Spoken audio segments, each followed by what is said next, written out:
Berkeley, California. You got it.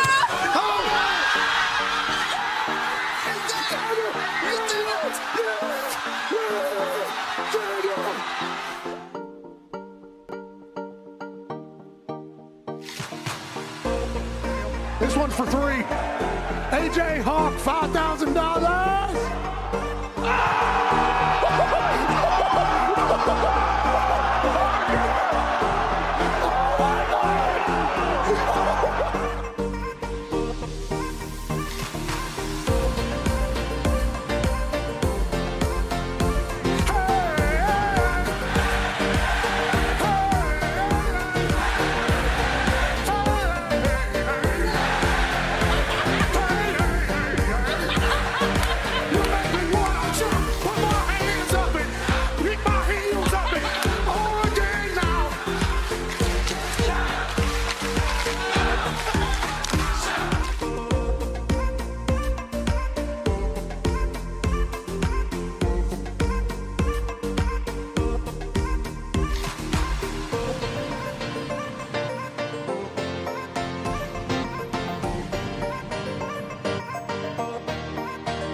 USA, USA, USA.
The following program is a collection of stooges talking about happenings in the sports world. It is meant to be comedic informative. The opinions expressed on this show do not necessarily reflect the beliefs of their peers, their boss, or ESPN. There may be some cuss words because that's how humans in the real world talk. If you are young, please seek permission before watching any further. Hey. What? Let's go. This show stinks, and the fact that you listen, we are very, very thankful for. McAfee on the line with a gorgeous assist. The all-time leading tackler for the Green Bay Packers. You pink. Damn it! Be a friend, tell a friend something nice could change their life.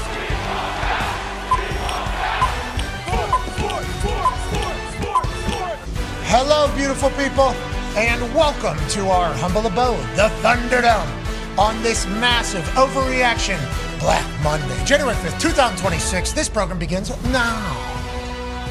Football is magical, and the NFL has wrapped up its regular season. Congratulations to the NFL. Yeah. Congratulations. Ratings are up and to the right. Obviously, football was magical this year, but today is a day that some guys and their families are going to be told, you're getting the hell out of this town. There's some, ladies and gentlemen, we have breaking news. Whoa. Jonathan Dahn has been fired as the Arizona Cardinals head coach. Arizona closed this season with 9 straight losses, ultimately costing Gannon his job. Cardinals GM Monty Allsuport will spearhead the search for a new head coach. Head coach fired, GM stays. What do they do with Kyler Murray going forward? Who knows? What do the Cardinals look like going forward? Who knows? But what we do know, Jonathan Gannon has been fired today. That means his entire coaching staff's been fired. All their families have been fired. They're going to have to pick up and find a new. That is the life of a coach. We'd like to say, Jonathan Gannon, good luck wherever you go next. Good luck. Okay. Young lad, a lot of young lads on that coaching staff, obviously not able to get it figured out down there. Losing 9 straight is certainly something that would chatter about a conversation about being fired. But there's some other teams who lose 7, 8 straight, and that doesn't happen. Now, on that note, there's already been a few coaches fired today. There's already been a few coaches fired this season, and that takes it up to 6, I do believe, in total. Because Daboll was fired during the regular season, as was Brian Callahan. Raheem Morris, it was announced last night, was fired from the Atlanta Falcons. Kevin Stefanski this morning fired from the Cleveland Browns. Felt like everybody knew that was coming. Both Schefter and Jay Glazer yesterday were like, Stefanski's, he'll be a hot name on the market whenever. That's kind of how they were talking about him. And then Pete Carroll, one and done at Las Vegas. All his other assistants had been fired, and that team had been ass. So we assumed there was a chance a one and done would be happening for Pete Carroll. It does. What does Tom Brady and Mark Davis do going forward? Hopefully they summon the power of Al Davis and get it going. And now Jonathan Gannon. That's 6 head coaches who have been fired. That means a lot of building having a lot of turnover. General managers also being talked about at this exact moment. Oh, yeah, and wild card weekend's coming up, which follows college football semifinal games. Yeah. Oh, yeah. Unreal. Yeah. Thursday, college football playoff semifinal. What? Friday, college football playoff semifinal. What? Saturday, 2 super wild card games. What? Sunday, 3 super wild card games. What? And then Monday, 1 super wild card football game. So whenever you talk about it being a great time to be alive, we're talking about right the fuck now. Ladies and gentlemen, the NFL season's over, but it's just getting started. Who will climb Lombardi Mountain, become a world champion? Who will try to find what they have to do to become relevant in the conversation of greatness in the greatest league on earth? We shall see. The Talks the Tables here at Boston Connor and at Ty Schmidt. Boys, good luck to both your teams. Thank you very much, man. You too. Just in everything going forward. Good luck. It's true. Carly Ursay, one of the big 3 owners of the Indianapolis Colts, will be speaking at 2:30 Eastern time. I believe she has a press conference. She's going to go over everything, I assume, that went into deciding to keep Chris Ballard and Shane Steichen. This news was broke less than a minute after losing their 7th, 8th straight game. Yep. Tough finish. Quick thinkers. 8-1. Hey, Decisive. hell of a start. Might have found their guy moving forward. Okay, Riley Leonard is a guy. And since he is a guy, what are we doing? I just assumed Riley couldn't get the snap off. I assumed Riley had no idea what the offense was. We got to bring in Phil Rivers. Riley had a little bit of a bum knee. Okay, he was injured, so obviously we had to do something. But then we bring in Phil Rivers. It's like, all right, this must mean Riley's not ready for the He is. Took on the best defense in football, had a couple dimes, went for 200-some plus, had a couple touchdowns, running all over the place. Is Riley Leonard our guy going forward? Yeah. Shane Steichen and Chris Ballard will be the ones deciding. They're the ones that drafted him and developing him, just like they have for the last 9 years here in Indianapolis with 0 AFC South championships. Obviously, I'm a little bummed out because the playoffs are a special time. If your team is in, you should feel excited because any of these teams can win a Super Bowl. There's only a couple teams I think we all hold high and above everybody else, but any given Sunday, Saturday, or Friday, or Thursday, whatever these wild card games or playoff games happen, you could lose. This is truly up for grabs this year, and it's a special time to be a football fan. And congrats to one half of the hammer, Dahn. Cowboys AP Tone. Wow. Woo! Not only do you have to submit all your AP votes for awards and such, but also the Pittsburgh Steelers in a thriller on Sunday Night Football against an arch rival, a game that was win and make the playoffs and host a playoff game. And lose, go home, and probably coach gets fired. Yeah.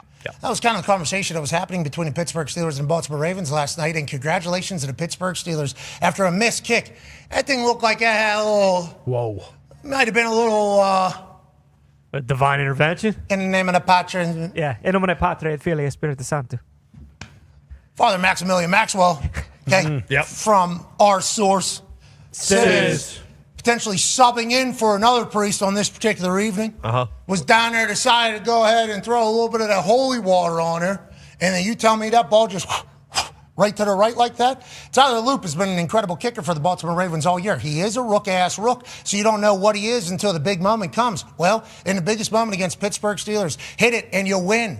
Miss it and you lose in Pittsburgh, and they dance on your face. And maybe Aaron Rodgers, who knows what his future is going to hold? He has another football game. Mike Tomlin, who knows what his future is going to hold? Jay Glazer mentioned something about TV. He's very tight with Mike Tomlin. So maybe Coach Tomlin is thinking about TV after this year. Maybe he's done with being a coach. I don't know if Yinzers would be pumped up about that or not, but I do think it's something we need to keep in mind as we watch this Pittsburgh Steelers team go forward. Pittsburgh Steelers win the AFC North. Their fans obviously excited. Their record on Monday nights, which is when their Super Wildcard game will be as they host the Houston Texans, like 23-0 or something, going back all the way to 23 straight. Going all the way back. So 91 maybe or something like that. Monday Night Jeez. Football is the Pittsburgh Steelers night. That's their super wild card game. They got to Houston, Texas. So now all of a sudden, this Pittsburgh Steelers team with their fan base calling for everybody to be fired and tear it down just a few weeks ago, now they might not only win a playoff game, but once you win one, who knows what can happen next, especially with Aaron Rodgers playing the way he's playing. And if Cam Hayward is going to continue to play that way on defense, if TJ Watt's going to continue to get back into it,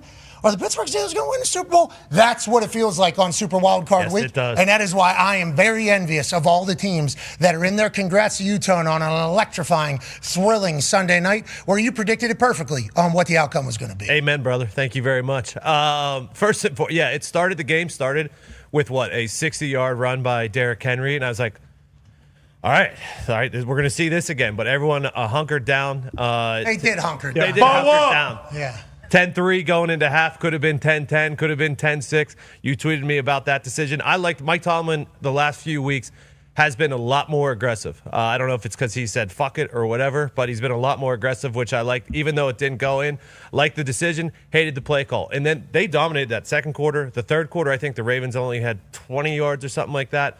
And they had all the momentum. And then the fourth quarter was just Pandemonium? Pandemonium is This is kind of the NFL season in a nutshell, especially the primetime games. I mean, Lamar Jackson doing classic Lamar Jackson stuff to Zay Flowers, who gets behind Patrick Queen. That's going to be a tough matchup for the middle linebackers who have to chase that. And then Kenneth Gainwell gets into the paint. And now we're talking fourth quarter legendary stuff here. 17-13, 2017. Okay, it's fourth quarter, only 3:49. Not much left can happen, right? Wrong. Lamar Jackson, Zay Flowers, wide ass open, not going to catch him. Holy hell. Lamar Jackson and the Baltimore Ravens, late in the fourth quarter, answer, respond, take the lead. They win the AFC North. What a moment for the Baltimore Ravens and Harbaugh.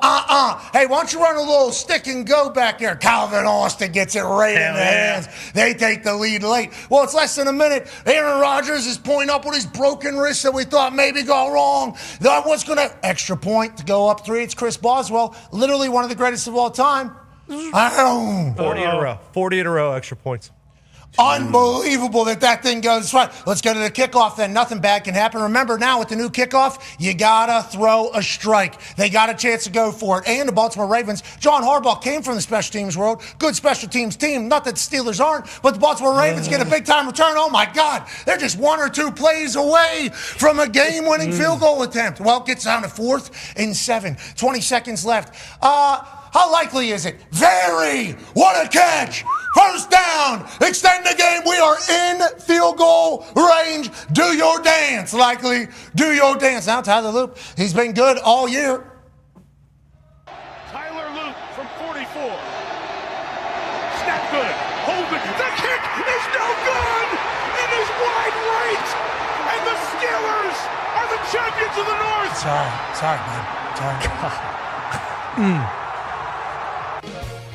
Unbelievable stuff last night. So thrilling late night. And for those that fell asleep and woke up and saw the final score, you could have never expected what the real chaos was. 2 missed kicks within 35 seconds of real time and game time. And then the Steelers getting the AFC North. And now their fans thinking maybe we do win the Super Bowl. Maybe we are a team of destiny. Maybe Father Maximilian Maxwell go ahead and drains all the holy water on Acrisure Field and blesses the Pittsburgh Steelers not only with the North, but maybe a run that'll be talked about as the race for 7 in Pittsburgh is seemingly all the way back on. Congrats on a huge win. Thank you. I know their yins are stuck around. That pop when that ball missed. Oh, man. I mean, that's 11 o'clock and 11:30 at night there. That's late night in everywhere, basically. Not a seat was empty. Not an energy was lacked. The entire place exploded, all rowing in the same direction. Let's go win this thing. I don't know what John 3:16 says. Neither do I. It says he's going to miss it wide right. Oh! But I do know it felt like a little divine intervention. Maybe this is a team of destiny. Could be. Maybe the Pittsburgh Steelers We are all brothers in Christ. So who knows?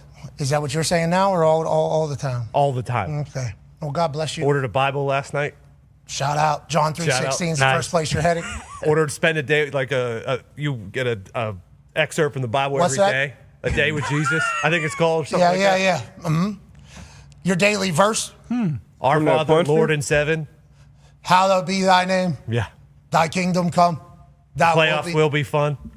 on earth as it is in heaven. Yep. Yeah, it certainly is. Yeah, amen. We all lived it. Congrats to you guys. What a thrilling way to end it. And the internet was calling for you to potentially show up and bless us with your takes, and you certainly have. Shout out to the Steelers getting a huge win. And that's good. I mean, that's a 40-some yard field goal. This has been the year of kickers making kicks. Yeah. And for that to be a miss and for the Steelers to go on, let's go to 9-year NFL vet Darius J. Butler. Steelers all of a sudden go from, well, the fans at least, go from get rid of everybody to now. Wait a minute. That ball did miss, didn't it? Yeah, it did. Maybe we can go on a run. Cam Hayward played his best football we've seen. Dominated. TJ Watt was back. Interception. Aaron Rodgers breaking things down, calling plays in a huddle yet again. The touchdown of Calvin Austin, allegedly, from the way Aaron Rodgers broke it down like this. Calvin's the sweetest guy. Sweet boy. He is. I have such a love and appreciation for Cal and his disposition. And multiple times in the huddle, I'm asking him on various plays, what do you want on the backside? What do you want on the backside? And he wouldn't give me a straight answer. And on this particular huddle conversation, I said, what do you want, Cal? He said, and somebody to my right, I don't know if it was McCormick or Pat, said something about like, man, just go cook him or something. So I said, all right, Cal, you run the hitch and go back there. And he did. He did cook them. Guy ends up on all fours. They score a touchdown. Obviously, that ends up being the winner. But, D-Butt, whenever you think about this Steelers team in this type of game, what can it do for them going into the playoffs? Should we be considering the Steelers a Super Bowl threat, or should we be talking about everybody that makes it as a Super Bowl threat? I mean, look, it's only 14 teams in the dance. Once you get in the dance, obviously anyone can go on a run, especially with the landscape that is right now with the teams, the quarterbacks, the coaches. Only 2 teams right now, I think, as a head coach quarterback combination have went there and done it and won it all. I think that's Jalen Hurts, Nick Sirianni in Philly, and then Sean McVay, Matt Stafford, and the Rams together as a unit. So it's wide open on both sides. So absolutely, you can look at this Steelers team if you are a Steelers fan, especially, and say this team can go on a run. And then after these 2 games that DK's been out, you get your biggest weapon back on offense with some fresh legs in the playoffs. So, yeah, you should feel great. Obviously, what happened in the fourth quarter defensively, Lamar Jackson, we mentioned him earlier. He was 6 for 8, 172, 2 touchdowns. Open. In the fourth quarter, you had some blown coverages on the back end, but, you found a way to get it done. I definitely have some questions about what was going on the field with, what was his name, Maximilian? Yeah, Father Maxwell. John 3:16, for God so loved the world, he gave his only begotten son, that those who believe in him shall not perish but have everlasting life. That's the verse. But this right here, I did have to ask. So I love Jesus. John 3:16 is kind of the story of the Bible, it appears. Oh, yeah, that's one of the very popular verse. Mount Rushmore verse. John 3:16. It sounds like it is the Rushmore verse. For God so loved the world that he gave his only son, that whoever believes in him should not perish but have eternal life. Okay, so that's like kind of the entire religion, right? That John 3:16 guy, he was at every event. Remember, that was like kind of his thing? Yeah. Is this a new John 3:16 sign guy? Oh, I don't know. Look like a little better handwriting. I'm only familiar with the Austin 3:16 verse, but why you have your John 3:16? Well, Austin 3:16 says, "I just kicked your ass." Now, on that note, John 3:16 and Father Maximilian Maxwell potentially working for the Pittsburgh Steelers last night. If God was to continue to work for the Pittsburgh Steelers, what an incredible story this would be. Honestly, in this includes if Tomlin was to move on. Like if Tomlin is seriously considering television, which Jay Glazer, once again, we got a very tight with Tomlin. Like very, very, very tight with Coach Tomlin. They are very tight. So yesterday when he's standing in front of a 45-foot screen. Yeah, correct. Did you see Jay in front of that screen? Oh, yeah. And did you see the boys with their view of him? Yeah. That was awesome. It was the best. It was incredible kind of watching him stand at the back with that big screen behind him. But whenever he goes, Harbaugh, like, I don't know if he's going to get fired, but certainly would have to make a decision and conversation. He's certainly bigger.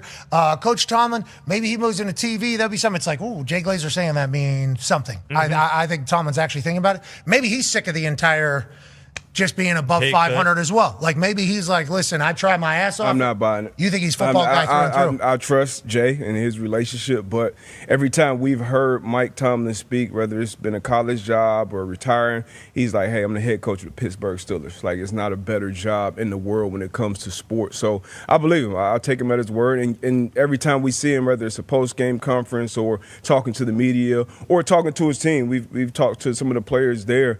He still has that same fire. fire. He still shows up. He always hits us with a new one-liner. And I'm sure he had the guys ready to play for sure last night, man. And we had a lot of talks and rumblings about, Cam Hayward definitely coming into the season wanting a new contract. What is his year 15 or 16 for him now? 36 He's the years third old. longest tenured or second longest tenured Steeler? It was him. Ben Roethlisberger's number one. Yeah, he is so Cam is now the number one non-quarterback. Mike Webster, I think. Yes, Mike Webster, and then Cam. And then Cam passed him this season, I believe. Okay, so it's Ben, then it's Cam, then it's Mike Webster? Yes.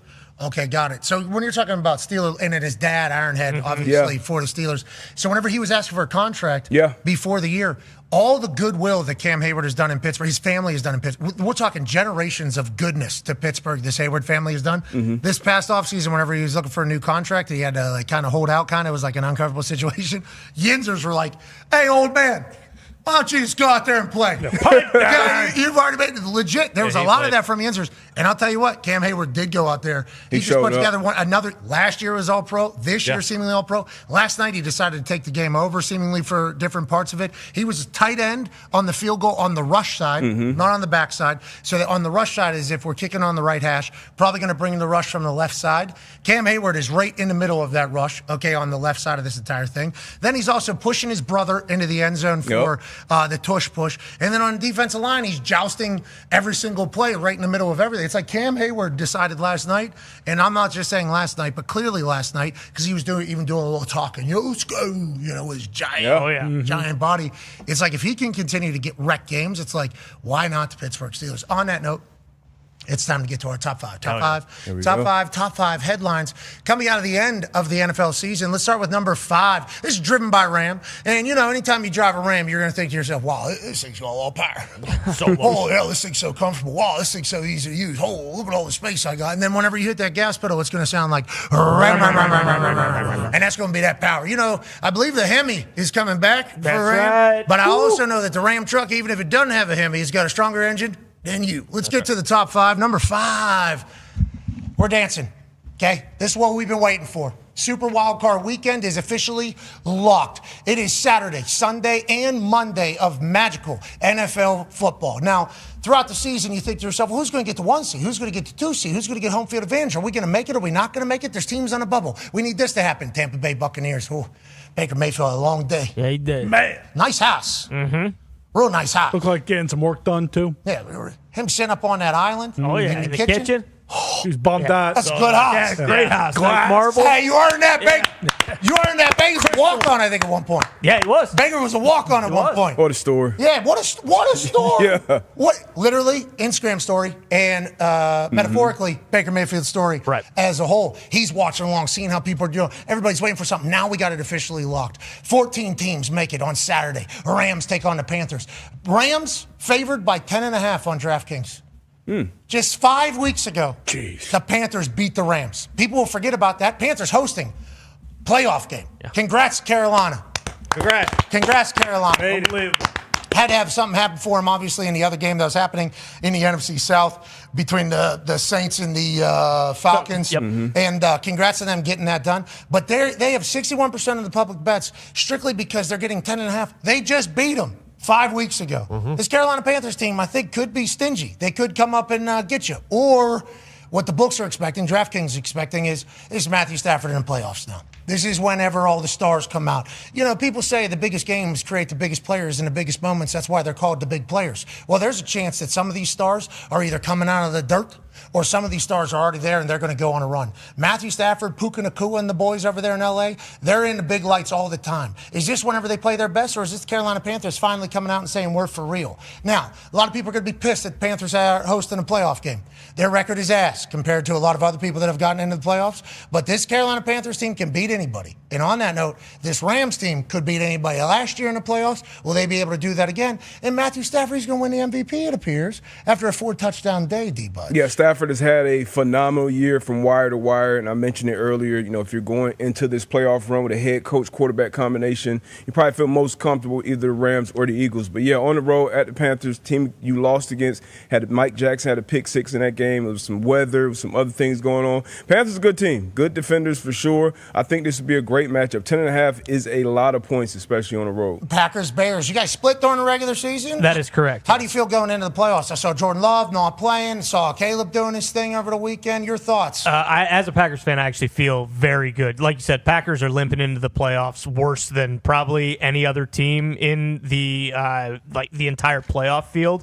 And they didn't play anybody yesterday, so you worry, hey, are they going to be rusty coming in? But Chicago did play everybody. Like, they haven't been sitting anybody at all, and they didn't look great yesterday. Yeah, exactly, against the Lions. So, and again, it's a lot of those guys for the Bears. Like, this is the first time they've went to the playoffs. Like, the Packers team is young, but they're experienced. Like, they've been to the playoffs before, and for them, they know each other very well. So, yeah, as a Packers fan, just like Bears fans are probably confident, I'm very confident. I like that we get an NFC North rivalry game right there on Saturday night, a Super Wild Card weekend. And then, we go to bed, wake up, have a little breakfast, talk to the fam, maybe go talk to God, and then all of a sudden the Buffalo Bills are down in Duval against the Jacksonville Jaguars. Bills favored by 1.5. I'll tell you what, we'll talk about it here in a moment. I feel for those Bills fans, what they're going through right now. Big time. What's that? We'll talk about it in a little bit. Oh, okay. They're going through it this weekend. Mm-hmm. They say goodbye to an old friend. That's right. Oh, it's always tough. It is, but it might not be goodbye because there is a chance, technically, that it could have another game. But nonetheless, Bills taking on the Jags. I think the Jags said goodbye to an old friend as well. And that friend was one that was dragging them down. The friend that they are currently friends with is one that is prosperous. Oh, yeah. The Jacksonville Jaguars are a great football team. Yeah. The Jacksonville Jaguars getting off the bus look like a great football team. When you talk about having the speed, the explosive, the power, everything you could possibly need to win a playoff game, Jacksonville Jaguars have it. Then you talk about offense. Do they have enough to be able to keep up with Josh Allen? I don't know if anybody does. Josh Allen is Josh Allen. Trevor Lawrence playing his best ball. Yeah. Liam Cohen's seeing it better than anybody. I watched Liam Cohen like a fucking college football coach scream out after the 15-second play clock thing goes out to the thing, hey, this guy gonna be wide ass open. Our team could hear him. Didn't matter. First down. Hey, that guy gonna be wide ass open. Trevor, you got it. Hey, first down, wide ass open. Liam, seemingly a super genius, and the way they've been able to rebuild that in such a quick amount of time without the second overall pick. I don't know if as many people have respect for the Jacksonville Jaguars as they should, but I'll tell you, beating the Buffalo Bills, Super Wild Card weekend to kick off Sunday would be a great way to say hello to the world, D-Bud. This is a great matchup. I mean, I love all these matchups. This is a big-time matchup. You talk about not having the respect, I guess, league-wide from, like, the casual fans. I think if you've been paying attention to football this season, you have to respect them at this. But, yeah, Trevor Lawrence, we always start with the quarterback. His turnaround since Liam got there is unbelievable. And it'll be a close race for Coach of the Year. Liam will probably get my vote because of what he did with Trevor Lawrence and that team. Having Anthony Campanelli on the defensive side of the ball, I believe they're tied with the Bears as far as takeaways, but their numbers up and down defensively are better than the Bears. So they definitely have a chance at home against Josh Allen, who everybody's going to look at as, if you don't get it done this year, Josh, I don't want to hear it. On that note, Patrick Mahomes not in. Joey Burrow not in. Lamar Jackson not in. So is this the year Josh Allen goes on a run? New England obviously back in a big way in the AFC East. Conman, you've been saying the Bills window has been closed for like 5 years. You were saying it as a New England Patriots fan, but it does feel like this year would be the year to be wide-ass open. But they have some things on their roster that the Jacksonville Jaguars can certainly take advantage of, Conman. Yeah, no doubt about it. I mean, it will be a Josh Allen or bust type of playoffs. It's kind of been that way for the entire season. He's been carrying them. Can he carry them in the playoffs? I think we all believe that. He's done it for multiple massive games. And then for the Jags, it's the kind of the opposite. Last time they hosted a playoff game was against the Chargers at home, and they ended up squeezing it out. We'll see if they can do it again. Yeah, if you look at these quarterbacks that are in the dance right now, I believe Josh Allen is second with all-time playoff wins behind, obviously, Aaron Rodgers. So, yeah, I trust 17 in the playoffs. Hey, Trevor Lawrence has had one of the craziest playoff experiences of all time. We all watched that live. I think he threw 4 picks in the first half, came back and won in the second half. It's like, will he be able to do that again? I don't know against Josh Allen, but we shall see. San Francisco 49ers taking on the Eagles. Interesting move by the Eagles. Coach Sirianni came out and said, it's my decision. It's what I think. Yeah, we disagree. Obviously, there's going to be differing opinions. He said, I like my guys to be healthy and fresh going into the playoffs. They could have got the number 2 overall seed if they really went for it. Instead, they chose to rest. So now the Eagles lock in at 3. They're hosting the San Francisco 49ers, who lose to the Seattle Seahawks. Seattle Seahawks might be, hey. That's a good football team. That is good football. Good football. Hey. They're not a part of Super Wild Card Weekend, still in it. Yeah. Great football team. Congrats to them and to the Denver Broncos, by the way. Number 1 seeds across the board. But Niners, Eagles, any quick thoughts on how this one should play out? I mean, they kind of had bad blood previously from the last time that the Eagles went to the Super Bowl. So I don't know if this is like a budding rivalry, but it's tough because we were talking about the Niners, being one of the hottest teams in the NFL going into this. I think the Eagles are the one team, though, who we've kind of just packed them in. I would not be surprised at all if the Eagles start to play their best football when the playoffs start, and I think they're still as likely as any team in the NFC to go to the Super Bowl. 80% of the bets sitting on the San Francisco 49ers plus 3.5. What's that mean, Tone? I think it's just because, the talk all season long is how bad the Eagles have looked, even though they are what they are, and the offense has not looked great, and then they don't look great yesterday against the Commanders. San Francisco obviously didn't look great against the Seahawks on Saturday night, but they had been on a run with Brock Purdy where the offense had looked really, really good. So I think it's just like a recency bias thing in this situation. How about Sam Darnold, though? Just quick. I don't want to move past it too much because we need to give him some credit. Some of the biggest moments, he made the biggest plays, and they were completions to his own team. That's right. Yep. That needs to be talked about. Yeah. Congrats, Sam. Congrats, Sam. 14 wins back-to-back years. Is Jalen going to be first guy ever? Tom Brady. Okay. Yeah. Pretty good. On the Super Bowl. Pretty good. That's good company. I would like to say, get the monkey off of his back. He did it. Yeah. To get the number 1 overall seed in a big moment, made it. Now, they ran the ball very well. And obviously, the way they scripted that entire thing was very beneficial to a quarterback, as it should be. Maybe others should have done that in the past, but whenever he needed to make a couple, he made a couple. Oh, yeah. Good for Sam Darnold doing his thing, and congrats to the Seattle Seahawks. If Jalen Hurts can play as well as Sam Darnold can play against that Niners defense, the Eagles move on in my eyes. See, that's a big if. I've seen Jalen Hurts do it on this stage multiple times, multiple years, couple Super Bowls. I've seen Sirianni, and I've damn sure seen that defense, who have been playing well, kind of take it to another level. So I feel very confident about my Philadelphia Eagles in this matchup. Brock Purdy coming off being held to 3 points after that hot run before running into that Seahawks defense kind of concerns me as well. And Coach B.A. sat here a few weeks ago and talked about Brock Purdy in these outdoor kind of late season environments. I don't know what the weather will be in Philly on Sunday, but for all those things, I feel very confident with the Eagles. Okay, and then Chargers-Patriots wrap up Saturday Night Football. I cannot wait for this one. Now, the Chargers basically chose to be the number 7 seed, rested their players, could have stole a win and not been this seed, take on the Patriots. Now, New England can obviously utilize that. I will say this. Following this Patriots team for the last 3 years has been a blast with this guy, okay, alongside Connor Campbell. Boston Connor is a Patriots diehard. I think there is no faking that. I think that is his life. I think we have experienced it. There was times where we thought maybe his team was going to stink for the rest of his life, and that he was just going to have to try to relive the memories of when he was just a boy and the New England Patriots were good. This man was going to parades over the span of his first 20 years of his existence. Then all of a sudden, maybe it never happens again. He's going to have to tell his little baby boy and baby girl and maybe even grandbaby and grandbaby's grandbabies say there was a time when the Patriots ran this whole damn thing. There was a thought that was going to take place for all Patriots fans everywhere, Connor Campbell more specifically. But instead, somehow, the Tennessee Titans, good luck to whoever gets hired there. I'm sure it's going to go great. Yikes. They kick him out the door. He sits in Cleveland for a year, and somehow, lo and behold, the team that he played for, the team that he loves, the team that he's in the Hall of Fame for, the team that he's in the Ring of Honor with, he has an opening all of a sudden because they fire a coach after 1 year, one and done, just like Pete Carroll had. He comes in there, flips the entire thing, and they got an MVP candidate in his second year at the age of 23. And the offensive coordinator, he's been a head coach before. It sucks. He doesn't like it. He just wants to be a coordinator. This Patriots team's back in a big way, and Saturday night's the chance to really say it for real. Has Drake been able to do it in the playoffs? Has Drake been able to do it in the playoffs? That's the question we find out Saturday night against us. What's that? Sunday night. Sunday, I'm so sorry. Said it multiple times. Sorry. Let me get jacked up. Sunday night. I apologize. Doesn't feel like Saturday. Yeah, well, every day feels like Saturday right now. Yes, it does. Sunday night, Chargers and Patriots. But The Chargers team, hit or miss, feels like. We've seen them play very good. Mm-hmm. We've seen them not play so good. Who shows up against the New England Patriots? I guess we find out. You have to feel great to be in the dance with a real shot at this thing. Yeah, I feel incredible. I mean, you go from 4 and 13 to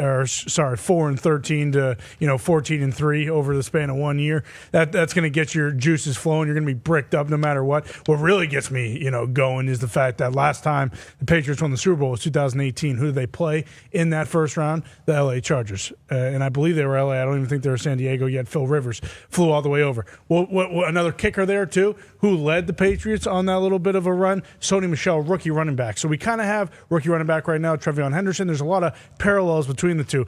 In reality, I think what you mentioned is going to be a huge message. Hey, the Chargers could have easily been the 6th seed. They chose to bench everybody, not play anybody, have a little mini bye week. They chose to kind of move down to that 7th seed in order to come and play you guys. Now, maybe they didn't want to go to Jacksonville again because they did blow a 28-0 lead in Jacksonville. So they said, hey, we can't go there anymore. Not doing that. Let's go to Foxborough, play Vrabel's boys. I feel fantastic. I think the MVP fodder will be awesome this week as well, up until, basically until the Super Bowl, February 5th when it gets announced. But that will be a motivator. Everyone getting healthy for the Patriots this past week. I mean, we just beat the absolute dog shit out of the Miami Dolphins with Milton Williams coming back, highest paid player on the team. Will Campbell coming back, leading the way on multiple rushing touchdowns. Efton Chisholm, the third superstar, kind of budding for the New England Patriots. And Stephon Diggs getting 1,000-yard receiving again after kind of going through a little bit of an ACL and some other things. But it does feel as though the Patriots are rolling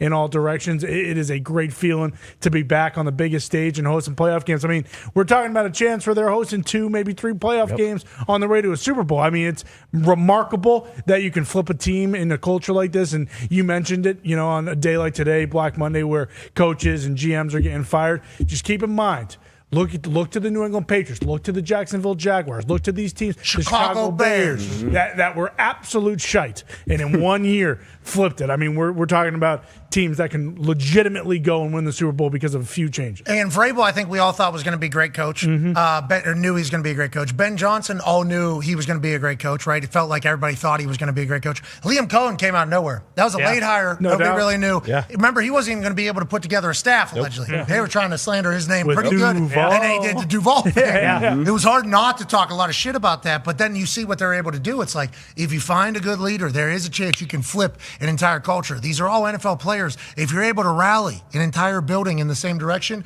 you're able to get into the dance. And obviously, D'Amico Ryans and Caserio have been able to do that down in Houston multiple times. C.J. Stroud might be playing his best ball, and then they play against Pittsburgh Steelers at home on Monday night. Steelers, obviously, impossible to beat on Monday Night Football. Okay. Is that change whenever it's the playoffs? And does that matter? How does that matter? How is that a real thing? I genuinely want to know that. I mean, I don't think it matters. I Me think, neither. Every game is its own game. We obviously been in those buildings. We have those stats, whether it's, hey, we start slow as a team or prime time or whatever it is. But the game is going to be the game. Once again, another great matchup. I can't wait to see this Houston Texans defense on prime time. That defense again. And then you mentioned C.J. Stroud playing some good ball as well. So, yeah, it's going to be another banger. I mean, this whole slate, man. I mean, you couldn't really ask for a better slate. Fantastic. That's why Super Wildcard Weekend has become must-watch, maybe best weekend of ball that there is all year. Obviously, Super Bowl weekend's sweet. There's only one game. Championship weekend's sweet because there's so much on the line. Divisional round's cool. The fact that we get 2, 3, and 1 here of all meaningful football with great football teams. It's beautiful. It's so beautiful. College football playoffs right before it. So We got to enjoy this, boys. It's a dream. We got to enjoy this time. Let's close our eyes. I don't even feel like I deserve it.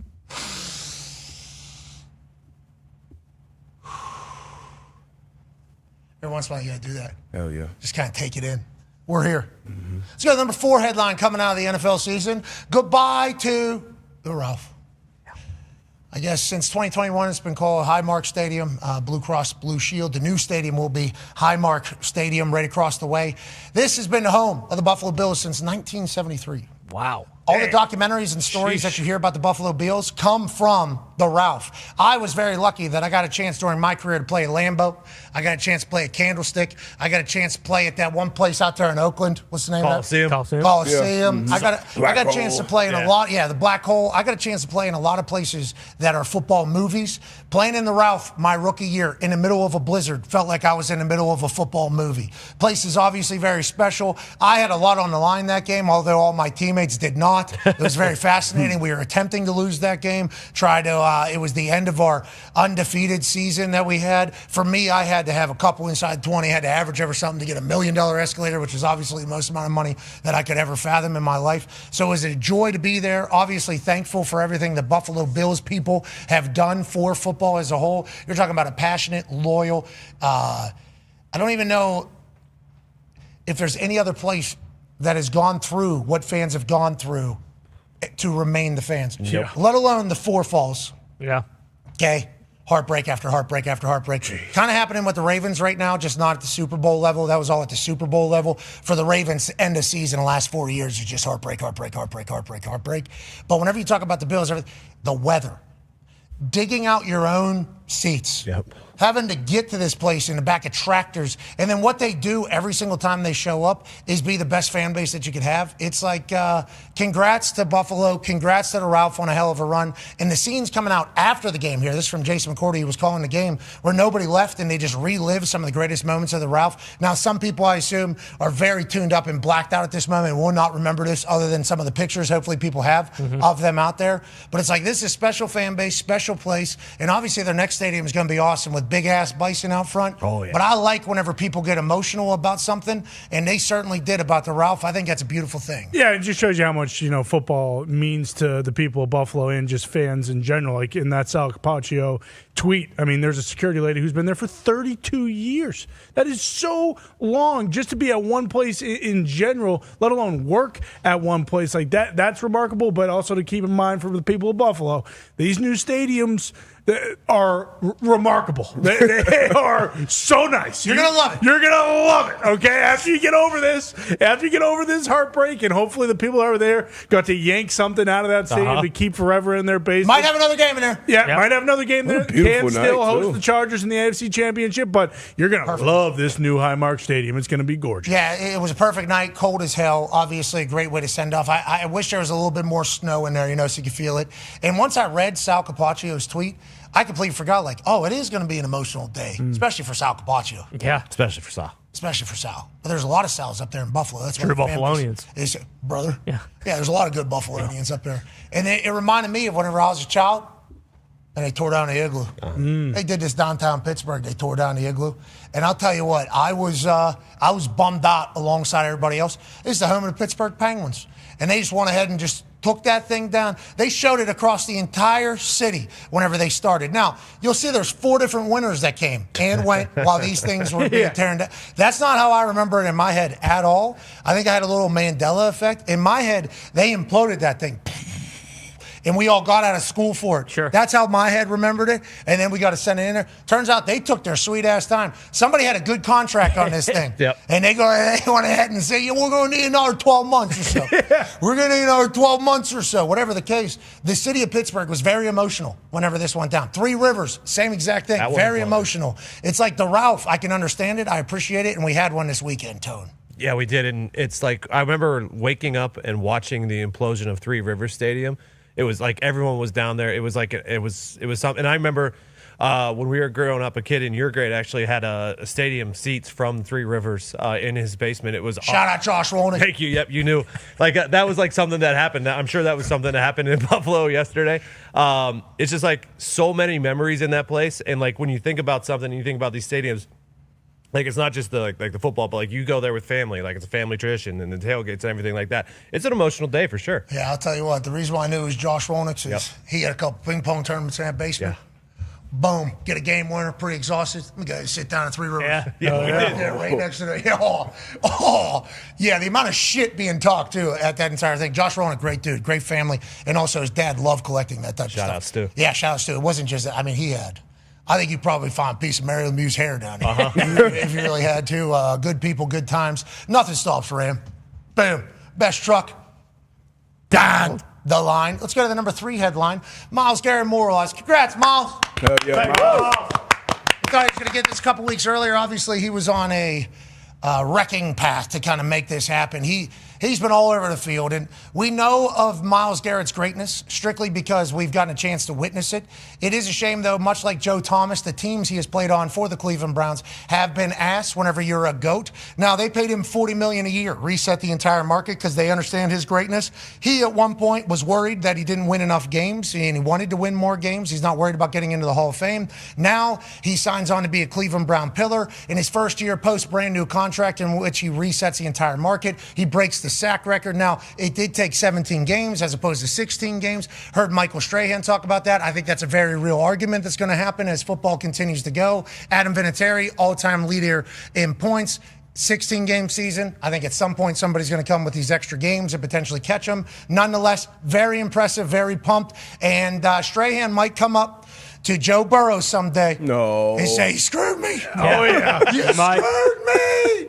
I think he was going to get him regardless. I think Joe knew that. But people are saying Joey laid down for him. I mean, yeah, I understand it. Joe, we've all seen what Joe has been through health-wise and getting to the last game of the season. He probably saw 95 getting off the ball from his periph and knew he probably had no chance of getting out of grip. But this was awesome. This was cool. His dad been in the crowd, with this camera, and it looked like he got emotional. I don't even know if he had a chance to get a picture because he was so jacked up once he finally got the sack. And in 17 games, that'll be a conversation, but then there'll be other people that say this amount of snaps and all the stats that we have now around it. But we've all watched Myles Garrett, and he has been one of, if not the most dominant defender in his generation.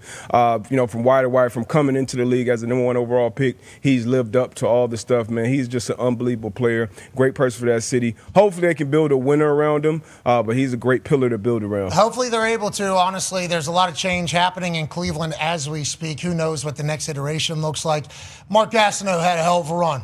Okay? They did. The New York Sack Exchange. Doug Martin did his thing. Obviously, Strahan comes in, and T.J. Watt, and then Myles Garrett. Congratulations to all these dudes for being incredible on a football field. Gastineau, you're ahead of your time, dude. Yeah, he was. Back to back. Seriously. One of the goats. Ahead of your time, dude. Let's go to the number 2 headline coming out of the NFL season, shall we? Yeah, the only thing with that Myles Garrett thing, just for Zach Taylor to go up there after the game and say, we're fighting for our freaking lives. Dude, no one's watching this game. No one's watching this game unless you're watching it. What are you talking about? Go on. What are you talking about? Well, the whole entire thing, he was pretty upset, and Jamar Chase mentioned as well. I don't think he was upset as Zach Taylor was. They kind of stopped the game for Myles Garrett to celebrate and enjoy this historic moment that may never happen again. Now, granted, like you said, 17 games. Eventually, maybe the season goes to 18. Still got it. Not his fault. I'm not saying it. Not his fault. It's certainly a conversation. Certainly a conversation. And once it goes to 18 games and someone breaks this record, guess what's going to happen? They're going to stop the game because it's history in the NFL. The only thing anybody will ever remember from the Bengals season probably or the Browns season in the 2025 NFL season was Myles Garrett got the sack record in Cincinnati against the Bengals. So for some of the people to be upset about them stopping the game or everything, like that's ridiculous. May we remind you, when Drew Brees broke the NFL passing record, this is what happened. Okay. Monday Night Football. Yeah. Never forget. Only game on. And also, this record got broken maybe a year later. Look what they did. The refs, I think, took off their hats and took knees to shake his hand. I think the coach of the other team walked over and said, hey, Drew, congratulations. Now, whether that was Ron Rivera or not, who knows? But still, look at what happened for Drew Brees. He basically won the Super Bowl. They brought a podium out. As they should. I don't Gave know. a speech. He did the 1 for me, 2 for you. He did that whole thing. 3 for us. 4 for them. Yeah, exactly. Wait, this was during a break? No, this is on our show. No break. This is on the game. Oh, I missed Yeah, that. it's like whenever legendary NFL records get broken, passing, sacking. Right. I would assume. Rushing. I bet Emmitt Smith had some. Oh, yeah. Yeah. These big ones. The huge ones. There's going to be a moment of, holy hell, this league's been around a long time. There's been a lot of great players, and obviously this impact. Family. Family's about to walk on the field. It's second quarter. So I think a lot of people probably judged this moment as well. And then the NFL came out and was like, hey, this is a huge deal, man. Like, we would like our players to know that if you become... What? I don't remember that. Yes. Yeah. This all happened. All of it. This happened, yes. This did happen. I mean, look at the Jumbotron. All-time pass yard leader. Congratulations. I mean, they stopped. This is second quarter. As you should. Game ended at 1 a.m. Yes, they should. The game happened. This game has been going on a long time. And for you to break one of those, David Baker, Hell yeah. taking that thing Put it right in the hall. Fame. Put it in the hall, baby. With the white The glove. gloves, I don't want to put my fingerprints on it. Shout out to David Baker. All right, anyways. He played left tackle actually right after this. Yeah, well, they needed a guy. Obviously, they had somebody get hurt. They end up winning the game. David Baker obviously playing left tackle for you is a good place to be. But nonetheless, whenever these big records happen, there has been precedent already set that we are going to celebrate it in the moment. And, I didn't like Miles catching a little hell there for getting Rudy to how people. I was going to say, if you would have been like, listen, stopping the game's one thing. And for them to, put him on their shoulders and take him off the goddamn field like Rudy, that's another thing. All right, let's go to the second headline coming out of the NFL season. A most valuable momentum shift. Matthew Stafford is now the MVP favorite. I appreciate that we put Matt on the graphic, even though he is a Matthew Stafford. Mad respect for what Matthew has been able to accomplish this late into his career. He is now 180. We had a conversation last week with Dan Orlovsky. Dan Orlovsky said, Matthew Stafford, what are we... Yeah, right. Hard players, hard competition, everything he's done. This is Matthew Stafford. We said, you're just kind of throwing Drake May out because he played against bad teams, is what you're saying? Yeah, strength of schedule has to matter. Then he throws 4 touchdowns against the Arizona Cardinals, and the conversation is, hey, it was a good football team. Arizona Cardinals is a good football team. So you can obviously...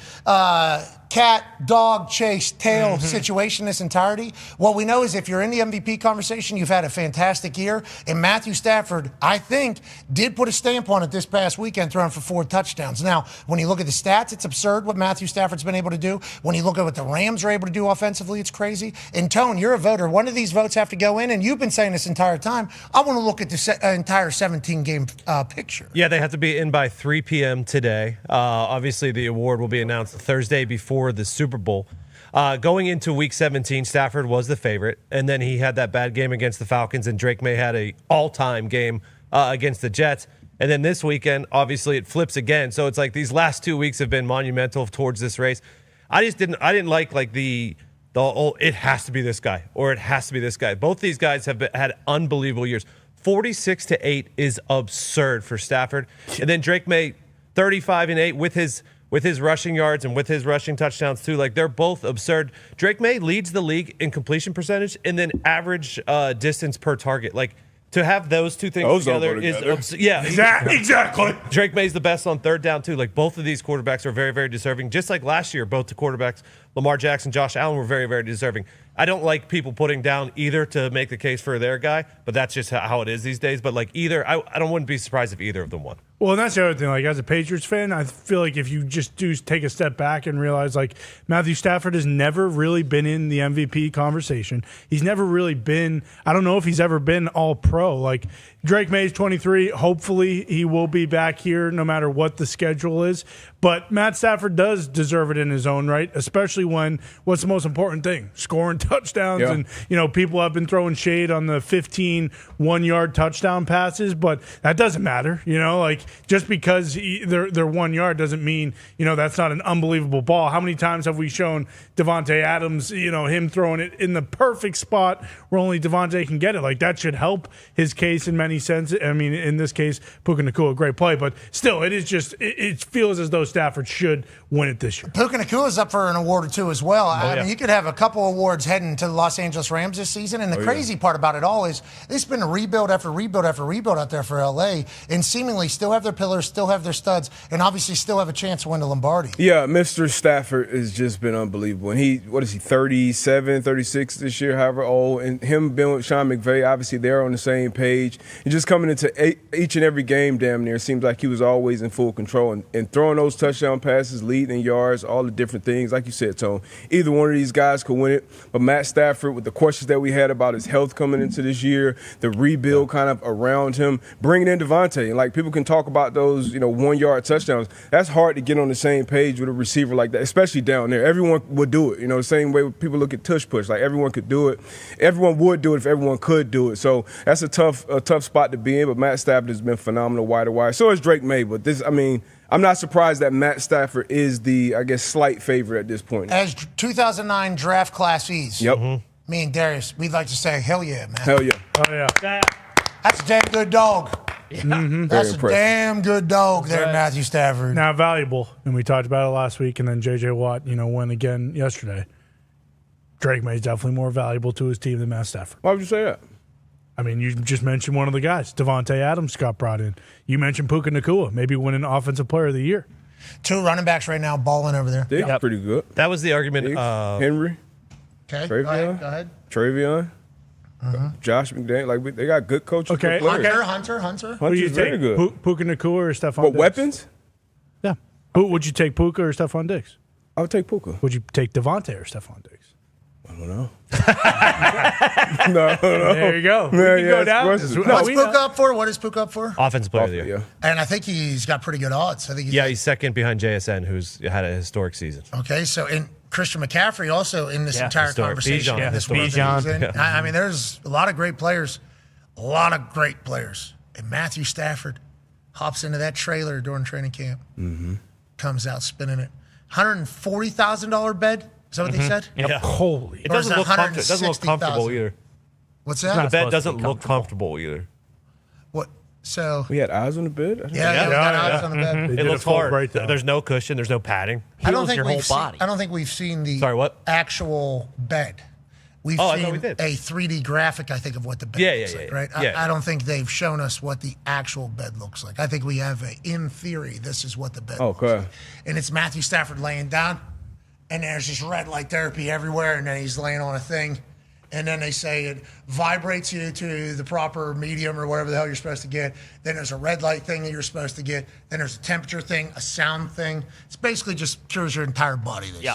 140,000. Don't you worry about it. I have thought about purchasing a few of these things. It looks cool. It looks very cool. And if you have a hurt back, then you go in that thing, and then you become an MVP at 37. I'm thinking about maybe we need to lay our asses out. Sold. Yeah, exactly. Exactly. They've had a hell of a run, that Immortal group. And then let's get to the number one headline for this particular Overreaction Monday. It's Black Monday. Folks are getting fired. And folks are staying. Nice. Sure are. There's always a yin to a yang. There's always a zig to a zag. Some teams see what happened in New England, in Chicago, in Jacksonville, and think to themselves, well, if we just make a little bit of a shift here, we can go on a potential Lombardi run. And then other places say, we like our guys. Hell yeah. The Bengals have said, we like our guys. Zach Taylor and Duke Tobin sticking around for the Cincinnati Bengals. Now, it was reported late into the season that these two have contracts for at least another year, and that made everybody think to themselves, Bengals aren't paying multiple contracts. So they are going to stay. Indianapolis Colts, Shane Steichen, head coach, and Chris Ballard, general manager, will be sticking around. That announcement came 35 seconds after losing our 8th straight football game here in Indianapolis, which means a decision was already made before the game even started. The outcome against the Houston Texans, who obviously have an incredible football team, really didn't matter to what was going to happen in the future. Now, I will say this about the Indianapolis Colts. I am a Chris Ballard fan. I love the human Chris Ballard. He has been nothing but good to us, to the city of Indianapolis. I think the organization at the time, whenever he got in there, kind of piecing everything back together after all the hell that had been taking place and the mistrust and everything that happens, okay? Now, this is going to be 10 years, no AFC South championships. And nobody really talks about the AFC South being, like a juggernaut. Okay, no offense to Houston over the years. They're back, which even more so. No offense to Jacksonville over the years.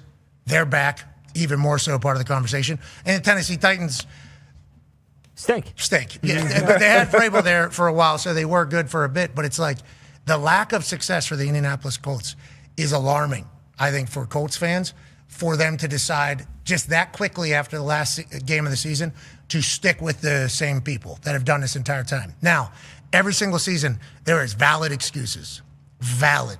I mean, Danny Dimes had us as the number one team in the league. Yep. We're 8-1. And then all of a sudden he comes back after bye. He has a fractured fibula. He can't move. It's like, well, moving was a massive piece of his offense. So once we lose him, though, everybody else just kind of says, yeah, we're done. We stink. Offensive line can't really move people anymore. Jonathan Taylor not really able to do what he was able to do because when Danny Dimes was playing, I think there was more eyes on him than it was on Jonathan Taylor. The defense couldn't get a stop. People got hurt. We traded away 2 ones for Sauce Gardner. Haven't really seen him on the field. So everything kind of just collapses in on itself this year. And it's like, were they waiting for a reason to make an excuse? Or is there actual excuses every year? I think there is actual excuses every single year. But boy, are we just going to continue to do that? Feels like the culture's saying yes. Carly speaks at 2:30 officially to break it all down. Okay, she'll give us some more definite answers. But I was surprised, just like you were, to hear that they were coming back right after the season was ended. I would thought there would be some sit-downs, some conversations, maybe some interviews. But yeah, I thought Chris Ballard did some great things this offseason. I was very excited then to see what Danny Dimes did this year. Obviously, you got banged up. You can't control injuries, but every team deals with injuries. To have that 7-game slide at the end of the season, that was very, very tough. And then when you do take that chance to go and trade 2 for Sauce Gardner, if he comes in balls and he's the reason you go and win the Super Bowl, it looks great. But if it goes how it goes, it looks terrible, man. So bringing them both back, it's definitely a decision. I know a lot of people get excited when you just clean house and start over, but we've seen teams kind of just be in that mode every 2 or 3 years. So the big three kind of, I guess, taking their time to see how it all plays out. I guess I get that side of it too. And here we are. We got another year. See if we can figure it out. Hey, if you were to run back what I said on this day last year, just go ahead and do it again.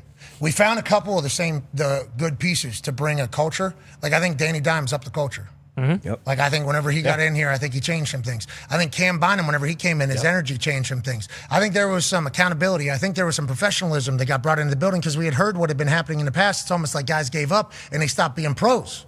Late to meetings, missing this, missing that. It's like, that's not what winning teams do. Like, that's not how it goes. This year, everything was great. Mm-hmm. Everything was great. Then an injury to the quarterback slows us down.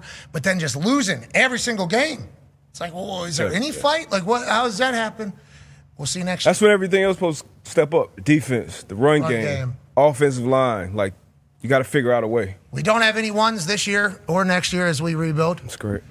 But I think we got some pieces that could potentially move. Yeah, good moves, some definitely. good pieces. You just got to think that, like, you look at Ballard's resume, 31 other teams probably would have fired him after, like, his 5th or 6th year, and he's going into year 10, which is crazy to think. Well, there's 6 coaches who have been fired already. We assume there will be more. Good luck with these men as they try to find homes in their families. Obviously, that's a whole piece of it. But organizations are trying to get to the Lombardi. Who will make it? Who won't? We will continue on the other side. Be a friend, tell a friend something nice. It might change their life.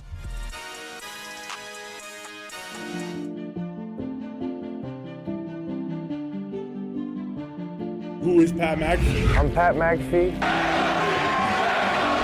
Talks too much. A little crazy at times. Energetic. Give me Alabama to break The hardest working dude I know. He's an absolute force of nature. We didn't stop. There was a point in my life, all I could think about doing was professional wrestling. Oh my God! I really didn't know what to expect. Doesn't sit still. Gets out of his seat. You are anti-American. I found out Pat was a rock star that weekend. And right then, right there, I quit my job.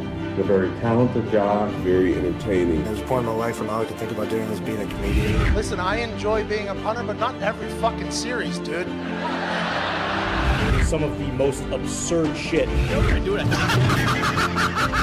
locker room, Pat was kind of the guy for us. He was kind of our voice almost. You know, I could give a shit about who the hell the punter for the Colts is. He brings the juice all the time to anything that he's doing. We got a cannon! We're going to increase our output of content by 10,000%. How am I going to commentate where A, you can't hear me, I'm delayed on what I say, and when I do speak, you guys just keep going like I didn't say anything? Like, what am I doing? I got to re-examine my whole life. He had my heart pounding there for the first little while. And just kicking the ball against the house. No way in hell am I going to live in Indianapolis, Indiana. Nobody can move the crowd like he can.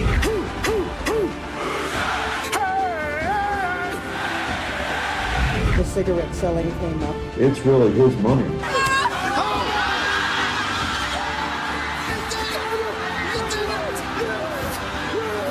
Point in my life when all I could think about was being an actor. This is your principal speaking. Magic happening everywhere. Because of who? Me. You know, he's one of my best friends.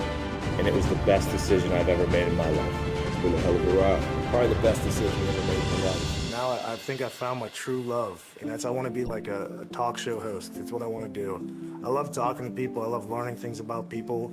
I think people want to tell you a story, and you just got to get it out of them.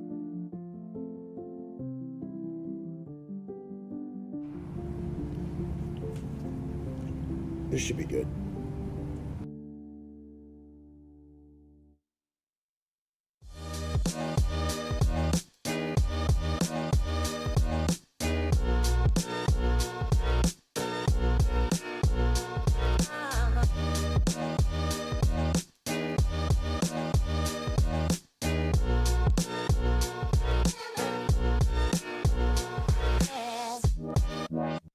The following program is a collection of stooges talking about happenings in the sports world. It is meant to be comedic informative. The opinions expressed on this show do not necessarily reflect the beliefs of their peers, their boss, or ESPN. There may be some cuss words because that's how humans in the real world talk. If you are young, please seek permission before watching any further. Hey. Why? Let's go. This show stinks, and the fact that you listen, we are very, very thankful for. McAfee on the line with a gorgeous assist. The all-time leading tackler for the Green Bay Packers. You pig! Stunner! Damn it! Be a friend, tell a friend something nice could change their life.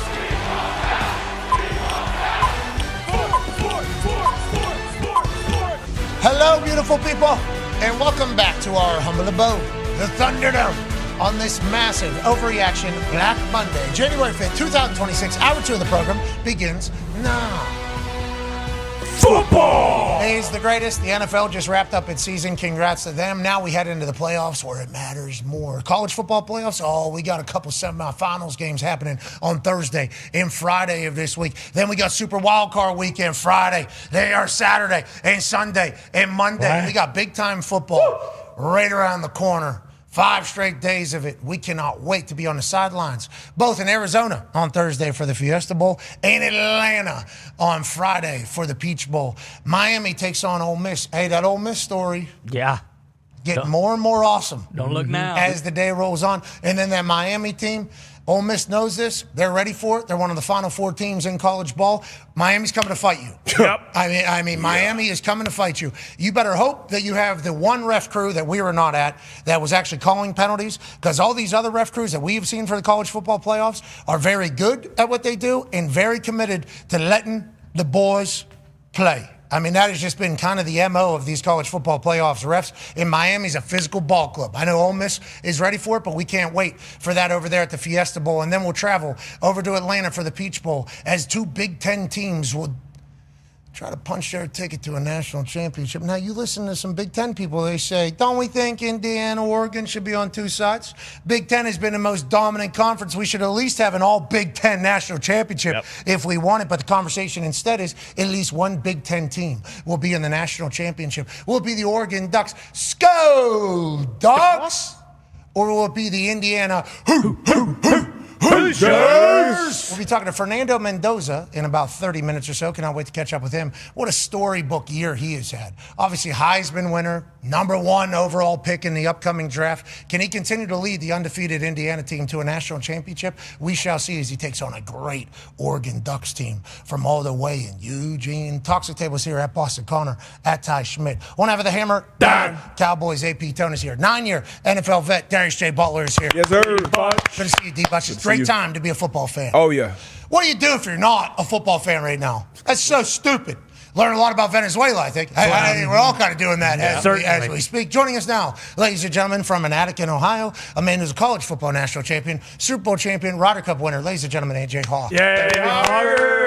Hey, AJ, we're all leering a lot about Venezuela. You know, it's kind of getting into all of our algorithms, even though we are sports people. But football is about to infiltrate the entire world. The biggest games are about to be 5 days back to back to back to back to back. I can't wait for it. How do you feel as we head into the most important time for football? I mean, obviously, I'm pumped with the college football playoffs that we will be at both of them. That's going to be amazing. But, yeah, the NFL playoffs, like how they shaped up, I mean, that game last night was awesome. Whether you're a fan of the Ravens or the Steelers or neither team, like at least it was an awesome football game that came down to the wire. Yeah, not just down to the wire, down to the wire, down to the wire, down to the wire, down to the wire. You know, and it was like Aaron makes huge play, Lamar makes huge play. Boswell never misses. Tyler Loop, this kid's seemingly very good. I think they've only attempted like 4 kicks. past 50, so I wonder about the leg strength. I do wonder about the decision-making process in it all and how he goes forward. This can be a big mental hurdle for this guy for the rest of his career if he's able to bounce back, because I assume the people of Baltimore have not been very kind to Tyler. Oh, man. I assume it has not Tough been spot. the most. Hey, it's part of it. Loop knows that, though. He knows that. That's a part of it. There's only 32 kickers. You need to make your kicks whenever you have your opportunity. Even though I have missed and everybody else that has ever kicked the ball has missed, including Adam Vinatieri, this can be a part of his development. Will it be with the Baltimore Ravens going forward? Will he be able to handle it? Will he be able to bounce back? We shall see. And what do the Ravens look like going forward? Joining us now, ladies and gentlemen, senior NFL insider for ESPN, friend of the program, a guy who cut a great promo on Saturday about what he was going to talk about on Sunday, NFL Countdown, Adam Schefter. Yay! Working the phones. Shefty's in the middle of it, Nice obviously. watch. I got stuff going on. I did want to show off the watch that I have and the ring. I don't know if he knows that he is currently live on our show. I don't hear anything. Hello? He doesn't hear anything. We hear you, Shefty. We hear you, brother. Loud and clear. Shefty, you sounded great. You're a keyboard, actually. I didn't know he's old school Typewriter, Is yeah. that what that was? That was the coolest he's ever looked. Do you think because he's So cash. That was unbelievable. Because he's working on the other side like this is what it looked like? Wanting to showcase the watch to the world. Ladies and gentlemen, cool Adam Schefter. Yay! I don't know what the audio issues there are about that. Can you hear us right now or no? I hear you. Yeah, you look so cool. You need to know that you look so cool there with your watch casual, looking off as you're typing on a typewriter, it sounded like, and getting everything done. Let's dive right into it. We know that you have a political show to get on in 15 minutes. Shefty, okay, so Jonathan Gannon. I know that I'm running for mayor of New York City. You should. We would love that. Good luck. Yeah, I don't know if you're going to be able to get it. From my understanding, I don't even want to get into that. Yeah. I don't even want to get into mayor of New York City talk. But nonetheless, we know that there's been 6 coaches fired already. Most recently, Jonathan Gannon. Obviously, Pete Carroll announced as a one and done. Stefanski felt like you and every other insider knew going into yesterday that Stefanski was probably done. Raheem Morris comes out of nowhere, and then obviously the 2 during the season. Which one of these firings, the last 4 there, was most surprising, and why did you guys all know that Stefanski was probably on his way out? Listen, there are a lot of calls. I happen to think when I did the report on ESPN yesterday, a couple of things I put Shane Steichen, Raheem Morris, Jonathan Gannon, and Todd Bowles in the category. I lean safe on all of them because you're talking to people within the teams and they give you the sense that they think they want to keep him, they want to do that, and then ultimately push comes to shove in the end, and you say, oh, well, Jonathan Gannon's lost 9 straight games, and their defense has given up an average of over 30, and it seems obvious. Now, Raheem Morris, that was a little surprising. I expected the general manager to be let go, but I think what happened there is the Falcons just wanted to overhaul their entire organization. And Raheem got swept up in that, and he's out. Stefanski, I don't know. It's just calls, instincts, reading between the lines. I don't know. I can't speak for everybody, but I had him out yesterday because I believed he was going to be out. And I believe he's going to be one of the top candidates in this coaching cycle, too. And yesterday we talked about John Harbaugh. Like everyone talking in about Mike Tomlin, I felt like John Harbaugh was the real hot button issue over Mike Tomlin. And those conversations obviously will occur. Todd Bowles is another one. Like I said, maybe I mentioned him before. I was told they don't want to make a change, but I was told that with Jonathan Gannon too. And a change came. And Raheem Morris, and he's out. So these things are fluid, but you have an idea of who's on the hot seat and then who ultimately gets the chair pulled out from underneath them. I appreciate you having a thermometer on everybody's ass around the NFL, especially this time of year. And we're talking about coaches and assistant coaches and families, so it does suck, but it is the business. And they sign up for it. They understand what it is. Jonathan Gannon obviously announced he's out. Shane Steichen, you mentioned you were leaning towards safe yesterday. Carly Ursay is going to have a press conference at 2:30. What do you think she's going to be saying about keeping Shane Steichen and Chris Ballard? Because obviously those are a couple massive moves for new ownership here. Well, Pat, you texted me yesterday, right? You said if I could take people behind the curtain, I'd be like, what do you think in Indy? And I said, I think they're both safe. And you're like, how do you know that? And I'm like, it's calls, it's checking in with people. And sure enough, they didn't waste any time. Right after the game, they announced that both men are back. And I just believe it's new ownership. Carly Ursay Gordon is getting used to the job. I believe that she believes in both those men. And she's willing to stand behind them right now as she continues to watch them and see and learn. Like, again, 6 weeks ago, we're talking about Shane Steichen for Coach of the Year. And Chris Ballard. It was longer than 6 weeks ago. It was longer than 6 weeks. We lost 7 straight. Thank you.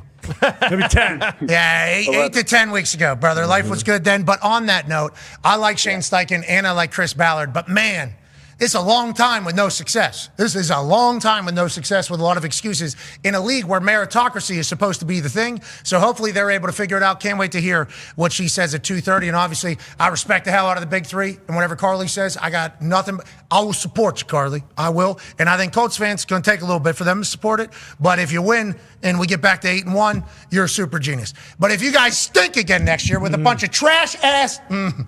I'm not doing it. Okay, let's move along. Let's go to Baltimore. Obviously, if Luke makes that kick, the Baltimore Ravens are hosting a playoff game, and they're winning the AFC North. Instead, potential holy water from Father Maximilian Maxwell potentially pushes that thing to the right. Let's talk about the Harbaugh situation, because you and Glazer both saying basically the same thing yesterday during your coaching report. Tomlin doesn't feel like it's that hot. Tomlin will make the decision. I think you both have alluded to him potentially doing TV, which would be awesome. We would very much welcome Mike Tomlin on a microphone more often, because he hits a home run on a mic every time he's on a mic. And if he continues to coach, he continues to coach. Both of you said, though, Harbaugh feels like a much different situation. Is Harbaugh in the world where he would have to make the decision to step down, or how do you think that would kind of come about, especially after how last night unfolded? You know, I think, look, Mike Tomlin's been in Pittsburgh 19 years. John Harbaugh has been in Baltimore 18 years. They are the two longest tenured head coaches with their teams in the National Football League. And these questions have come up with them repeatedly. And I think, you know, we heard it from the fans of Pittsburgh. We've heard it some from the fans in Baltimore. I think over time, fans, they've called for their head coach's job. They don't have an appreciation for the job these men have done over time, and they want something new and something fresh. So with John Harbaugh, I don't think either one of these coaches, Mike Tomlin, John Harbaugh, are getting fired. I think, look, the Ravens season is over, so these conversations can now occur. You go in and you talk. What is your vision for the future? Do you want me here? What is your vision for the future? Do you want me? And they talk it out. But it just feels like there are things to discuss this year. The season didn't go the way the Ravens wanted it to go. It was another year where either Zay Flowers drops the ball near the goal line in the AFC Championship, or Mark Andrews on the 2-point conversion, or Tyler Loop.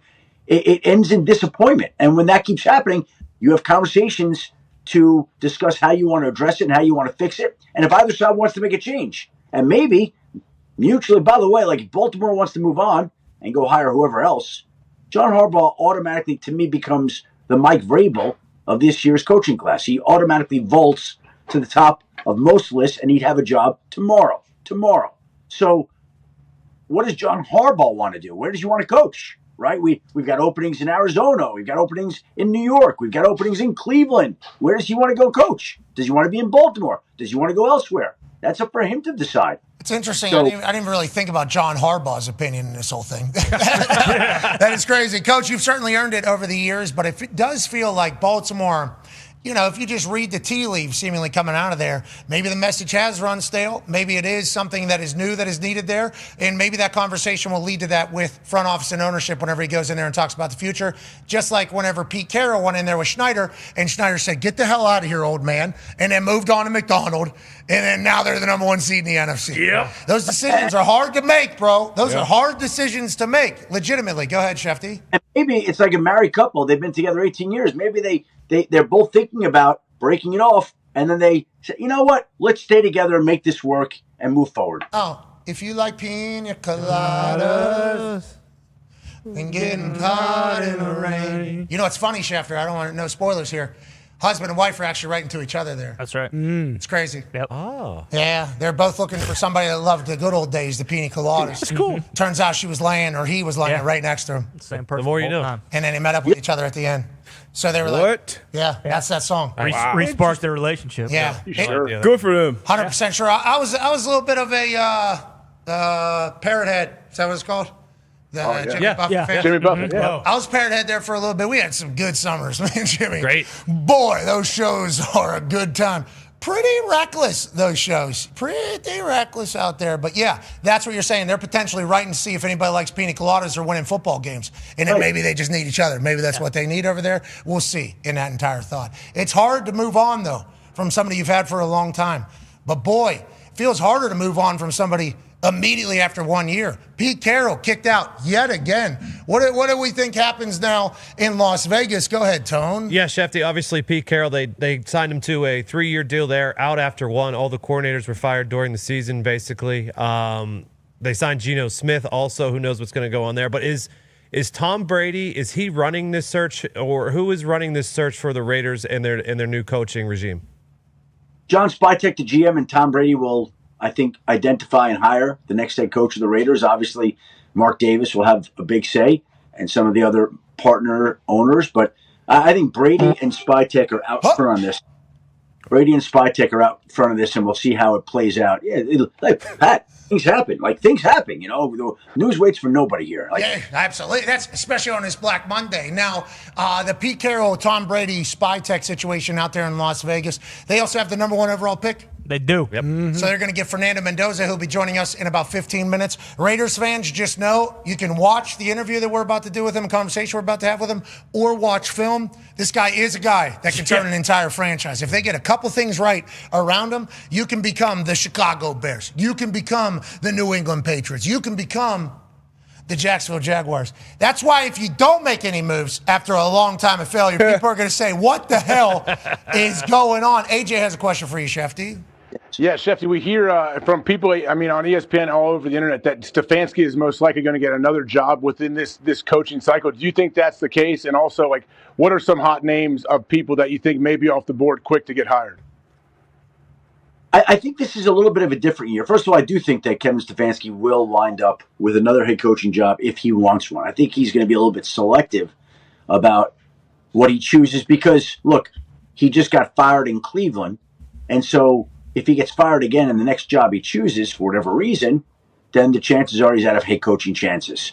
So you want to be very selective and careful. But I do think that the Giants and the Titans both will have interest in talking with Kevin Stefanski. I do think that he'll be a top candidate in this cycle. I think when we look at some of the others, I think Raheem Morris may get some head coaching interviews here. I think Robert Saleh could get some play. I think. Oh no! Somebody just. Somebody just missed. Get some interest, I hear, and get some interviews.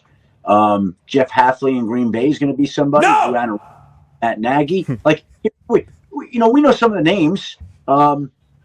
And you just don't know how Vance Joseph in Denver, you don't know how it's going to play out and how each guy will interview. But those are some of the names I think that will have some requests here and go on some interviews. Mike McCarthy. Yeah, Mike McCarthy is going to be a part of these. And we're excited to see where he ends up. Feels like he feels really rejuvenated after the year of hunting with his dogs and hanging out and watching ball. Well, it's pretty crazy watching all games, not just one game. I learned so much. It's been a fun year. You guys really good.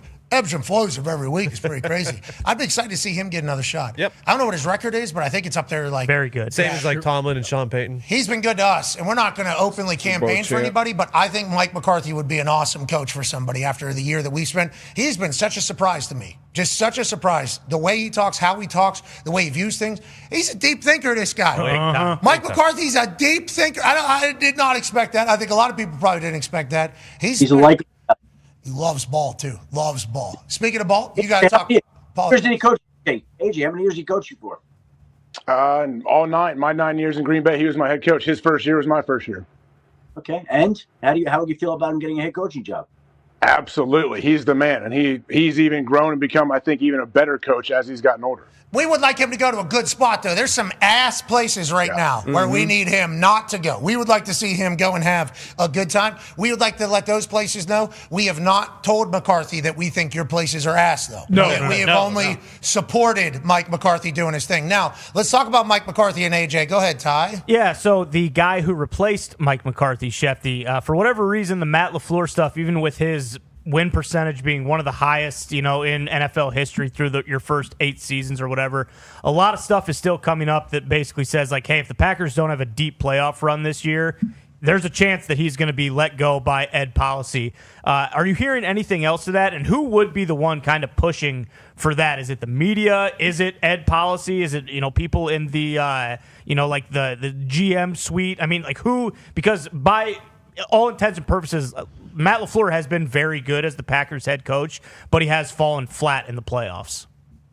Well, it wouldn't be an immediate decision. It would be, I believe, a Ed Policy decision as the president of the team succeeding Mark Murphy. He is the one in charge of those decisions. And, Matt LaFleur was asked about his job security this year and commented on it, which led to about a week worth of speculation. And again, I feel the same way about Matt LaFleur that I do Kevin Stefanski if they moved on. And he's going to be going into the last year of his deal. I think he'd get a job in this cycle as well. So I don't think it'd be much of an issue. I think the bigger deal here is, can they figure out a contract of fair value to keep him there? I think that's what this is about, them trying to negotiate a contract, seeing what they can come up with, seeing if they get a deal done. If they get the deal done, it's a non-talking point, and his future is secure there. If they can't figure out a contract that works for both sides, well, then you have to ask yourself, are they willing to let him go into the last year of his deal, which he would be, or what do you do about that? And very rarely do teams want coaches going into the last year of their deal, which I believe the priority will be to re-sign him to an extension this offseason. And let's see what happens with that first. Him and Gucci both? Yeah, both. I think both. Okay. Congrats to the Packers. They like their guys. Yeah. They like their guys. They like their guys. Playoffs. That's what it sounds like, Shefty. That's what I heard from you. All right, a couple quick ones. We know we got to go talk politics. Go ahead, Con. Yeah, Shefty. Arizona, Kyler Murray, what's the situation there? Are they going to kind of hold on to him? Is he going to be part of the new regime? Is he going to get let go, traded maybe? And then same with Miami and Tua. Tua is also done in Miami. What are those situations there? I think both. I think the expectation is in both places, no matter who's making the decision. Obviously, I'm looking for a new head coach. Miami is currently looking for a new GM. I would think that they're both going to be planning to move on from their respective quarterbacks, and it's just a question of how they decide to extricate themselves from those particular contracts, which are burdensome right now. Let's talk about a young quarterback. Go ahead, Darius. Yeah, a lot of these head coaches that had these turnarounds joined young quarterbacks. Cam Ward had an injury on his throwing shoulder yesterday. Any update on his injury? Sprained AC joint. Doctors told him they don't think he needs surgery, so that's an encouraging news development for him. As you guys would know better than me, the last thing you want to do is hurt yourself on the last game of the season, have to spend time in the rehab room while everybody else is going away on vacation. Oh, brother, that was my last 4 years, just kind of living in there. Oh, yeah. You actually kind of get more committed to the craft. You get more committed to the business. You start learning more people. It sucks, though, yeah. Everybody else is doing really cool stuff. What do you got? 6 a.m., they're going to rub a metal thing up and down my knee so that I don't get any scar tissue on there. Yeah, it's part of it, though. That's part of being a professional athlete. Happy to hear that it wasn't worst-case scenario for Cam. Excited to see how they build down there in Nashville. Obviously a great city. All right, good luck out there, Shefty. Remember, Venezuela, it's crazy. Yeah, hot button. Crazy. Story. My senior year of college, I gathered together all my friends. It was spring break, and I gathered together everybody so we could go to Venezuela on a spring break trip because I heard there were nickel beers.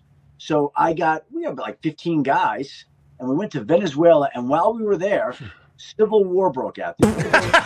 February 89, okay? And they had to like smuggle us out of the country. This is true. Yes. 1989. I remember you don't realize how dumb and ignorant you are at that time. Like, I'm on the phone, I'm drinking beers, my best friend's on the phone with his dad. They're like trying to figure out how to get us out of the hotel I'm like, have a beer here, have a beer. He goes, cut it out. Shut up. Tell that story now. That'll be a good story. Yeah. 1989 Venezuelan history. We appreciate you, ladies and gentlemen. Adam Schefter. First news break was probably that. What's that? Breaking. Hey, there's a civil war. Breaking news, civil war has broken out in Venezuela. Him boozing, by the way, is funny. Hey, you guys need to get to the embassy. Stat. What? It's nickel beers. Yeah. Not doing that. I learned a lot about Venezuela. I think we all did. Got a lot of oil down there. A lot of gold. A lot down there. Whew. What a wild weekend that was. Yeah. Marco Rubio interrupts the Pittsburgh Penguins, Detroit Red. Who won that game? Was it Detroit? I think it was Hockey Town, a.k.a. the Pittsburgh Penguins. Oh. I'm watching that game, obviously having a good time watching it. Pittsburgh Penguins might be the hottest team in hockey right now. Look out, Sidney Crosby looks like he's 24. I don't know how that works. He's aging backwards. This guy's fucking Benjamin Button. Okay, he's got magic happening, and then all of a sudden Marco Rubio pops in. If you don't know, now you know to the whole world. Yeah, like, oh my God, it's going down out here. Hope everybody's all right. Hey, peace and peace. Well, there's one guy can't see shit or hear shit. I heard. Yeah. Happy New Year. Good night. What a wild time to be alive. Shout out to football. Shout out to football. Shout out to football. Shout out to football. Okay, let's put up Super Wildcard Weekend, the schedule. AJ, which one of these games, outside of the Green Bay Packers and Chicago Bears, obviously a highlight for you and for Ty, is the fact that one of the greatest rivalries in all of ball is wrapping up day one of Super Wildcard Weekend. Which one of these games you most excited about, AJ? I mean, all of them are awesome, but that San Fran-Philadelphia game for some reason jumps out at me. I honestly, if I had to pick today, I'm not sure who I'm picking to win that game. I just think San Fran has been hot. They're good, and we know Philly, even though people don't talk about it or don't really mention it, I feel like they're defending champs. Like, they were awesome last year. We know they could find a way to turn it on, but I'm curious about that one right there, San Fran-Philly. Hey, Coach Tirianni, is it a dog mentality to rest all your players when there's something on the line? Well, listen, that's my decision. Everyone be talking today about how big and dumb of a dipshit I was. Let's say Saquon, hurts his knee, or Jalen hurts his throwing shoulder. You think anyone gives a shit if Taron McKee, is out there and he gets his brains bashed in? No, they don't, because they don't want to see Taron McKee playing the 49ers in the playoffs. So is it dog mentality? Not exactly, but what the fuck's the difference between the 3 seed and 2 seed anyway? I have a question for you, Coach. So is the 3 seed, 2 seed that's less important than Devontae Smith playing to get his money? So it's worth risking him for an injury, or? Well, I'm a player's coach, and so if you want to fucking bitch and moan about me sending a guy out there to get a couple extra shekels in his bank account, sue me. I guess I won't do that anymore. And then guess what? When we win Super Bowl this year and Devontae dumps me with the Gatorade bath, he might slide me, I don't know, 10 G's or something. Thanks, Coach. Thanks for remembering me, Coach. Appreciate you, Coach.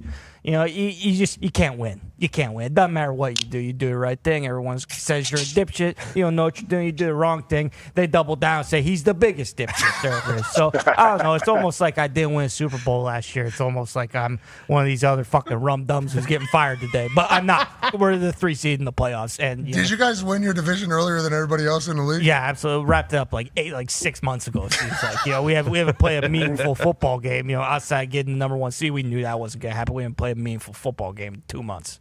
Well, Coach, what did you think about the Bears losing? You could have played the Packers by chance, maybe the 2 seed. No, did you not want? Well, I kind of knew what I personally. I don't want to get anything with them. I thought it was kind of a chicken shit move by Ben Johnson. He was trying to figure out a way to lose that game so he wouldn't have to play Packers in the first round of playoffs. But we said, you know what? No, we're not doing this. Everybody in America wants to see Bears Packers again, and we got a little bad blood with 49ers. You remember a couple years ago, Nick Bosa was basically saying like, "Hey, these guys suck. Like, we know exactly how to beat them." And I can't remember. I think that might have been a year we went on and won the Super Bowl. So, maybe he knows something that I don't know. But again, I'll just let everybody else talk all their bullshit, say whatever they want, and we're just gonna. Are we gonna play a football game? Is it gonna be outside? Yeah, okay, that's just how we want it, and we'll play in a parking lot if we have to. CMC's on a historic run right now, Coach. Yeah, guess what? He's got coming to the link. Okay. So I'm not calling for Eagles fans to, maybe put a sock full of batteries and smack him in his knees before. But if that were to happen, let's just say Coach wasn't the one telling you to do it. I know. That is not actually Coach Sirianni's words, by the way. That is Ty Schmidt impersonating Coach Sirianni, for those that don't know. Sure. Remember a couple of years ago, whenever we started licensing our show on ESPN, some sports media people would have typed that out as if those were actual quotes with no context at all. Just throw us right into a fire. Got Ryan Day. With exactly. Exactly. Fake Lou Holtz got him cooked up there. I appreciate that we have Packers Bears on Saturday night. I also appreciate the fact that the Jacksonville Jaguars, come on, man. I know. AJ, after watching them live, after having eyes on the product of the Jacksonville Jaguars, you think to yourself, like, coming off the bus, they're a real team. And then a lot of people can look good. Are they actually good? It's like, yeah. Oh, yeah. And Liam Cohen draws up people to be wide-ass open. Nobody really talks about Liam Cohen being some offensive guru. McVay, Shanahan, maybe Kevin O'Connell gets some love in there. Nobody really brings up Liam Cohen. This dude's dialing up wide-ass open guys on a regular basis, and Trevor's playing better ball than ever. Now, on the other side, an actual alien. in Josh Allen. That's a great game to kick off Sunday's Super Wild Card, AJ.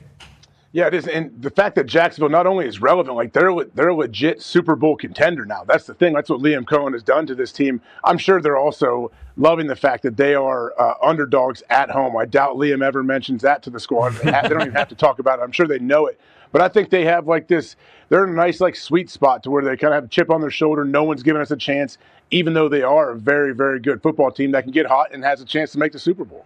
Yeah, and they're showing ETN right now, which is perfect timing. The whole thing with the Bills, was being healthy on offense, which they actually are now. Kincaid, Knox is rolling, Keon Coleman playing again, Gabe Davis, everything. But can their defense, get a stop for Josh Allen? Can they stop the run, do all those things? That was kind of the only reason everyone wasn't too high on the Bills winning the Super Bowl. And now it does feel like, maybe they have a shot. Yeah, that Bills defense kind of has turned the corner. Been playing well, better against the pass, better against the run, which was definitely their Achilles heel down the stretch. But the thing with Liam, I think most people knew he was a good play caller, a great offensive mind. Like, if you run back that shot of him running into the locker room, and that's been him from wire to wire. We obviously gave him a bunch of shit for the Duval stuff too, but that's the thing that surprised me the most, just his character and how we always say teams, take on the identity of their head coach. I never saw this from Lynn, didn't know much about him, obviously, as a coordinator, but when you see the personality of a guy, it's why you've seen other people that have the great football mind, but when you go into, you got to stand in front of that room from week 1 to week 18 and then throughout a playoff run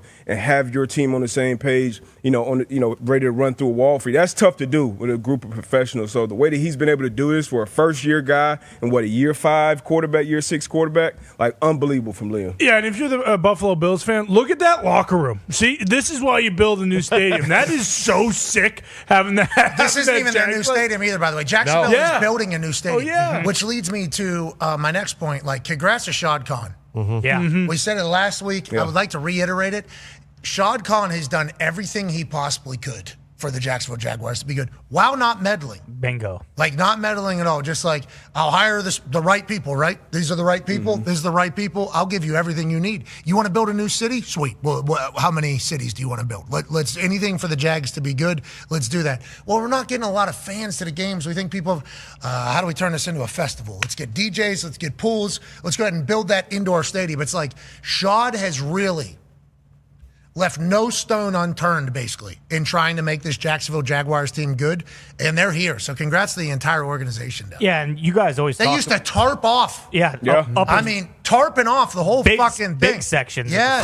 But exactly. Fans are dressing like clowns. This video right here, you guys always talk about, teams who are the tightest are often, and granted, I haven't, parsed through every single team who won this weekend who's going to the playoffs, their video inside the locker room. Yeah. But we see a lot of these from the Jags, and them giving Trevor, the grill. You can tell this team is actually, they're very, very tight. And then you go back to Liam Cohen. I understand that Baker's been banged up this year, but you look at what a lot of people say about, Liam Cohen maybe should, Bucs fans are wishing he would have stuck around and he would have got the head coaching job because he was the one that really unlocked Baker last year and kind of took him to a new level. And we maybe should have seen that coming, in terms of just unlocking Trevor. Now, I don't know if anyone would have expected them to go 11-4, but it seems like everything is just going in the right direction for the Jags. Right direction, yeah. Cam Little says, I'll send this ball in the direction of the uprights from anywhere. Unbelievable. From 67 and hits the net. Okay, so you get to the 50 down there. Now, there is a little... Jacksonville does have a one-way jet stream. That certainly does help. The Colts had an opportunity before half one time for a 65-yarder. Chuck Pagano didn't send me or Vinny out there for it. Decided to throw a Hail Mary that we did not complete. Certainly a conversation that happened while we were jogging into the locker room of what the fuck are we doing here? We got a downwind for this opportunity. We don't go for it. But every opportunity that this guy goes for, he makes. Cam Little is cold, dude. Mm-hmm. He's already got a jersey in the Hall of Fame, this guy, for what he's done in the past. Now he hits a 67-yarder like it's a chip shot. This dude's outrageous. So Logan Cook's their punter. Bombs. Yep. Absolute bombs. And a dog. And he's a beast. Yeah, he will fight you. Yeah. Shit matters. We saw it last night. All of it. Yeah. Kicking game, kicking game is huge playoffs, and these outdoor situations obviously won't be, this week you're in Jacksonville. Who knows what the weather will be? But a lot of these games, we talk about, the GOAT, Vinny, a lot of those played games came down to big-time kicks. So if you have a weapon like this, that's unbelievable. I love his swag. Yeah, me too. Congrats, Cam. Congrats, Cam. His last name's Little. He's not that little. He's actually average size. Colts do have a little guy kicking for him, and he put his entire body in. He did. And that's not his first time. We've seen that live in real person. I mean, he's a pretty active guy on the sideline. We've chatted about it before. I think he's like 3.5, 3.75 pylons probably if you stack them on top of each other. Because he's running down the sidelines a lot. We see him. He's a little guy. He's very active during games. I mean, every single time he can run, he's definitely going to do that. Yesterday, he said, "You know what? I'm going to throw it all at him." And that's not the first time. He's done this multiple times during kickoffs this year. And trying to get his head on the ball too. Trying to get his head across and put his head on the ball. Absolutely. So Blake, I want to let you know we appreciate your efforts. Yeah, keep it going. We need more of you out there. I still don't know how that dude kicks the ball so far with how small he is. I mean, he's clearly a small fella. He might be the smallest guy in the history of the NFL. Actually, might be the smallest guy in the history of the NFL. Legit. And he had a 60-yard field goal in Seattle. So it's like, Blake, keep doing it. You're the least of our problems in Indianapolis. We're lucky that you're there, Blake. Keep it rolling. Join us now. Speaking of Indianapolis, there's a town about an hour and 15 minutes south of here called Bloomington, Indiana. It had been forever known as a place where Bob Knight made the Indiana Hoosier basketball team a relevant conversation for every single sports conversation in the entire country. Now, it's known as the place that has the #1 football team in the country. Now, it's known as the place that is home for the Rose Bowl champions. Now, it's known as the home of the Heisman. Ladies and gentlemen, joining us, quarterback for the IU Hoosier football team, Fernando Mendoza. How are you, brother? Great. Hey, boys, really appreciate having me on. It was great seeing you guys on the sideline. And then during the end of the game, that great migration you guys made on our sideline. Yeah, it was a great migration. Thank you for showing us love. I didn't even think about calling it a migration. Yeah. That certainly was what it was. As you know, the exit is right up that tunnel for us, so we were trying to get ahead of it. We didn't know how we were going to get from one end zone to the other. We looked at the Alabama sideline. That looked pretty bummed out over there. Nope. Indiana sideline, we're going that way. So we just started walking through. Thank you for showing us love. It was nice to see everybody. The vibes are obviously immaculate. Sig got a big smile and even a hug. Okay, even a hug. I told him, hey, it was an honor to watch your boys. But let's talk about this. It was an honor to watch your team. You're the first team in CFP history to be able to get through the long bye. And it wasn't rust. It was just rest. How do you think you guys were able to handle the amount of time off with the Heisman and everything else and still come out buzzing like you guys did? What are your thoughts on the prep that you guys had during that long layoff that nobody else has been able to succeed with? Yeah, I think Coach Cignetti and staff had a fantastic plan throughout that month break. And going in that first drive, we started out on the first drive and had a 3-and-out. They sacked us twice. And I can definitely see why teams can get off to a slow start, especially the first play. I was like, wow, this is real football again. I haven't played football in 26 days. Essentially, they had a whole another fall camp of just anticipating this game all the way up to the Rose Bowl game. And so I can definitely see why teams get off to a slow start. However, once we got that 3-and-out, we went on the sideline. We're like, all right, we're going to play our brand of ball. We know what we got to do. And we were so hungry for this game and all the anticipation of this game that's been brewing for the 26 days ever since the Big Ten Championship. We were ready for it and ready to conquer the moment. Yeah, it looked amazing. It looked fantastic. You're obviously spinning it to all your weapons. Tell me about the run game. Pat Coogan wins the Offensive Player of the Rose Bowl, which is obviously a special moment. I did not know that Kirk Herbstreit decides who the players of the games are. He wanted to pick the entire offensive line. They said that's not possible, so he picks Pat Coogan. You all go crazy for him. Tell me about the offensive line and obviously how important it's been to this entire run. Well, first of all, I want to thank you, Mr. Herbstreit, for that, because Pat Coogan getting the offensive MVP has been so huge for our team. I think it's given another boost and jolt of confidence for our offensive line. They've done such a great job this year, and whenever I, or any other player on our team gets an award, we always try to emphasize it. Hey, Pat Coogan, the rest of the offensive line, all those guys are ballers, and the only reason we're up at this point. And I think him getting that award has really shown the offensive line our appreciation for them and the world's appreciation for them, and really kind of given us a little boost and jolt, especially going against a really tough Oregon defensive line next week. Reese Davis, fantastic job up there.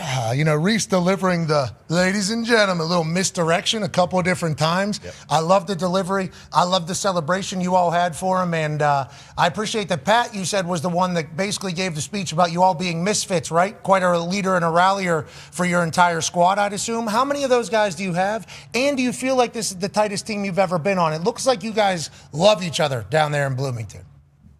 Yeah, this is an extremely tight team. Not only are we tight on the field, we're very tight off the field. And Pat is, I mean, he's basically, if not the captain, one of the biggest captains on our team, and especially our offense. He always gives us pregame speeches, halftime speeches, and makes sure that we never have that complacency. And it's all a trickle-down effect from Coach Sig to the coordinators to our position coaches to then the leaders on the team to then really just throughout the entire team. So I think Pat is a great representation of that. He always boosts us with a little jolt of a pregame speech, whether it's a misfit speech, whether it's a speech he gave us before the Rose Bowl, or the speech at halftime saying, hey, Oklahoma, they were up 17-0. You know, we don't want to fall in that trap. They're a good team. Alabama's resilient. Let's stomp them. Let's drag them to the deep end until the last bubble comes up. Then we could celebrate. Hell yeah. And so having guys like that on the team and having that mindset on that team is really why we were able to pull away. Oh, I love that. I just got like kind of chills hearing like that. Yeah. And I couldn't even imagine Signetti hearing one of his boys. That's a good one. Yeah. That's good. Yeah, fucking last bubble, actually. Yeah. Yeah, we're talking about real death here. Now, on that note, the last question for me before the boys have questions, and we appreciate you, Fernando, taking time here. Obviously, the game is just a few days away.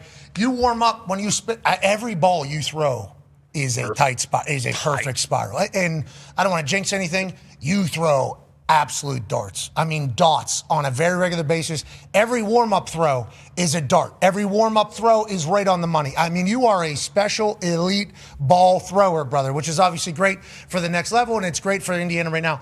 There was one time, third quarter maybe? Yep. Maybe third quarter during a commercial break, you were spinning it. Yeah. Signetti walks. Do you remember this?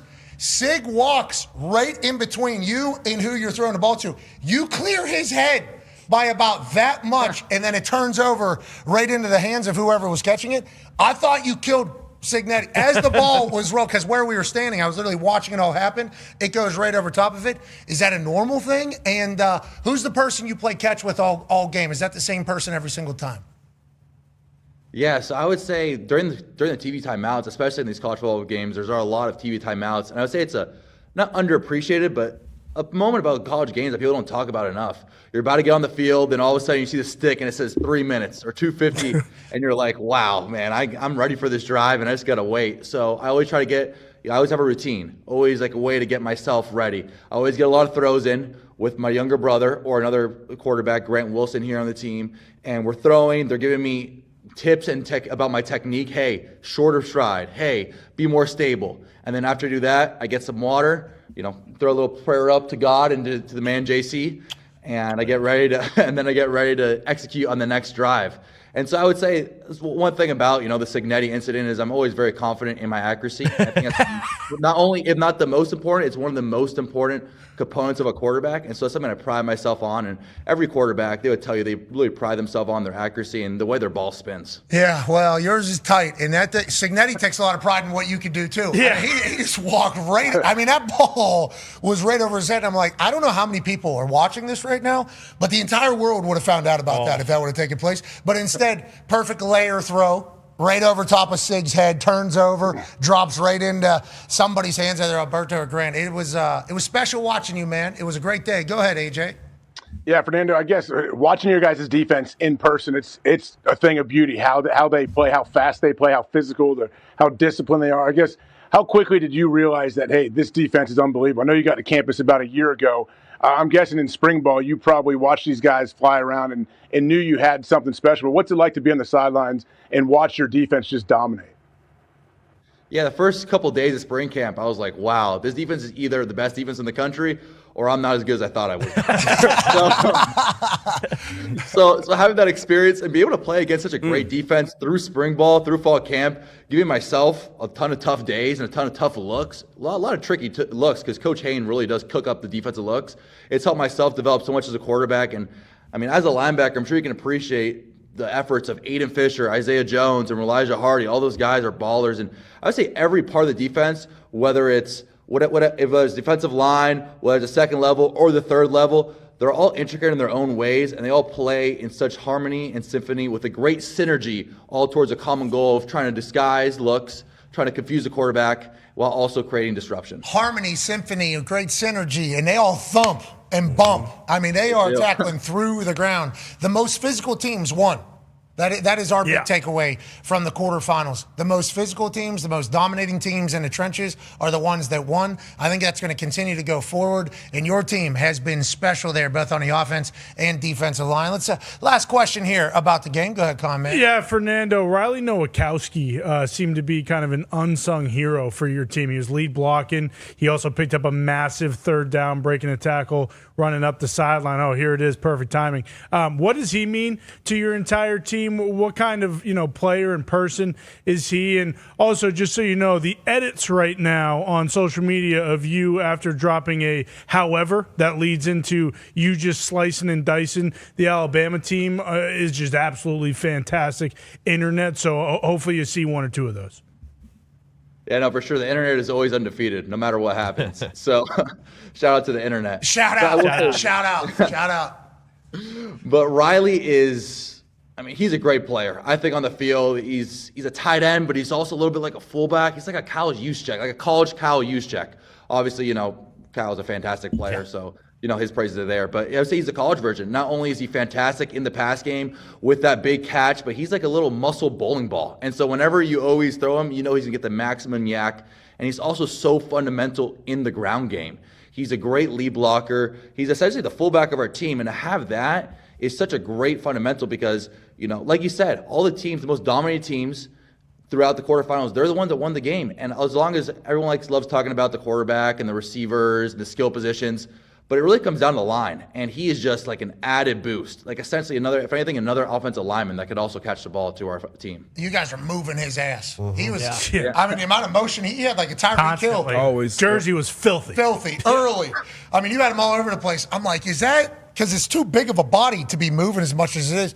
And I'm literally sitting there, Nowakowski in motion again, this guy. He's a big dude. To be running like that, obviously that goes to the cardio. That goes to the fitness. That goes to the commitment to ball. That goes to 30-some days or 26 days of no football and remaining locked in. Shout out to the Hoosiers! You guys are fun to watch. Let's talk about the next game now. Go ahead, Ty? Yeah, Fernando, looking ahead to the Peach Bowl, how much can you guys take away from the previous Oregon game? Obviously, going to Eugene and getting that big win when everyone was kind of saying, hey, is Indiana still for real?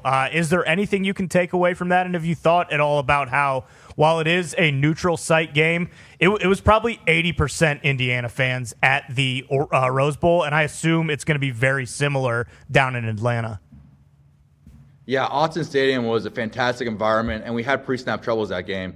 We had a couple false starts, a couple penalties, and I think that having that home field advantage in Atlanta, which you never know until you get there in the game and you see how loud the crowd is on either side. However, assuming that we're not going to have to go on silent count just because of how far Eugene is from Atlanta, and as well as just it being a neutral site game, it's usually 50-50, and hopefully there's more fans on our side. I think that'd be huge for us. And, going to Autzen Stadium, I believe it was week 5 or week 6, going to play against such a great defense led by their coach, Coach Lupoy, and just an overall great team that is always motivated with Coach Lanning. It spoke a testament to that point of the season that we could really do this, and we were destined to become a great team and be able to make the college football playoffs. And I think throughout the entire season, we've been able to prove that point. However, beating a good team twice, not a good team, a great team twice, is extremely difficult. They're star-studded on both offense and defense, draft picks all across the board. And so to be able to have to play them twice, they have changed a little bit throughout the season, but having to play them twice is going to be tough. It's going to be a great challenge for us. Yeah, it's good for the Big Ten to see you both there, obviously. Big Ten has been dominant through the national championship. Yeah, so that's how Big Ten people are talking. Yeah. That's how Big Ten people are talking. But through the entire bowl kind of season here, the Big Ten has just been belt to ass. Yeah, it has been real. And hey, the Southerns are going to have to look in the mirror. The Southerns are going to have to look in the mirror.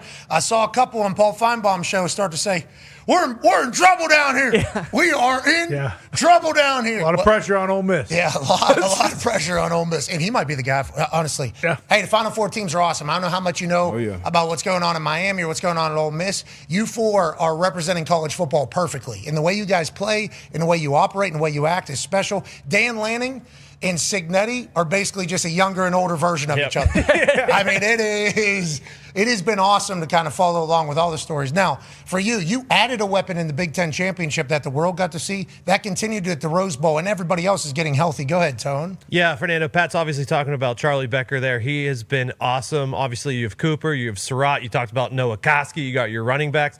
And then I saw you do an interview. I can't remember who it was with, but you were talking about the Old Dominion game and maybe potentially trying to do too much.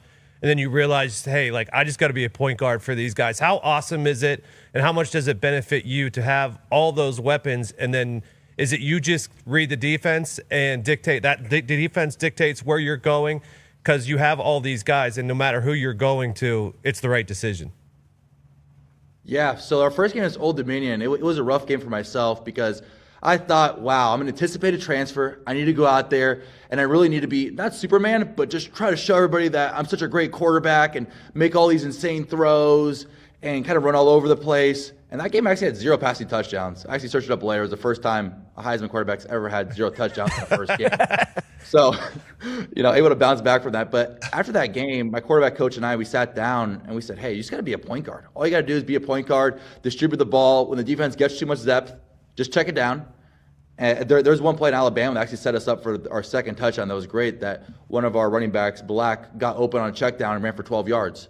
So it was really about being a point guard. We have such a great offensive line, such great receivers, and we also have such a fantastic run game that we're all going to be able to complement each other, and all I need to do is be the most efficient quarterback possible. So that's been my goal throughout the entire season, and there's been many games where I've had a really high completion percentage or been really efficient, such as the Alabama game. And I believe that's the best way to help my team, so I'm going to keep on doing it every single game. I'll continue to gas you up any chance we get. Hembo just sent a stat that is exactly what you just talked about. Fernando Mendoza, 14 of 16 with 3 pass touchdowns. He joined Tua, 2018 Orange Bowl, is the only quarterbacks with more pass touchdowns than incompletions in the college football playoff game. Pretty good. Hey, that was the rest of Russ thing, too. Yeah. Comes out pretty clean. I'm telling you, when we were watching you throw it in warm-ups, we're like, this guy doesn't, there's not a single flub. No flubs. And with the paint on the ball, obviously you see it a little bit. You throw seeds.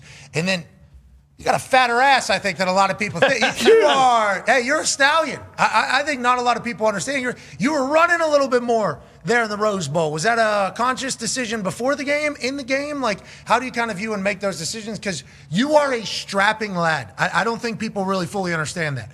You're obviously incredibly smart. You could spin it. You're tall. And you are thick. I mean, you are, pause, obviously. Yeah, respect. You get it. Respect his entire thing. It. But you're a big dude, and you were moving, brother. I don't think any of us expected that. I don't think Alabama was looking for that as well. Is this part of your game we haven't seen, or we just don't respect enough, Fernando? Yeah, I would say with the fantastic offensive line, we really haven't been able to see my run game too much. And, Coach Owens and the strength staff here got me up from, I think, 205, 210 to now a low of where I need to weigh in weigh-ins every week at 225. And with that, I've been able to put on good weight where I'm able to run and I'm able to still be fluid in my movements. And whenever the team needs me to run, I can always run. And so my mindset's always, every play is essentially a puzzle for me. I have 5 or 6 options, with throwing the ball. And then my 6th or 7th option will be, let me just run the ball or throw it away. And so sometimes when, there's a 3rd down and 3 that we had that was pretty crucial, they bluffed cover 0, was able to tell their bluff, going through my progression, wow, no one's there. Alabama did a great job. There's a reason they're in the college football quarterfinals. Like, they're a great defense. At that point, hey, I got to put my body on the line, I got to maneuver something, and I got to go get the 1st down. And so whatever my team calls on me to run, I'll always be able to run. Oh, my gosh. Just listening to you frame it as a puzzle. Because you're a nerd. You're a football nerd as well. So not only are you 6'5", can move, can spin it, you're also a football nerd. And it being phrased is like every play's a puzzle, basically. And then in real time, you're just, okay, Queen's Gambit on the ceiling. We're figuring it all out. Middle of the play. Yeah, this is a good football team. Man, they're pretty good. Wow, they bluffed me. You got me. All right, let's see what's next. I would actually, I would actually like to see you fill out one of those puzzles, or hey, point at the bikes so you prove that you're a real human. Because a lot of people out here think you are maybe a robot or controlled by AI. So what do you like to do with your teammates? What human hobbies do you like to do with the boys? Yeah, the boys, especially here in Bloomington, Indiana, it's a very fun college town. So we always like to go out and eat. We always like to go out and eat, and after some big games, especially the Big Ten championship game, when we got back, we like to go out. So we like to go out. We like to go eat. And so just whatever you can imagine in a college town, we do. Yeah. And so it's always a good time with the boys. I love to hear that. Feels like you guys don't want to say too much on national television here, but, not trying to throw anyone on the bus because we are focused on Oregon. And after Alabama, we got home at 5 a.m. So at that point, it's like, hey, we're always on to Oregon. But, there are times that we have fun. And I think that's the best part of college football. If you ask any players who've played college football, it's not only the big wins, it's hanging with the boys after the wins. Yeah. It's the crazy nights after the wins. It's the great moments. Hey, that's what we're doing it for. Go ahead. He's the only quarterback on the team to beat the bye week so far. Yeah. And I got to say, that's exactly what ChatGPT would probably say. I go out to eat with the boys. I go out to eat.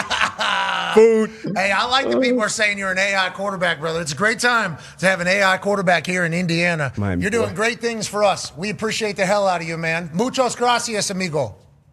Appreciate you guys. Thank you so much. God bless. Hey, no problem. See, I spoke some Spanish there. Did you hear that? I thought I really did it. I thought I thought I nailed that. You said absolutely not, gringo. Is that what you said right there to me? No, I mean, your Spanish is great. Your Spanish is great. You can definitely go through a lot of Mexican restaurants in Indiana. There's plenty. Yeah. There's a lot of them. Yeah, we can't wait. You're the man, ladies and gentlemen. Fernando Mendoza. Okay, he's Cuban. Mm-hmm. Yep. Miami. Did I speak the proper Spanish there? Yeah. What, you thought he was going to throw it back at you? Didn't you think he was going to throw some long-winded? Bro, I thought Dahn was coming back right there. I was so excited for it. I even potentially had a response, depending upon what he said. Yeah. Potentially had a response. If he would have went too far in there, I would have, I would have, I would have got in there. But I appreciate that dude, man. Mm-hmm. Special. And transfer portal is open right now. The window's open.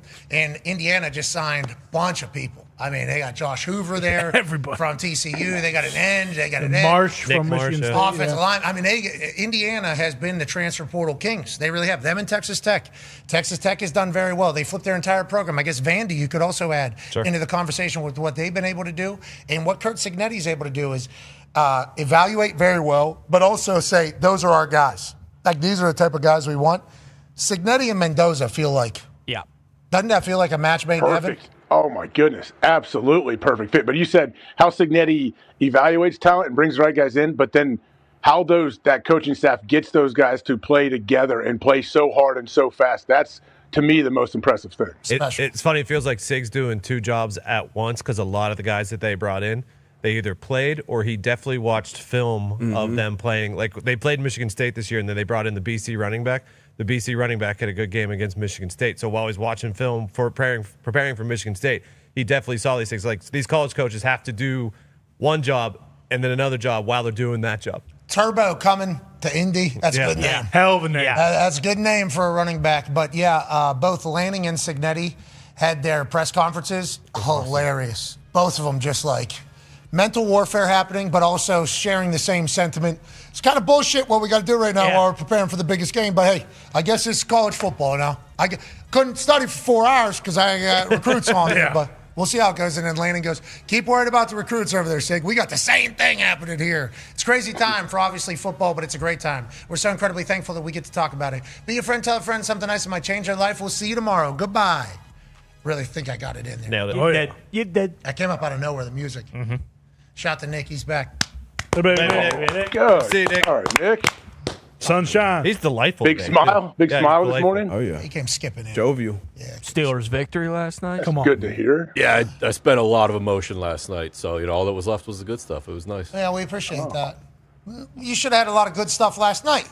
It was the greatest ending it could have possibly been for the Pittsburgh Steelers. There was a lot of agonizing moments up until that ending. Yeah, but the dopamine dump after that ball because of Father Maximilian Maxwell's holy water. I mean, Thank you, Father. Had to be. Does he go on the road?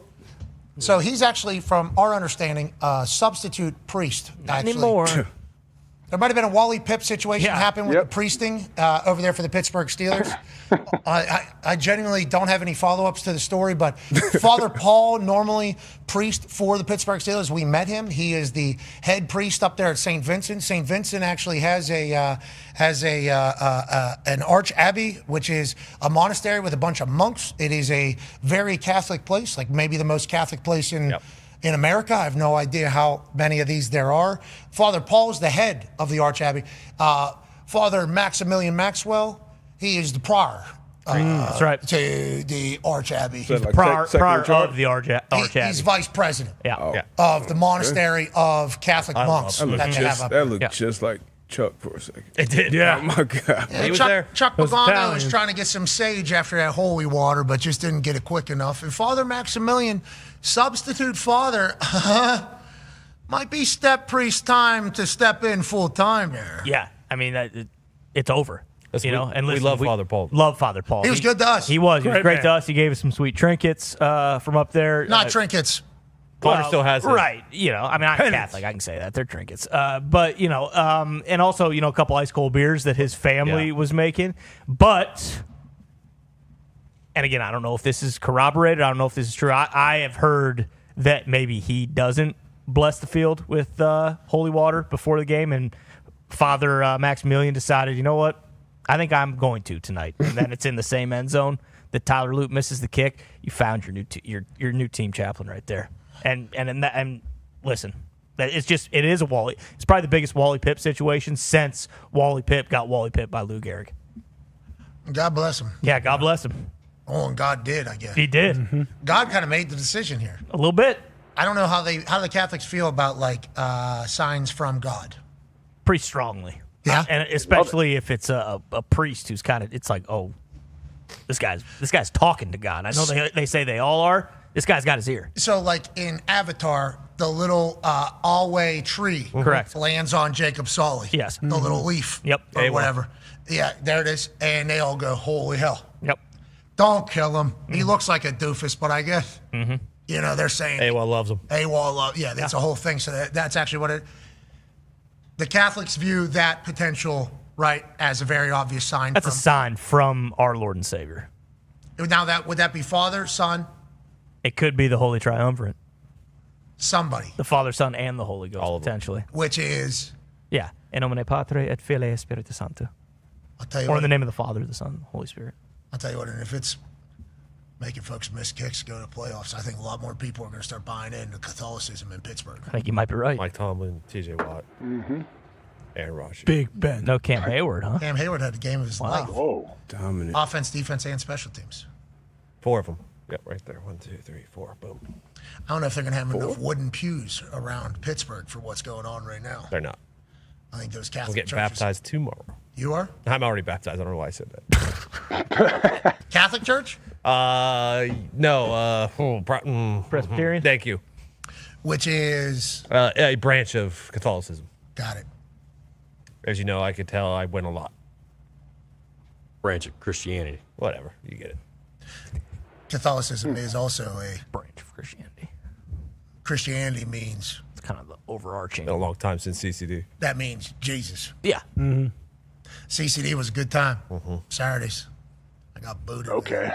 That was pretty rude. Huh? What's that? What was that? Thank you, AJ. What was that? What's that? I used to have to go wearing I used to get the opportunity to go wearing my football pants because I had a game directly after it. So I'd be clunking in there in my cleats and my pants and then go take my CCD class and then go to play a game. So does CCD. everybody have CCD? Oh, what's that? That's what I'm learning about. It's basically Sunday school. Yeah. Yeah, but it's on Saturday morning, wasn't it? Yeah, it was Saturday morning. Yeah, Mine was Ours on was Tuesday. Wednesday Mine was on night. Tuesday night. Yeah. Boom. Oh, Saturday morning was much better. And there's nothing me and my brothers disliked more respectfully. We were pulling teeth not to go. I'll tell you what, if it was a nighttime one, I would have been very angry, I think. I would not have enjoyed It getting was a tough I'm surprised you said Saturday morning. I thought that would have pissed you off too. Yeah. No, that's something to do. It was something to do. I had soccer probably at some point, but it was like something to do. I didn't watch that. You know I didn't watch that. So just Saturday morning cartoons? I'm not watching fucking cartoons. You know that. We all know that. We all know I'm not watching. Missed out. I'm going to CCD going, I don't know. Then my dad going, yeah, you listen. All right. They're saying, yep. Exactly. Shut up. Listen. All right. All I know is people from other elementary schools are going. So there's a chance to meet more people, talk to more people. What a time CCD was. That was a nice little gathering. Obviously, I didn't learn enough. Yeah. Because I didn't know that if you throw some holy water down, the other team's going to miss a kick. I wonder if they're fucking preaching that in CCD. They need to start, certainly in Pittsburgh. In that time, you do. We all know Father Maximilian. and what his heavenly hands did, Mm-hmm. he might be getting a little bit more power, huh? Are we looking at maybe next Pope here? Father Maximilian, is that how we go? Is that how the steps go here? He's got a ways to go. He needs to, climb the ladder a little bit more. But after something like that, Pope Leo might look at him and be like, "This guy's got. He's out." I didn't see Pope Leo at the Bears game. But Pope Leo got. Is he going to go? Honestly, is he going to go to a Bears game? From the bottom of the barrel, number 2 seed. So. That's a good point. Pope Leo, legit. I mean, Chicago. So he started as a priest. Yes. In Chicago. I want to say Philadelphia, maybe. But from Chicago. Yes. Goes over there. Then he goes to Latin America, I think, somewhere. Yeah, somewhere. And then he goes to Italy, and then he becomes the guy. Yeah. Becomes a cardinal at some point, and then. There's something with Seattle with the Pope. Anytime there's been a new Pope announced over the last 3 popes, Seattle has gone to the Super Bowl. Oh, so they see the grace smoke. Yeah, they one saw seed. 1 seed and Super Bowl. Oh, sorry, yeah, 1 seed and Super Bowl. Oh boy. Oh no! Something's got to give here. Was that Father Maximilian? Because he also exists now too. Well, I was going to say the sitting Pope has never had skin in the game. He does this year. Those previous 2 popes, those guys don't give a shit about NFL football. I thought the one before was a huge Hasselbeck JPJ guy. the second. Yeah, I thought he loved Hasselbeck. There's arguments out there to Joey be made Porter for Jr.? that, but no, John Paul. John Paul. Thought he had a Sean Alexander tattoo. Again, Cole Musgrove 23 is reporting on his X account. 2005, a new pope is elected. Seahawks win 13 games, advance to the Super Bowl. 2013, a new pope is elected. Seahawks win 13 games, advance to the Super Bowl. 2025, a new pope is elected. Seahawks win 13 games, and you tell me who's writing the story. Also, a lot of turnover for the popes. I didn't know it was this quick. Feels pretty quick for the popes. It's usually not, right? Well, it's because they're old as dying off. And maybe rest in peace to all. Yeah. Well, Leo. Well, the ones. Most of them. Let's get to a break. All right. On the other side, we'll obviously break down everything we weren't able to touch. And then, we'll skirt right into a Tuesday. No Monday Night Football tonight. No more weekday prime time. I guess next Monday. Yeah. Is there TGL or anything tonight? No, they wouldn't do that. It was Friday. Fuck that. How was it?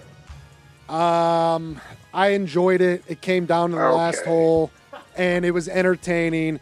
But Friday night, ain't nobody watching that. So same issues as we've always had. Speaking of watching things, more people are watching now than ever. Let's make sure we're getting football right.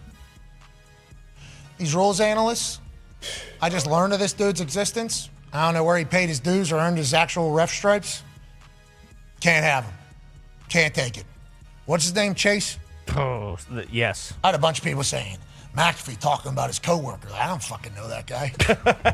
I'm talking for the good of ball, dude. For the good of ball, we need somebody who's good in there. That is what we need. We need somebody that's good at ball. Now, maybe he just had an off night. Maybe they feel obligated to stick up for the refs or whatever it is, but for the good of ball. Then I have Connie Carberg, first ever NFL scout. I think her name, Connie. Sure. First scout? First female. Okay. First female scout. She wrote a book. She tweets me after I go, refs are ass, rules analysts also ass. This is not great. She goes, so many people pulling for the Carolina Panthers. I'm pulling for ball. Yeah. I'm pulling for ball right now. Alec Pierce getting ejected in his biggest game. That was bad. Because the guy runs into him. It's like, yeah, right. These refs, come on. This is a lot of eyes right now. At T-Mac, OPI, that was... Well, that was the one. Unbelievable. He did push him a little hard there. All right, dude. Let alone the 2-point conversion. Let's not forget about that with Seattle a couple weeks ago. That has paid dividends for that team. Okay, so let's just make sure we're all on point. It matters. Everything matters now. Let's just remember that when we're getting in there. And you're representing all of ball. I don't care who's getting screwed or who's benefiting from the call.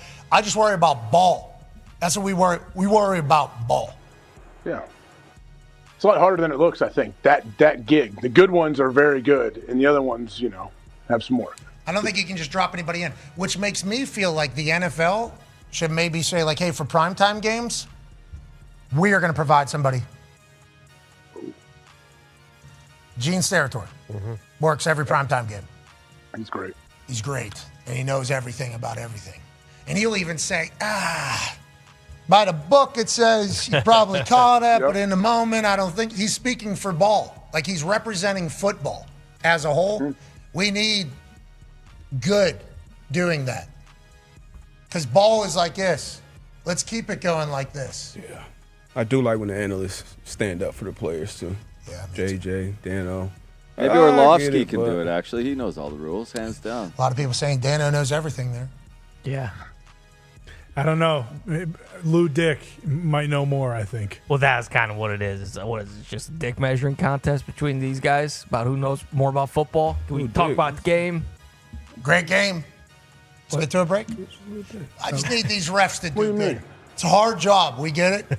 But we need you to do good. And rules analyst guy in the fucking booth, you're working for the people. You're not working for the refs. Mm-hmm. Yeah. It's their buddies. They're in a weird spot. They got to know that going in, though. Like, you're working for ball, brother. Yeah, but their contract is. I mean, who the fuck are you? Who's paying you right now? Who's paying? Yep. Well, it's where I come from. Does this guy even ref? No idea. I've never seen him. I don't know. I would assume that's a prerequisite. I don't know. I don't know if it is. I don't think you've had to ref to be it's an assumption, right? Yeah, Blandino didn't ref. And then he got the review job. So then But he's good at it. Yeah. Riveron. Did this guy ever ref? He's a bit of a ghost. We were just digging back here, and he was a video replay official for a couple years, but I don't see any NFL on-field That's stuff. what I'm saying. I don't think this guy's ever ref. Like, whenever he popped up and was talking, I'm like, who is this guy? He must be really good. And I'm listening, I'm like, who put this guy here? How'd this guy become the voice of ball? And one thing leads to another, and all of a sudden I'm burying coworkers. There is a challenge coin available on eBay presented to replay official Mike Chase from Super Bowl LV. All right, let's buy that so maybe we can get this gig being the ref consultant. Consultants. Atlanta's hired 2 of them. Already, huh? Okay. I'd like to sit in on some of those meetings, actually. They hire 2 consultants, and then they promote president to president and CEO who's already been there. So then we hire outside people to do stuff whenever the person that's been there is being promoted. I don't know. That doesn't sound... That sounds... Maybe the outside firms came in and were like, hey, this is really the only guy you got, Beatles. Yeah. Let's make him CEO, and then if you can also make him GM and head coach, that'd probably be good. But don't worry about Sportology and ZRG. You'll get to the bottom of it. Sportology. Go ahead and scroll through who they got. Sure, a bunch of ball knowers. Yeah. He might be wrong, but this site might be wrong, but it doesn't look like any on-field. It just looks like 1, 2, 3, 4, 5, 6 years as video replay. What year were those? Were those 19 to 24. That was right during the pass interference one, which we all agreed was the worst time of the reviews. Yep. You'll get better. Needs to. Oh, yeah. Okay. For the good of ball. For the good of ball. It's a valuable spot, a very valuable spot that person educates everybody watching the game. You're speaking for the sport. The refs, too. Whitecaps as well. Can't have them being ass. But rules analysts, definitely, too. Mm-hmm. Let's get to a break. And I'm not rooting for any team. I'm rooting for fucking ball. Ball. Maybe just put the other guy in there. Oh, yeah. Love that work. He's got the shirt on from game day, his ref shirt. He's got it in his wardrobe already. I watched that back a couple times. The one that he said was no good. Dead on. Hello. Couple new angles. Yeah. Feels like that one might have missed. Exactly. In Utah, right? Yeah. Jodo. Yeah, exactly. If I recall. Yeah. No, that wasn't good. I'm telling you, I was right there. That thing was no good. Other side. Hey, Steve, how come everybody in here is saying that it was good, including the one I was right fucking there? Standing right there. It did not go good. It was not. Go ahead, Tom. Chase was also the Super Bowl replay official for the 2020 Super Bowl and the 2024 Super Bowl. That's where challenge coin's from. You can have it. We got this guy fresh out of the... Let's go back and check how he did. Doesn't look great. What, do they have percentages on correct reviews? Good luck, Chase. You're a part of ball now in a big way. Yep. You're speaking for it to a lot of people. Let's make sure we're doing that properly. You get to. And we're thankful for you if you get it right. That's right. If not, meritocracy. We need new. Be a friend, tell a friend something nice might change their life. Take 5.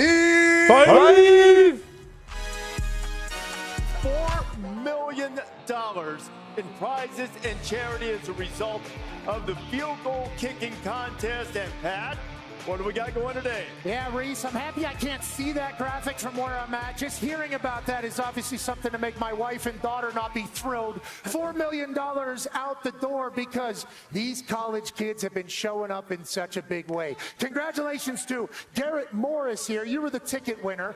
You are not going to be the one doing the kicking. How come? I cannot kick. Okay, so you're ass at kicking. I'm ass at kicking. I climb rocks. I don't kick. What's your major? I'm an accountant. Okay, so we're going to be counting numbers later. Absolutely. Hopefully it'll be some numbers off of Jonah! Okay.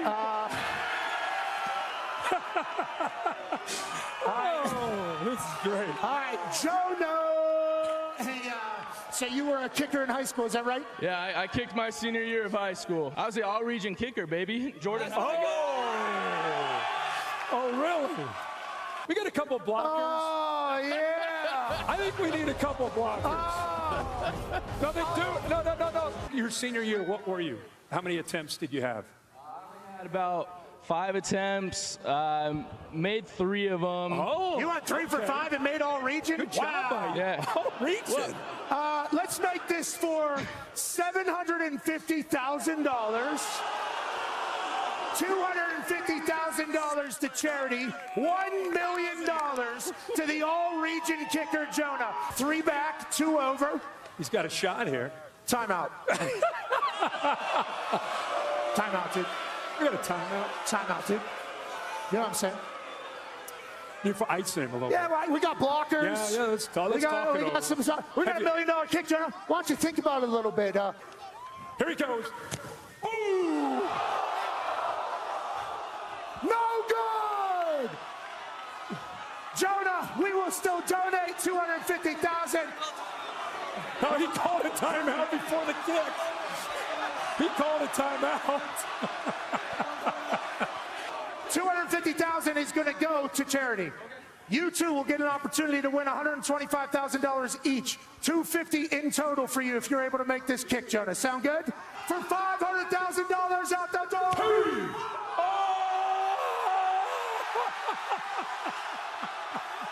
He curled that in. Steve's waving it off. I think that was good. Dude. Can New York tell us if that was in or not, like this is the NFL? I think it was good. Count it! $500,000 after Great work! Jonah, way to step up. Congratulations, brother. Ladies and gentlemen, in 3, 2, and...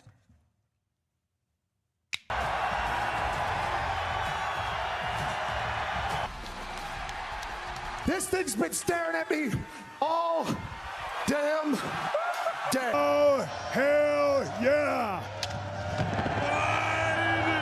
$500,000, Tyler.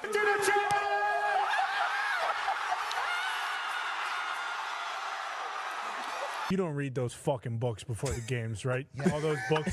Take the phone. The first page. Wow, holy shit, Braun read it. That's it. Biggest fans. Ty has a question for you, Tom. Yeah, Tom, first and foremost. Yeah, I know you, Ty. Thanks, man. Hey, Ty. Hey, brother. I love you, Ty. Wow, Ty, good for you, Ty. How about one last hoorah for the crowd? You want me to do another one? I'll do another one. Hoorah! This is awesome. Wait, my mom wants to say hello real quick. I love your show. You guys are so funny. Let me introduce to everybody. Big Mac, Roy Z, Doobie, Madge, LT, boys. Little Kid Leno, Hey, little kid. Don Wilson. You son of a bitch! That's what it's about. My wife always says I say sorry wrong, so. Could you strike you out? I think I can, yeah. Heard you ran in a CD last night. Is that accurate? Not falling for it. Where's the best place to get some gator? Yeah, I'm the best place to get gated. Here it goes! Feet together! Feet together!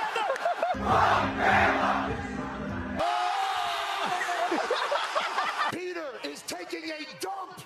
Thank you very much. Pimento cheese and ketchup. Just like. Oh, I Start at the tip. I don't think I fully under. Oh, can I get some soup? Yeah, these look amazing. I don't think this is even cooked. Notre Dame beats Pitt today, and that is this over. Jonah! Hello, beautiful people. It is our honor to introduce the legends that are going to be bombing balls this evening. Da-da-da, da-da-da. Welcome to Paris Island, South Carolina, where they make Marines football! Yeah. Howdy! I just got a red, white, and boner. I think I got a little freedom erection happening as well. Got him by the head. Oh, no. Oh, no. Dropped it. What? Are we doing a moment of silence? They're doing national anthem for the Weenie 500. Oh, shit.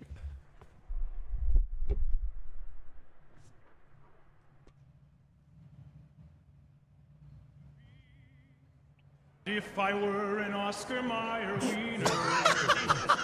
For $1 million. Look, Sydney. Holy shit, man. Of course. I do have family members with Down syndrome, or as you guys would call it, Dahn syndrome. Fuck it. Easy. So what we smoke?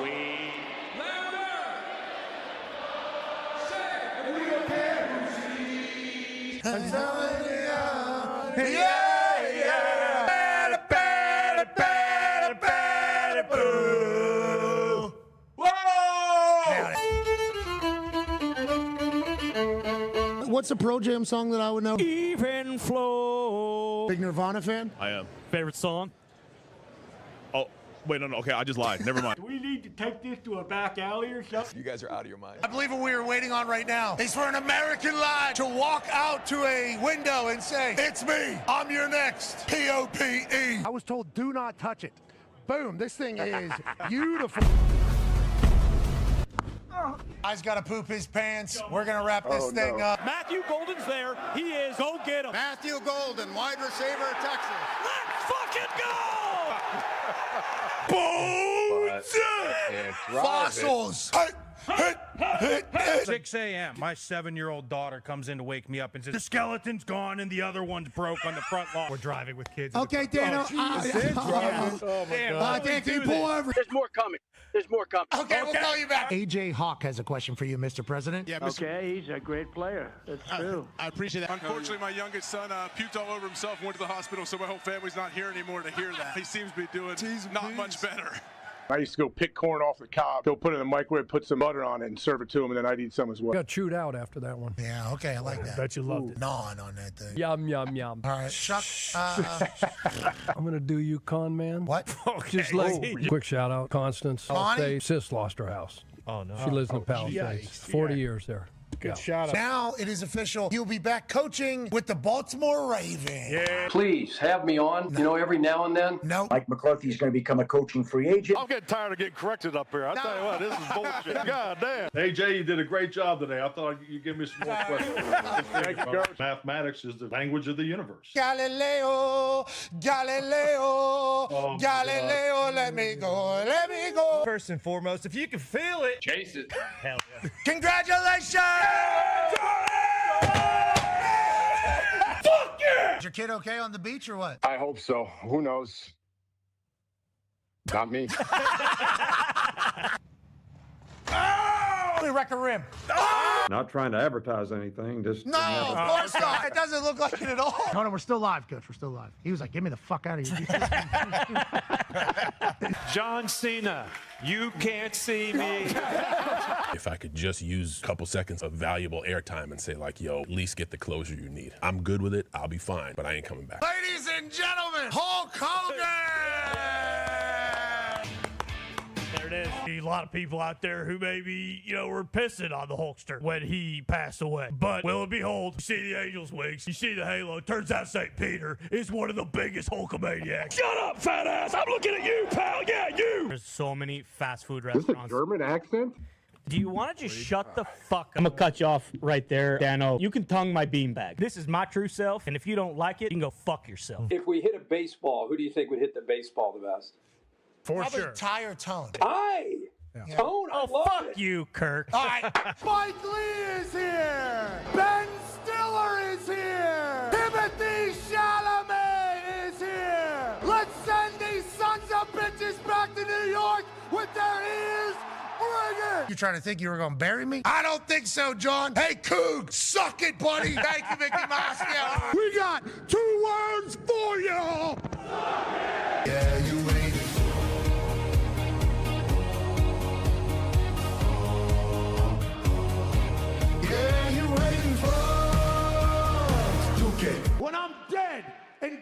they will say that I was a loyal motherfucker. If I die, I die. You got a problem with Cole, you got a problem with me, Gunther. McAfee again with a super kick. Happy New Year, guys. Happy New Year. Hey. See you next year, Coach. All right, we love you. Here's Jim on our show doing his thing, showing the world exactly who he is, which is a compassionate, brilliant, wealthy legend. Rest easy, Jim. I fucking love you. A lot of people don't realize is from here to the moon is 208,000 miles roughly. You think about that, and that's far, but like Mars, think about this, is 250 million miles. 250 million miles.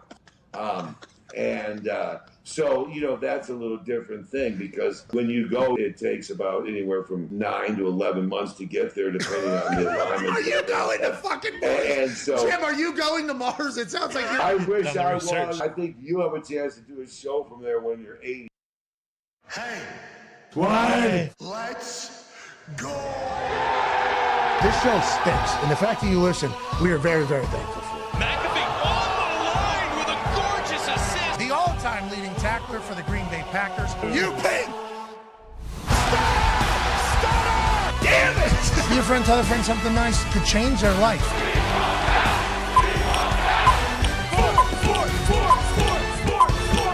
Hello, beautiful people, and welcome back to our Hum of the Boat, the Thunderdome. On this Overreaction Black Monday, January 5th, 2026, hour 3 of the program begins right now. Football! He's the greatest. That's AJ Hawk. The Talks the Tables here at Boston Connor and at Ty Schmidt. One half of the hammer, Dahn. Cowboys AP Tone is here. Tone, on DraftKings, when 60% of the bets are on something this weekend, how did the public fare? Because in the past, we had been ass, and the books had beat us. And AJ, I'd like to let you know, we tied. Oh. Again? Yeah. I needed a win, though. I needed a win. And I'm not going to blame Jack Carr, okay, because I appreciate Jack Carr's contributions to the United States of America and to society. But I flipped this coin right here for that Seattle-San Fran game because I've been on Seattle this entire time. And these axes, as if they were the 1849 49ers that were looking for gold out there in California. Felt like that was the right play because Jack Carr's challenge coin told me as such. I will not hold this against Jack Carr, even though immediately after the game ended, I said, fucking Jack Carr. Because I got to remember, Jack Carr saved the world numerous times. Yeah, numerous times. Yep. Truly. And if it wasn't for us documenting it, nobody would have known that Jack Carr saved the world numerous times. Most recently, UFO out of nowhere. Yeah, invasion. Yeah. That was crazy. Bunch of aliens pop out of some portal over here. They're going to hit a kill switch for the entire planet. Yeah. Right? Down to the Yeah, core. exactly. I still can't believe that fucking button's right here. Right out there. Under our noses. I know. I should, when I was buying a property, remember we had to go to a council meeting and all this shit Yeah, it was to fun. rezone this? I feel like that should have been something that was talked about, right? Yeah. Yeah, maybe Emphasize. disclosed. Yeah, disclosure. Like if someone dies in the house, aren't you supposed to disclose that? The realtor's supposed to? Well, disclosure we're talking about here. Uh-oh. Maybe we need a little bit more so that those situations don't happen. Because what if Jack Carr's not here? We're not ready. We're done. I had that alien killing gun Yeah. that I got off the internet, Sure. but I wouldn't have been able to use it. You might have got a couple, but not all of them. We'll send Bill out there. You wouldn't have got that big one. I don't know. When that big one turns and looks at Bill, I think Bill's natural big? reaction, because it would be any human, not Jack Carr, any human's natural reaction would be to kind of Run. quiver a little bit. Run away from the Jack sounds Carr of the actually guns. cracking jokes. Looks like this one stopped on the way in. Yeah, exactly. Jeez. Boom, bang, pow, boom, boom. Right in the head, right in the collarbone. Right in the dick. Right, exposed. All those, I think. So Jack Carr's challenge coin, obviously not great to us. Jack Carr as a whole, though, good for society. So we tie 7-3. Feels like we did well, though. Hey, we should be pretty proud of what we did here. And congrats to you on winning the season, buddy. Congrats to you. Yeah. You'll have a prestigious award that I know you'll be proud of. Congratulations. You actually win these. What? Wow, no way. Because you saw it so well. Sweet. This is what you win. What about the playoffs? So, Oh, interesting. Put this at Dahn. It's not over yet. Hold the phone. Hold the phone. These might stay here. You know, I love that these are here. Yeah, I already pictured myself wearing those things.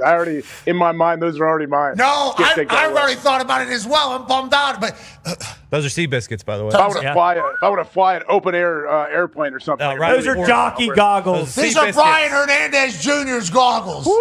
Okay, everybody knows Brian. Everybody knows Bry can ride. Yep, that's what they say about BA? Brian. Yeah, Brian Hernandez Jr. right here. Okay. These are his. Okay. Whoa. He could see it better than anybody else. That's why he had these goggles. There's little layers that he used to just peel off. He's the one that actually invented the windshield wiper thing that they do. So whenever we give you these, it means you're seeing the field better than everybody else, which is what you would be doing if you were to win that strap this year. But turns out I still got a few weeks to save this. That's right. Yes, you do. Brock and ride, but boy, seeing it's not easy this year. No, it's not. Whoever wins this year is going to earn it through great picks and great vision of the future. And that's what this represents, Age. So if this ends up in your little bookshelf room up there in your attic, you should take great pride in it and know that I will miss it mightily. You ever put those on? No, because it would be disrespectful to Brian, the rider, Hernandez Jr. Someone should strap them on. Someone should put them on and see what they look like. It might be a sign. It's only one. Of what? Can we put the teams up there, the playoff teams? I think it's only one that's. Oh, I see what you're doing. It's a horse. Yeah, it's not on the Actually, they're not even on there. They're a 1 seed. You're talking about Denver Broncos. What about the You Texans? think Bry the rider, Hernandez Jr. said that? Nah, they don't wear that Bulls, fucking rodeo. Rider, yeah. I mean, it would either, obviously the Colts didn't make it, so. Boy, they've been bucking us off the Broncos. fucking game the whole time, haven't they? I mean, we've been going bareback on that thing with Spurs, on this horse every season. This year, 8-1, we're number one, bang, bang, boom, bang. 7 straight. Yeah. 7 straight That's losses. good. That was a very accurate representation of the season. I'm part of the Montana State rodeo team. Remember? Oh yeah. I've been Did you wrestle that bull? Then you wrestle that bull down and you said, and did you, is it true that Yeah, it was a bull. you asked the people, hey, I don't want to hurt this 9,000-pound animal. Are you sure I can really torque him like you tell me to? Are you asking, is it true, as if... Yeah, I heard rumors. I heard rumors that you might have asked that, yeah. Yeah, did I tell you that particular rumor one time? I think you told everybody that rumor, As an acknowledgement of being an asshole? Just because they had me... I'm going to break his neck, though, right? I don't want to break his neck. I don't want to hurt the calf, you know? I It is a valid question, though. I think it's a valid question. Boom, put it down, by the way. That thing late. Hey, that thing late. Ooh. Late leaner there. But yeah, I certainly had to ask. Like, this looks like I'm hurting the cat. People are going to be really pissed. I'm hurt. You're going to hurt this thing? Let me go tell this thing that you're going to hurt it. 10,000 pounds. Thing's got horns. What I'm asking you to do is not get in front of this thing so it doesn't kill you. You think you are going to hurt this particular? Well, I guess it was a dumb question. Yeah, it was a dumb question. Thanks. Next one. Rodeo's in town this weekend. I'll tell you what, if I was to go, it wouldn't be my first. No, it wouldn't. But won't be my last, too. If these little fucking bull riders, they get in there. Oh, yeah. Incredible. Yeah. Well, yeah, they wear helmets now. They got nothing to be afraid of. Okay, They all wear helmets? You calling us off? That's what Ty said, yeah. Yeah, he is. Forgot about that. On that note, now I don't know what's going on with bull riders. I hope they survive. Me neither. Because these bulls are fucking bucking better than they've ever bucked in the PBRs, obviously. Worthy of a watch if it's on in between other stuff. Speaking of, like, they got helmets on now. So, you know, the wild and wonderful Wandalas? Yeah, the Walendas. The Walendas. No nets. Throughout the entire time, they have been the family that has done death-defying stunts for the entire country to watch live. We're very thankful for them. They're the original, jackass. They're the original crazy folks to do stuff, and it was good entertainment. I think their entire family committed to it. And then it became like, hey, worst thing that could happen here is we're bungee jumping over Niagara Falls, because they're kind of locked in. And I, as just mere moral idiot, saw the worst thing that could happen there is bungee jumping over Niagara Falls. That actually sounds pretty sick. It would check the box just one time. So I think because of how much we learned about how much the Walendas could actually die, like obviously that particular form of entertainment got dumbed down on a linear television version because we'd be watching the internet and people would be doing like actual should die stuff. And we'd like see it. It's like, wow, I can't believe it's. But TV, I think laws and injuries and insurance and everything got too big where we couldn't really have something that could really go for it anymore. Really did feel like that was a lost entertainment because they tried it a couple times. We're walking across this, we're walking across this, and then you watch it and it's them not really being entertaining and everybody, it's hard to just buy into the not actually dying. Morbid, but that's what we're selling here is death-defying act and stunt. That's what we're watching. This Alec Honnold thing he's about to do? Yes. They're saying he's fucking... Yeah, nothing. Oh, yeah, free solo. He's free solo climbing a building. A very tall one in Taiwan, I think. In Taiwan or Live? Something. Live. Yeah. Live. So if we see him fall, though, you'll just see him fall, and they won't show him, like, hitting the ground. No, you have to find that on the internet. Correct. Yeah. No. So that's all. It'll be very jarring. It will be terrible, but I have faith that he's going to make it. I have faith he's going to make it, and hopefully out of camera view, they'll have a net down there that'll catch him. Nope. That would make sense. It's got to be a pretty Once tough, he gets pretty past strong like net. the 10th or the 5th story or whatever. Brother, they got nets outside of buildings. I don't know if you heard about people working until they didn't want to work anymore, okay? They figured that whole thing out. But I'm saying, I didn't think I would be alive again for an actual death stunt happening on TV or happening promotional. Let's see what it is. I don't think Honnold's signing up for anything other than that. It is. That's what I'm saying.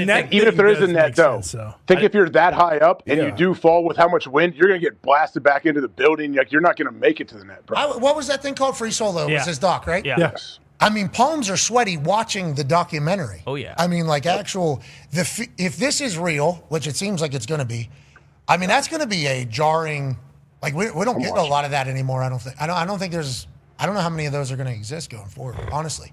Fucking shout out to Honnold, dude. What a maniac. Yeah, lunatic. I was at that, what was that, Disney's Upfronts to announce our show is being licensed by Disney and ESPN. And he was the only guy I really fanboyed about. Yeah. I was walking by. Holy fuck. You're the Alec? Yep. Nice to meet you. Oh, I love you, man. He said he knows the show. He watched it on the internet. I'm like, don't need to hear that. It means you saw a clip of us talking about you. What we did say about you, though, how we all feel, he's different, man. Literally. He is. He's been on, right? I think we've had him on. Yeah. Yeah. He's got a kid now.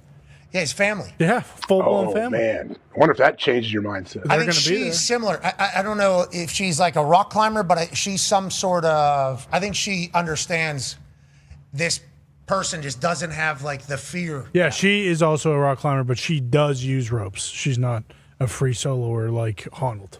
Because she was they were just dating at the time in the free solo doc, living in his van, and she went with him to El Capitan. Can you imagine if she was just an accountant? Yeah, she couldn't be. Like, I don't think that would ever I think you're work. marrying someone like this if you don't have similar interests. This is such an interesting thing because this documentary is so old, so we're just assuming everybody has seen it. If you have not seen it, worthy of a watch that this human exists. Like, the fact that this human exists out here in our world that we're in, we're talking about living in the woods, taking months of his life to just look at a rock to see how he could climb it with no ropes, and then every single fingertip could be the end of it. It's crazy. And just not even really considering the outcome that is certainly right around the corner, every single movement. And then there was another doc about a Canadian fella. Marc-Andre Leclerc. Yeah. Yeah, he was an ice climber. He's free solo ice climber at the tip of mountains. So like at the very top of mountains, so you got to hike up to the tallest mountains. And then at the top of them, there's just ice, I guess, on the capsules. You know, when you draw a mountain, the top of it normally has like a little white thing. Those are he's just climbing that with no ropes. And the documentaries came out pretty close to each other. And when we were watching the one or the other, I think Marc-Andre's. In Marc-Andre's, yeah. Honnold is interviewed, yeah. Yeah, he said he looked over. They were like climbing two things, and they like looked over, and it was like each other, basically seeing each other. And it's like those two are considered the two best of all time. And it's like the fact that they're doing it. Yeah, here's The Alpinist is the name of this one. Worthy of a watch. Worthy. Now that football's slowing down, we got no Monday Night Football tonight. Yeah. Okay, so you're going to hear a lot of these types of conversations from us as AJ's connection is unstable. He might have been dangling, you know. He might have been dangling out there. This guy didn't make it. I didn't hear if I cut out, but I know this gentleman didn't make it, right? Yeah, he ended up passing away. Honnold actually talks about it, too, in The Alpinist, about how, like, people would know where Honnold is going. Like, he has a girlfriend. He would notify people. Like, that Leclerc guy would just disappear and go climb go climb mountains because he wanted to, not because he wanted anyone to know he was doing it. No pictures, no videos of a lot of them. Yeah. So literally just coming back, hey, I climbed that. Just for love of it. Okay. Can we see it? Yeah, or the game. What? Just love of the game? Legit. That Honnold thing, if they're really doing that, I kind of looked into it this weekend just because I didn't think it would be possible in this modern era that we're in to be able to do that. That's gigantic. Yeah. The numbers on that are going to be outrageous. This dude's like actual Spider-Man. He's like actual Spider-Man. He's climbing a face of a fucking rock that has like tiny crevices, and he's thousands of feet in the air, and he's just sitting there like this. And they have a shot somehow because there's other rock climbers that is just like right on top of him, basically zoomed out with a fisheye lens, and it's just like death, just because of his little tiny little fingies like this. And you said he like looks at what other like recon is it on like how the shit he knows like, his path. He knows his whole path going up before. That's still, he knows like the different paths and all that stuff. Capitan, right? Was what it was called. Yeah. Capitan. Who's never been climbed free solo. So they documented him because he didn't like a lot of his shit being documented. So they documented him climbing something that these climbers said wasn't possible to climb free solo. So he did it. And it's literally like people have ropes and shit that they put into these. So they'll put like something in between cracks and then that'll hold them. And then if you fall, you have something and then you spin and then you hit it. It's like this dude is nothing. Nothing on it. Just a t-shirt, a thing on the back that's like chalk or whatever. Chalk, yeah. And then he's like, all right, here we go. And then grip. Just like a little kid on like a monkey bar. Insane. Like fucking 2,000, however many thousand feet above sky. That's crazy. It's insane. To watch how they, there's, I don't know if it's another doc or like an hour YouTube thing. They talked about filming him when he was free soloing. The guys that climbed around him and filmed him and all of that, like that alone is a great watch if you want to see it too. When they talk about like it was real, like, hey, what if he falls and dies? We're gonna be documenting this dude's death. Like, do we put this out? Like, it's pretty cool. There's I don't know how many of these humans exist, but there's some X Games humans that just exist out there, like those squirrel suit wearers. Yeah. Oh, The base jumpers. There's a base jumper documentary on YouTube. It's called 60 Seconds to Hell, and actually the main character in the end, that's what happens. Like they pass away. Yeah. And it is insane. Is that the one where like 6 of them out of the 8 of them? I think so. Yeah, I've seen that. Did they hit a mountain? Everything. Yeah. One of the ladies that they follow is like, hey, when you get into this, like one of my best friends is going to die because we're base jumpers. This is what happens. And then at the end of the doc, like one of the main characters in it. How about committing full life to it? It's crazy. That's crazy.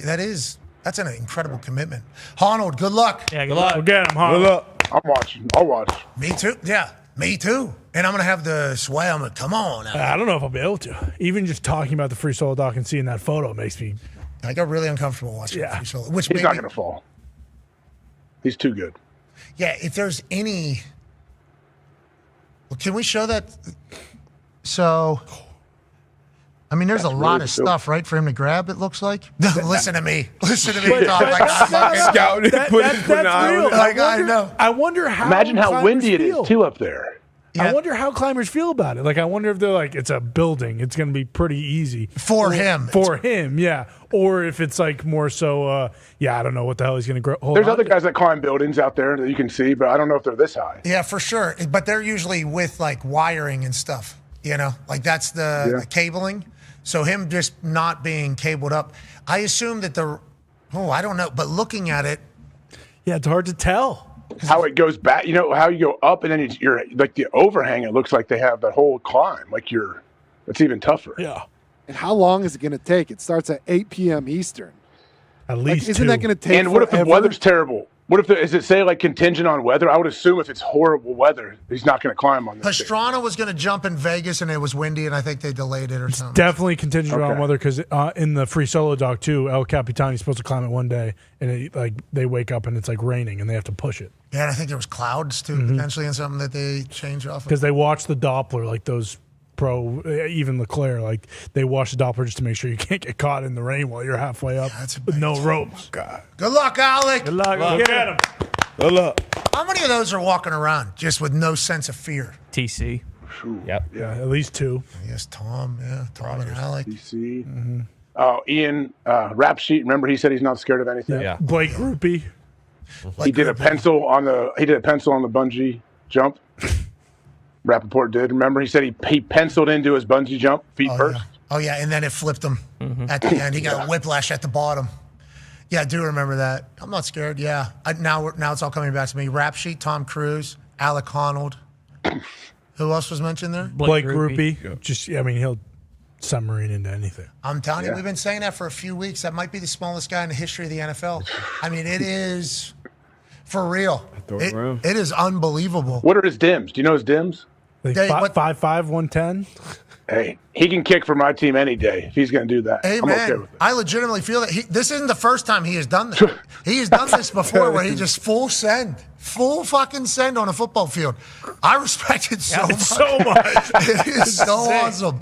Legit. What's he even doing that close to? Yeah, he's down in there. Yeah, the fundamentals. I love it. What if he'd have knocked that ball out, though? His helmet almost got that ball. Exactly. That's what I'm saying. So I respect it. Blake, we need more Blake. Nowhere near the size of him. We're good with the size. We got this one figured out. He had a 60-yarder, so it doesn't hold him back at all. But like the full, and he's got moxie too. Yeah. I mean, he is a showman out there. I mean, he is. I respect the way Blake Grupe operates, and this is the only thing that needs to be said is what I tweeted immediately. Hey, nothing else needs to be said about him. They were saying some stuff about him on the internet. It's ridiculous. I don't like it. Uncalled for. Fernando Mendoza said he understood it, though. The internet's always undefeated. Speaking of the internet, felt like everybody was positive about a commentator we need to show love. Mike Tirico. Hell yeah.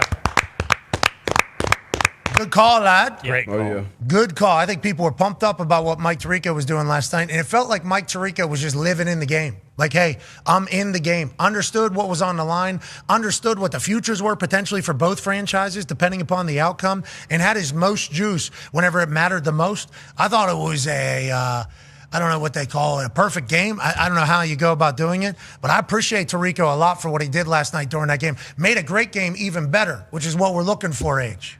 That's what the great broadcasters do, right? They just add to the aura, the excitement of a game. Tirico's been awesome for, 30, 40 years? Like, everything the guy does, like, he's awesome. I think he's one of the best there is. Super smooth in everything he does. Yeah, and then has the ability to be able to read the room and bring the juice. And it's like whenever he does his interview with Chris Collinsworth at the beginning of the game, whenever he throws it over to him and says, this team likes to blah, blah, blah, feels like he's genuinely listening as opposed to just getting through it, what's happening, because that probably is scripted and rehearsed. But it feels like Tirico actually listening, like actually present, actually in the moment whenever he's calling it. And have that type of confidence obviously comes from working on it a lot, but also having like a natural chops that not a lot of people have. He can call anything. Dude can host anything. He can call anything. And his addition back into the NFL's primetime booth whenever Al Michaels moved to Amazon and he gets Sunday Night Football has been a blessing for ball, an absolute blessing for ball. Best in the game. Absolutely. Still got his fastball, just the way he sets up moments. And then, obviously knows when to lay out like a true pro. Best in the biz. Yeah, I appreciate what they did last night. I do. Yeah. We sent him a text. I sent him a text, told him congratulations. He didn't have a number saved. Mike Tirico Football. Sent him a group shot of us here saying great job. And he was all pumped up. He said great job with Fernando today. Okay. Boom. So. Okay. Nice. Watch the program? Always studying. Hell yeah. I assume he just has everything just kind of. Yeah. Yep. Knowledge. Yeah, because he's got to do world events. He's got to do Olympic Doing stuff. NBA, I'm pretty sure. Yeah, because he's interviewing Jordan. Which is great. I mean, he is. Well, interviewed. He interviewed Jordan. Relax. Yeah. Hey, that was a good play by them. I'll tell you, Every Sunday, right? they fucking got us, didn't they? Oh, I think he was there for Christmas. Well, I don't. Shit. They ran the video probably in the house. It's still going? Is that still going? I'm not 100% sure. Live stream starting soon here with Carly Ursay. I was supposed to go off at 2:30. It's 2:46 right now. Did I forget about it until this moment? Yeah. Yeah, I'd say yeah. Maybe they said, fuck it, let's fire him, actually. I mean, maybe Carly saw some names pop up and go, Kevin Stefanski, Indianapolis? Wait a minute. Wait, this team came from Baltimore, didn't it? Yeah. Harbaugh's available? Oh. Yeah. Maybe we bring in John Harbaugh to lead the squad. Is John Eric Sullivan available? Oh, maybe we need John Eric Sullivan. True. Hey, Ty's been doing some research on the GM department, mostly because allegedly a Packer guy's about to go, right? I mean, that is... Yeah, John Eric Sullivan, who has been with the Packers. I believe he was there the entire time you were there as well, AJ. He's currently the VP of player personnel, and he actually got several GM interviews last year, didn't get any, but his name is very hot right now in the prospective GM candidates. If you talk about Packers front office people. Exactly. Elliot Wolf, who, I don't know what his actual title is with the pseudo GM. He comes from the Packers. His dad, Ron Wolf, was the one who traded for Brett Favre. And, Schneider, who he wasn't the GM, but he was McCarthy's, top aide when he was there and then did other things for the front office. So, they have a long line of these kind of guys whose names we don't know who end up going on and getting GM roles or other big roles in front offices elsewhere. AJ, do you think that's because the Packers don't have owners, so all these other roles have to pick up maybe some other jobs as well? Does that make sense? Do some of these personnel people come a little bit better equipped for the general management job? Is that why they get plucked at a more often rate than maybe other places? Or is it because of the stability that they've been able to have for so long? What are your thoughts on why Green Bay Packers personnel people seemingly do a great job whenever they get the opportunity to run an organization? Yeah, I don't know. They do a good job. A lot of it goes back. Goes back 20 years. John Eric Sullivan too. He's a dude. He is a dude. If he should be a GM eventually. I'm sure he might get one this hiring cycle. It sounds like, but yeah, I don't know. They have a good. When you go to training camp, did all of your scouts come back and hang out during camp and watch all your regional and scouts that usually live? Your guy who lives in Houston comes up. They're all there the first 10, 12, 15 days of camp. That's when I would realize how good they were. All of them would come around. That's when we'd see them all together. And you realize, hey, we're in pretty good hands. These guys know ball. They know what they're doing. They know what to look for. And they were real humans. I always respected them. I always enjoyed being around them. Yeah, they're road warriors out there, the scouts, whenever they're kind of cut their teeth in the NFL personnel department. Why do you think Packers people have been good? What John did up there in Seattle? Yep. Crazy. Insane. Think about the amount of shit you have to take to make the decisions that he made. First of all, we're moving on from Russ. Okay, get him out of here. Oh, that's cute. Pete Carroll, that's fun. Moving on from him. Both beloved in Seattle. So you're going to make a decision that is going to piss a lot of people off. You're sitting in a chair where decisions have to be made, and you're going to make a hard decision. And there's going to be a lot of people pissed. It's going to be emotional. And even you might not want to do it, but it's the right move. For him to sit in that pocket, probably sweat his pits. Whenever he was making those decisions. For sure. I assume he was just sweating. Oh, man. The ass, I couldn't even imagine. Jeez Louise. All of it, I assume, as he's doing that. But to sit in the pocket and make those decisions for the good of the program, it's that is a trait that not a lot of people have. Even people that sit in chairs that decisions have to be made. I think there's a lot of people scared to make decisions that'll piss somebody off or piss people off. I think their shins don't want it, especially with the rapid reaction that you currently have right now with how loud social media is and how much everybody knows about everything. It feels like making a decision that's going to piss off a lot of people scares a lot of people and decision makers into making tough decisions. So I think they're cowards whenever they send it to out of the building, for instance, or pass it the buck, or don't make the decisions. Hey, you're supposed to be doing that, do that. And it's for him to do that in Seattle with how loud it got. Their stadium was getting taken over. Yeah. Okay, their fans were not happy with him. He was still there. He was the constant. So for him to go through it, make the right decisions, and have it on, it's God damn, that is. They come from Ted Thompson. I think a lot of it comes from Ted Thompson, R.I.P. He was a great GM for the Green Bay Packers, and also such a unique human to where I promise you, Ted Thompson, he was not bothered by outside noise, by the media, by any of that. All he cared about was what do I have to do to give these coaches the best players and give them a chance to win a Super Bowl? That's all Ted Thompson cared about. And I think a lot of these guys worked under Ted. So I think they definitely learned at a young age, hey, you got to do whatever you think is right for the team, not what, some blogger or what someone outside of this building thinks. The team better than anybody. It can get loud though, dude. Oh yeah, but it's a real, culture over there and some other places too. You have that real culture, you have that real communication from the top down and stability. So when you come from a place like that, typically when you go somewhere else, you know how to build a team, you know how to have patience, you know how to have your, whatever your belief system is. Hey, we're a draft and develop type team. We don't do a ton of free agency, but we'll do a little bit more. And then as the game evolves, you got to be able to evolve too. So just like when you go on from a great place in your coaching tree, you got to hire the right people around you. And you got to get lucky with some of the players that you go out there and draft and they actually show up and, outperform probably their draft. You draft a guy, Richard Sherman, in the 5th round, and he goes on, Russell Wilson in the 3rd round, and he goes on to be what he was. So it's a combination of it all, I think. Yeah, and I think the culture being all the way back instilled with McDonald, who might win Coach of the Year or whatever, it's like, well, that's the next 20 years. Yep. Yeah, at least. Oh, we'll see. Whoa. I mean, we're just going to fucking crown them because they got a bye week. I think so. I think I am. He's calling plays. McDonald's he's calling the defense. I love him. And they're 1-1-2, 1-1-1, whatever it is, with Houston being the 2-2, 1-2-2, whatever it is on the other side of it. So we always talk about it with offensive coordinators about how we got the play caller for whatever. It's like their defense has got they got the defensive play caller, and they got the defense that's going to be able to keep them in every game. And if Sam Darnold's going to do what Sam Darnold's going to do, it's like, are they going to be able to keep up offense coordinator-wise? Because all the offense coordinators are probably going to get head coaching gigs, if I had to guess. Well, and you have to tip your hat to him for that, too, because, last year they weren't terrible, but after a year he was like, Ryan Grubb's not the guy. Get his ass out of here. We're going to fire him, bring in Clint Kubiak, and we see how much things change. So, he's got a track record already of kind of having his finger on the pulse there and knowing, hey, we're not terrible, but, we need to get better. And DK, DK Metcalf, see you later. Geno, see you later. Pete Carroll 2 years ago. Lockett, yeah, well, long in the tooth, Lockett, but still, same thing. Think about the amount of superstar and legendary guys that he basically was like, nope, we can do better, and then actually going and doing that much better, it's incredible. And I guess they did not paint over all the walls. Okay, so that story was obviously blown out of proportion by us, paint over. But it's what we were told. Okay, so we're only going by what we were told. Yeah, congrats to the Seattle Seahawks. Same style too of when they were going on the run with Russ, great defense, good run game.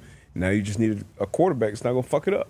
And we'll see if Sam is that guy. Yeah, TBD. I'll tell you what, it was a big game. Big game. Big game. He did in a big game. Couple big moments. He did. He did. He did. 14 wins, back-to-back years. 13 points. 13 points against. That's all you needed.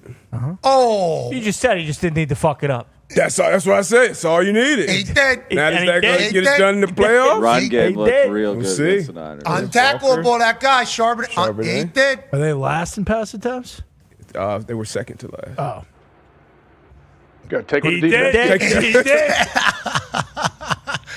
Go on, Sam. Hell yes. Go on, Sam. Even when he does it, they say he didn't. Yeah, but he did. It's unbelievable. Good for them. I'm proud of them. All right, let's get to some overreactions. Oh, wait. Speaking of overreactions, Seattle Seahawks have a lot of big-time famous fans.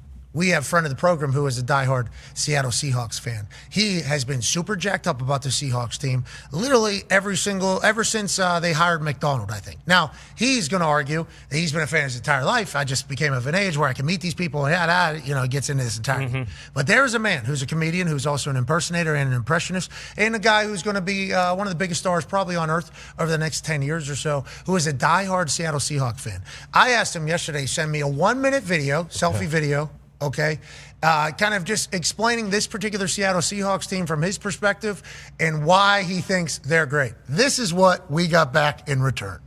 Hey, thanks, Pat. Look, when you asked me to make a video about Coach Mike McDonald, I immediately said yes. The only challenge is going to be keeping it short. I mean, we're not talking about me in the bedroom. We're talking about the coach of the Seattle Seahawks, Mike McD. I have an internal power rankings of the most important people in my life, and it's amazing how quickly he's passed most of my closest friends and relatives. I mean, my stepdad bought me a laptop when he proposed to my mom in 2003. Welcome back to Who Gives a Shit, because my new number one is Mike McDonald. Now, it's pretty fucking obvious that he should win Coach of the Year, but I'm biased, so I decided to reach out to some of his main competition and get their perspective. Here's what Mike Vrabel had to say. Coach of the Year? Yeah, that's got to be Mike McDonald. Anyone voting for me has to be insane. Drake May is doing all the work. Without him balling out at QB, I'd be the defensive coordinator at the University of Phoenix Online. Too soon? Wow, thanks, Mike Vrabel. I wonder what Coach Ben Johnson has to say. Well, the thing that makes Coach McDonald better than me is the level of competition. I mean, this guy went 14-3 in the toughest division in football, and I barely won the Central against Jordan Love and Carson Wentz. Not to mention the point differential. He's over there winning blowouts, and I'm scraping by.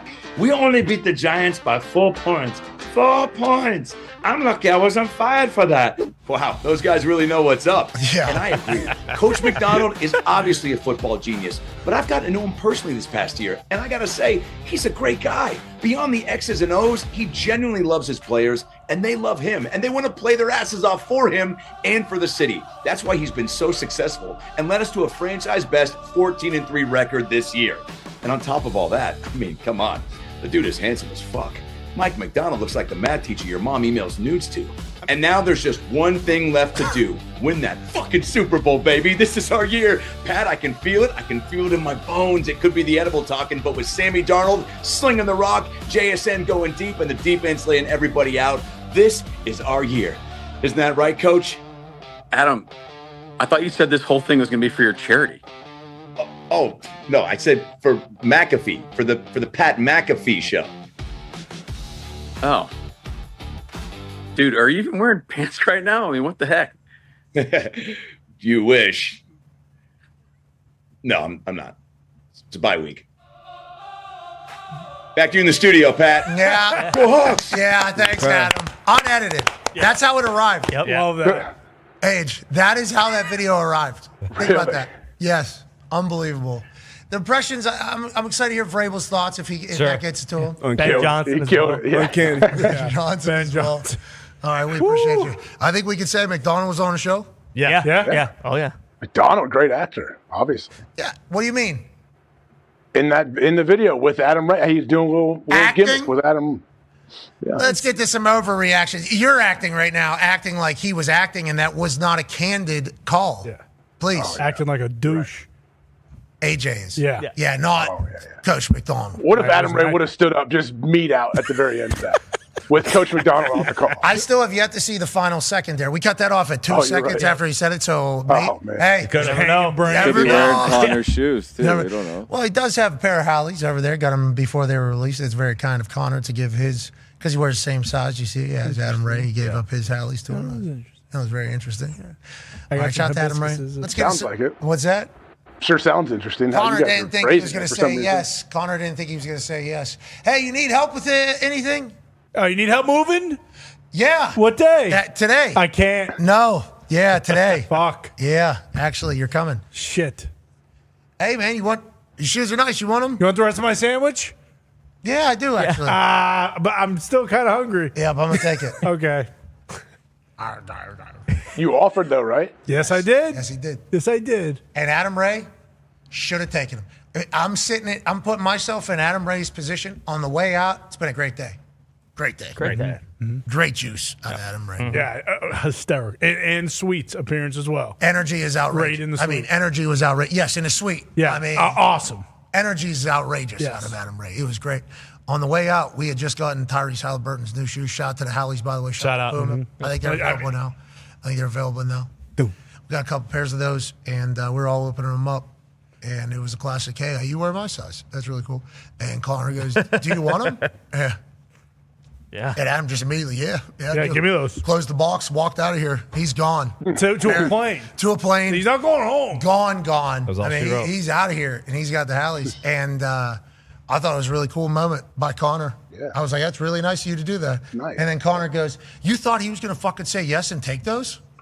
And ladies and gentlemen, we have a press conference that has just started right now. And Adam Ray has a pair of Halleys, and Carly is speaking about the Colts. Loyalty and support, as always, but particularly this season. You're right to be frustrated with how the latter part of our season went. I'm pissed. We are all pissed. Every season is unique, and this season really was a tale of 2 seasons in one. We were all encouraged by our first half. We experienced a lot of progress, which gives us optimism for the future and the direction we are heading as a team. Then, adversity struck. But no matter what the circumstances are, we have to be able to find a way to win and finish games. Even though we didn't get the results we expected, I'm confident in what we're building and how we're building it. So, with that said, Chris will continue as our general manager, and Shane will continue as our head coach for this next season. We have been very clear with Chris and Shane that giving them another opportunity means that the sense of urgency for them to deliver and perform has never been higher. Okay. Chris and Shane are both capable of facing this challenge head on and finding a way to achieve the results that our fans deserve, which is winning games. Okay. Getting to the postseason and ultimately winning championships. Ultimately, though, I am responsible for our team's performance and the promise that we made to be the best. Our extremely disappointing second half of the season wasn't up to our standard, and that falls on me.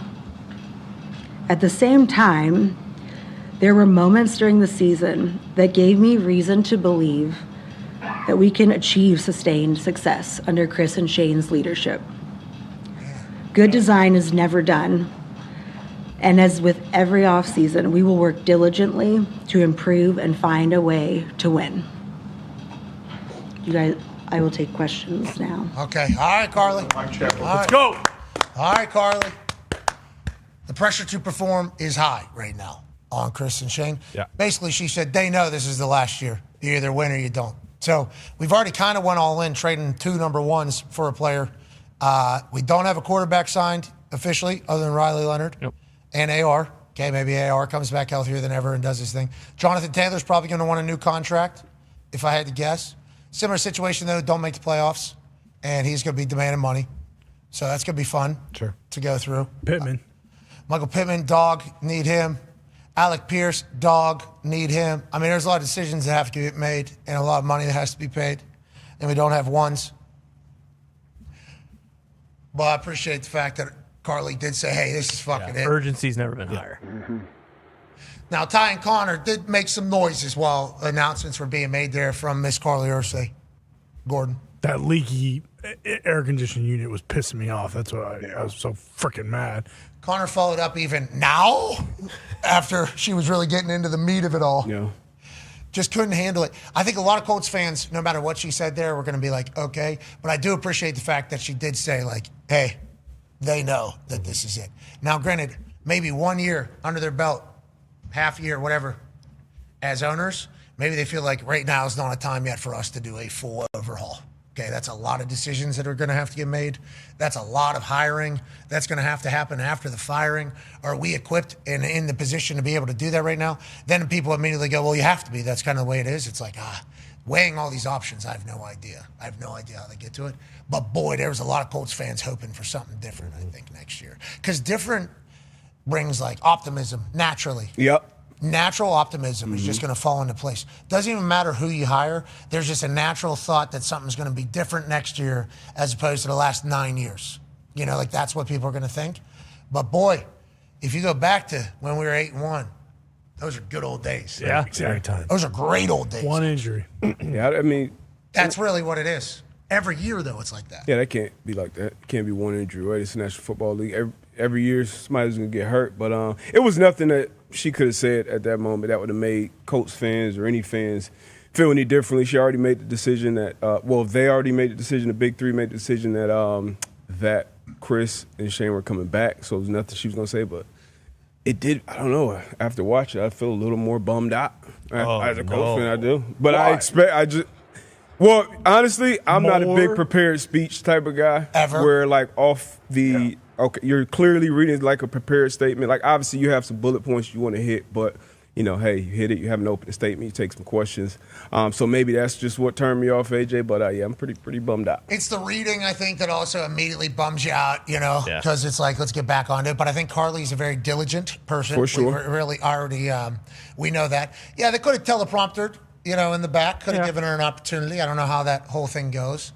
Yeah, maybe a pre-recorded statement. She is taking questions. I wonder what they're going to be. Probably a lot of like, why? How'd you come to this decision? Yeah, that. How so quickly, too? Like, when did you make it? But she said it in the thing, like there was moments She didn't say down the stretch. There's moments during the season where they truly believe in the vision that they have there, right? Yeah, and yes, she said that. I guess, hey, when were those? Could you explain those moments to us? Could you give us an example, one or two? Oh man, it's a good follow up, H. Would have been. Thank you. Can we get beamed in there? Yeah, let's see what they're doing. Oh, you mean like us actually? Question. You throw a question on Next there? time, Anthony Peppers, Calhoun, he's good got to be question. there. Anthony Calhoun's got to be there. When did you make this decision? Did anybody ask that? Carly Ursay Gordon also quoted as saying injuries are never an excuse. You know, injuries are going to happen, I guess she said. Okay. So so what? What excuse is So why did we lose 7 straight? It's brutal. Man. It's all right. Tough decisions. We signed Dimes. Mm-hmm. He's ready by week 5. Riley, though, at the beginning. Yeah, exactly. He looked good, man. He did look good. Really good. Finishing third. Happy for him. It's happy for him. I thought he didn't know the offense or something. Like, I thought, even though he went to Notre Dame and Duke, okay? So I assume he is a very smart guy. But, like, I assume he didn't know how to operate the offense or, like, something. You know, like, I assume there was something that they see behind the scenes that we don't see. Maybe the guy can't take a damn quarterback center exchange. Yeah, like, maybe there's all these things. I didn't know what it was. And then I'm watching him. I'm like, are we all thinking the same thing? Slinging it. He's big, he's fast, and the only worry was he couldn't throw the ball. Like when he was at Notre Dame, couldn't throw the ball. Duke couldn't throw the ball. Could he complete some because he was an athlete? Sure. But he was just an athlete playing quarterback. Watching him like actually, spin it and like layer a throw, Prefers couple the deep Duke. throws. It's like, man, this guy became a throwing talent as well. I think that's good news for the coaches in development in this entire thing, but also great news for us that Riley potentially became a guy. Because when we were watching him at Notre Dame and at Duke, it was very evident he could not throw. So if you could stop him from running, you were probably going to put them in a bad spot. Then he hurts his ankle whenever he was at Duke, and then he makes it all the way to the national champion. I mean, he is real deal. But, like, spinning it, never a thing. That was why he wasn't drafted. I mean, he's got high school basketball highlights where he is fucking cooking people. I mean, he is nasty. If he can spin it now, this dude might be an actual – I mean, we might be looking at an actual guy. Yeah, and obviously it's a very small sample size, but you're going against the best – at least for the first half, like the best defense in the league. And like you said, most of us had that. We were held back. Okay, can he throw the ball downfield? His first touchdown pass to Pierce.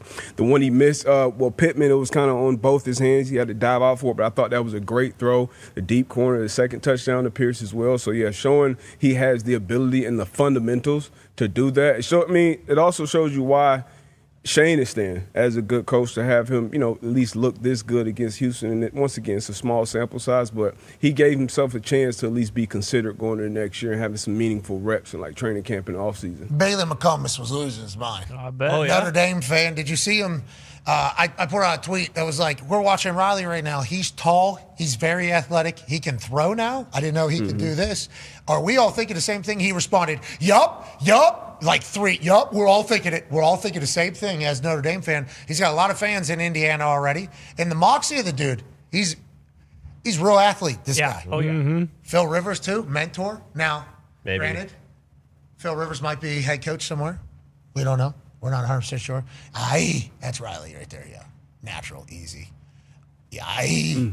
Yeah, I mean, our QB room, if they were to play basketball against any other quarterback room, anywhere, jeez, 3-on-3, we win. A windmill off the two-star? Yeah, we got Riley, AR, and I assume Dimes can play very good basketball. Sure. If I had to guess.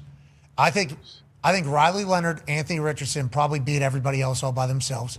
And Danny Dimes, I assume he can add somewhere. I don't even know if he's a hooper or not. I would assume he's a point guard. I think Danny Dimes can play. Your I bet he can toughest play. might be Houston, because Davis Mills is 6'9", and CJ can shoot that thing. New England, too. Drake May. Oh, yeah. Pastronaut. Josh Dobbs. Unbelievable. And High B-ball IQ. I don't know if you guys know, but Cutlets can fucking throw down. Yeah. I trust him knowing what's going on out there. Yeah, always. I trust Stellato, head coach, obviously. Of course. Of course. Like Jimmy V. We might actually have Jimmy Valvano coaching our team. Okay. To be clear, chance from the heavens, obviously. Yeah. Rest in peace. Thank you for your contribution to society and sports. That's huge, man. Yeah.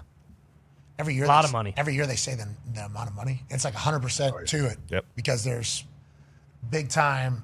Oh, Backers? Yeah, they were called something. I forget the name. Financiers? Maybe. Donors? Yeah, I guess it's donors, but it's a different class of donors that basically fund all the, like the front office shit, like the people that are president of it working it, because there's a lot of people working on that every day. The donations don't pay for the workers. Bingo. The donations go directly to actual charity, and then they got somebody paying for all. The donation from somebody or something is benefactors, maybe? Yeah, I forget what it is. Endowments? Yeah, the endowment. Endowments? To pay like, the salaries. like scholarships? Yeah. Once I learned, because you assume all these big things like, oh, this is some sort of somehow. And it's like, no, 100% donations actually go because they got somebody doing that. It's like, oh, thank you for your contributions. Because you start looking into the cancer world in your family trees. That thing's everywhere. Oh, yeah. Pulling for everybody right now. Hey, Trago is going through it right now. Yeah, big time. Let's go. Let's go, brother. He's going to have a new liver concert in here in the Thunderdome. Mm-hmm. Okay. Can't wait for that. Year of the Buffalo. They had some heaters back then. Oh, yeah. Great songs. Better than Foxy at Golf. Wow. He probably is. He's pretty dang good. Yeah, he's better than Foxy at Golf. Yeah, that's the thing. We'll see him. Foxy doesn't believe that. Foxy, you haven't been out there much, huh? Have you? I haven't seen you out there. It's funny you say that. On Saturday, it was 35 degrees, and I went out there and chipped and putt a little bit outside. Foxy moved to a neighborhood where he has a golf course right outside. Yeah, it's very close. Foxy's living good. Hey, I you deserve love it, out Foxy. there, man. You deserve it, Foxy. Yeah, baby, It's Foxy. the greatest thing ever. I'm just cooped up, way too cooped up. Got to be outside a little bit. Yeah, we are a little cooped up. Yeah. That means ball weather. So cold. Wife and I were talking about how the summer cannot wait for the warm weather for Mackenzie, you know? Yeah, that's the big thing. Getting her outside. Because everything now is kids like outside. inside. It's like, we need to get her outside. We need to get her outside experiencing, running, out here kicking a ball. Yeah. I don't know how long it's going to take, but we need her to start. I think she's a lefty, too. I mean, so you're talking about maybe a little messy out there. Yeah. I'm very excited to watch that. We got the property. You got how many kids? 4. Imagine in that house in Ohio. Well, We're outside a lot. in that house, you mean? Old CBA. Yeah. Don't matter. Kids can fight with each other no matter what size the house is. They will pick on each other and punch and fight and strangle each other no matter what. Nice. Nice. All right. Hey, that's Hawk football. That's right. Yeah, it is. Speaking of football, we need to listen and read how people around the football universe feel about their football teams on this glorious Overreaction Monday. I put out a tweet saying, hey, I can't wait to hear your thoughts on your squad, what they should do. Should somebody be fired or hired, or are you guys moving and grooving your way to a Lombardi?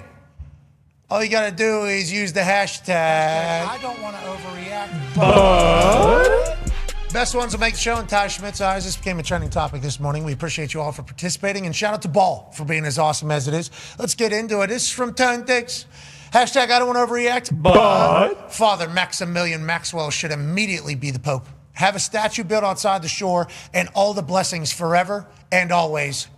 Amen. Tone, I don't think you're lying, and I assume a lot of people feel this way in Pittsburgh. Yeah, we've talked about Father quite a bit, and he got a lot of run last night because of the missed field goal in that end zone that he was blessing. He wasn't blessing for missed field goals; he was blessing for health and wealth and wellness and all the such. But it just happened to work out in our factor. And I think he should do it every single game. And I do think he should be the Pope. I don't see why not.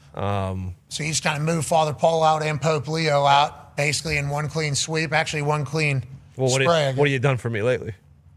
I heard they're also singing, "Oh, Father, I'm in Mama," instead of Mama because of what he did. That place was cranked when Renegade came Yeah. out. Yeah. Last night was awesome in Pittsburgh. I heard there was fights everywhere. Love to hear it. Yeah. I mean, that's expected. That's AFC North Baltimore football. in Pittsburgh, Yeah. that's the most expected thing of all time. Remember, had a show at an arena that lasted 4 hours in Pittsburgh. Yeah. Only one fight. One fight. That was pretty good. Nobody's talking about it. Victory. Right. We're the only ones that have celebrated that fact. Everybody else is like, shouldn't have one. It's like, have you been to Pittsburgh for 10 minutes? Yeah. Whenever everybody's doing their thing. Baltimore people are traveling into Pittsburgh. They thought the game was over with 2:20 left. Oh. Imagine the things at the Boomer. They thought the game was over with 2 seconds. Yeah, God. legit. Right before the field goal. 44 yards. Yeah. Oh, standing up. Likely. Oh, my God. 4th and Fourth 7. down. Lightning gets that catch.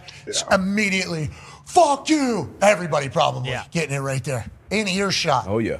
Bang, you, bang. Because these are the fans that traveled to Pittsburgh to watch the game live. That's a certain different They're ready. style of fan as well to be able to handle that type of situation. right here. Oh my God. Fuck you. Fuck you. Fuck you. Probably with other words being said. And the Pittsburgh people just have to sit there in complete disbelief. I can't believe this is happening right in front of our face. It was 4th and 7. Are you kidding me? They had to be real quiet in that moment. The hell's Highsmith doing 30 yards down the field? So many things being questioned by Yinzers, and all the Baltimore people were saying, eat shit. This is all Shittsburg. And then this guy hops on the field for a 44-yarder, and then place goes ape shit, and every Baltimore person has to shrivel up. Fucking punk. Run. Right in there, yeah. Get Did you out. see what they did with the left wing on for the Ravens on this kick? No. They took him and they moved him to the middle to deal with the jumper. I don't know if I've ever seen that before. No, that's just picking up work. Okay. That's picking up work. The I think I've heard it said before. I don't know if anybody's actually doing it. Because normally on the outside, there's going to be some sort of rush. As soon as he saw how wide that guy was, he said there's no chance he's going to make it in there because being able to get it from there to the point, you have to be very fast. I mean, Debo, you'll know more. Old buddy knew he was too wide, probably never going to make it. Because you're racing a clock there. You know, you're racing a clock there. What's the operation time? 1:31, 1:30, 1:25, 1.25 seconds from snap to when the ball is kicked normally.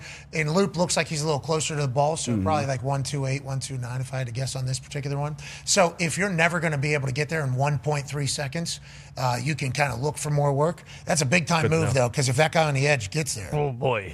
I mean, you're just kind of eyeballing it there. Yeah, it doesn't look like he can get in. Yeah, not from that angle. You ever block one? Not in the league, no. Actually, no. College. That's tough. Yeah. It is. Like, I guess Myles Garrett, what was his get off? Mina had I would have to run back. Blues, Mina Kimes tweet. Faster than 0.23. And he already has the fastest get off. Faster than Usain Bolt. Faster than Usain Bolt, yeah. That's an insane get off, especially for the record breaker or whatever. Insane. But Is he offside? That's what you have to do. No. No, he moved before a ball, right as the ball is moving. For the field goal, like, you have to have that get off. And then you also have to hope that you don't get a good rip. It's like a lot of luck involved there, too. So not only is it insane get off and massive explosion and being all that, it is very difficult to block a kick. That's why these big boys in the middle have been getting them. Because people have been really eating up the middle and getting the chops at the top. I think kicking might slow down. It might become more arena-like for guys to get the ball up. Just forecasting a little bit here. Because the big boys in the middle are getting bigger and faster and more athletic. Jared Verse. Guys are just getting their hands up to like 10. Verse, he just got. Against Atlanta. That was crazy. He rolled right in. And then it's just like, go ahead. Go ahead. Where are you going? It's a touchdown. It is. That's a huge play. That's insanity to think about. I can't believe Tyler Luton missed that. Man, this is a big offseason for him, Age. This is a big offseason for him. He's going to have to go off social media.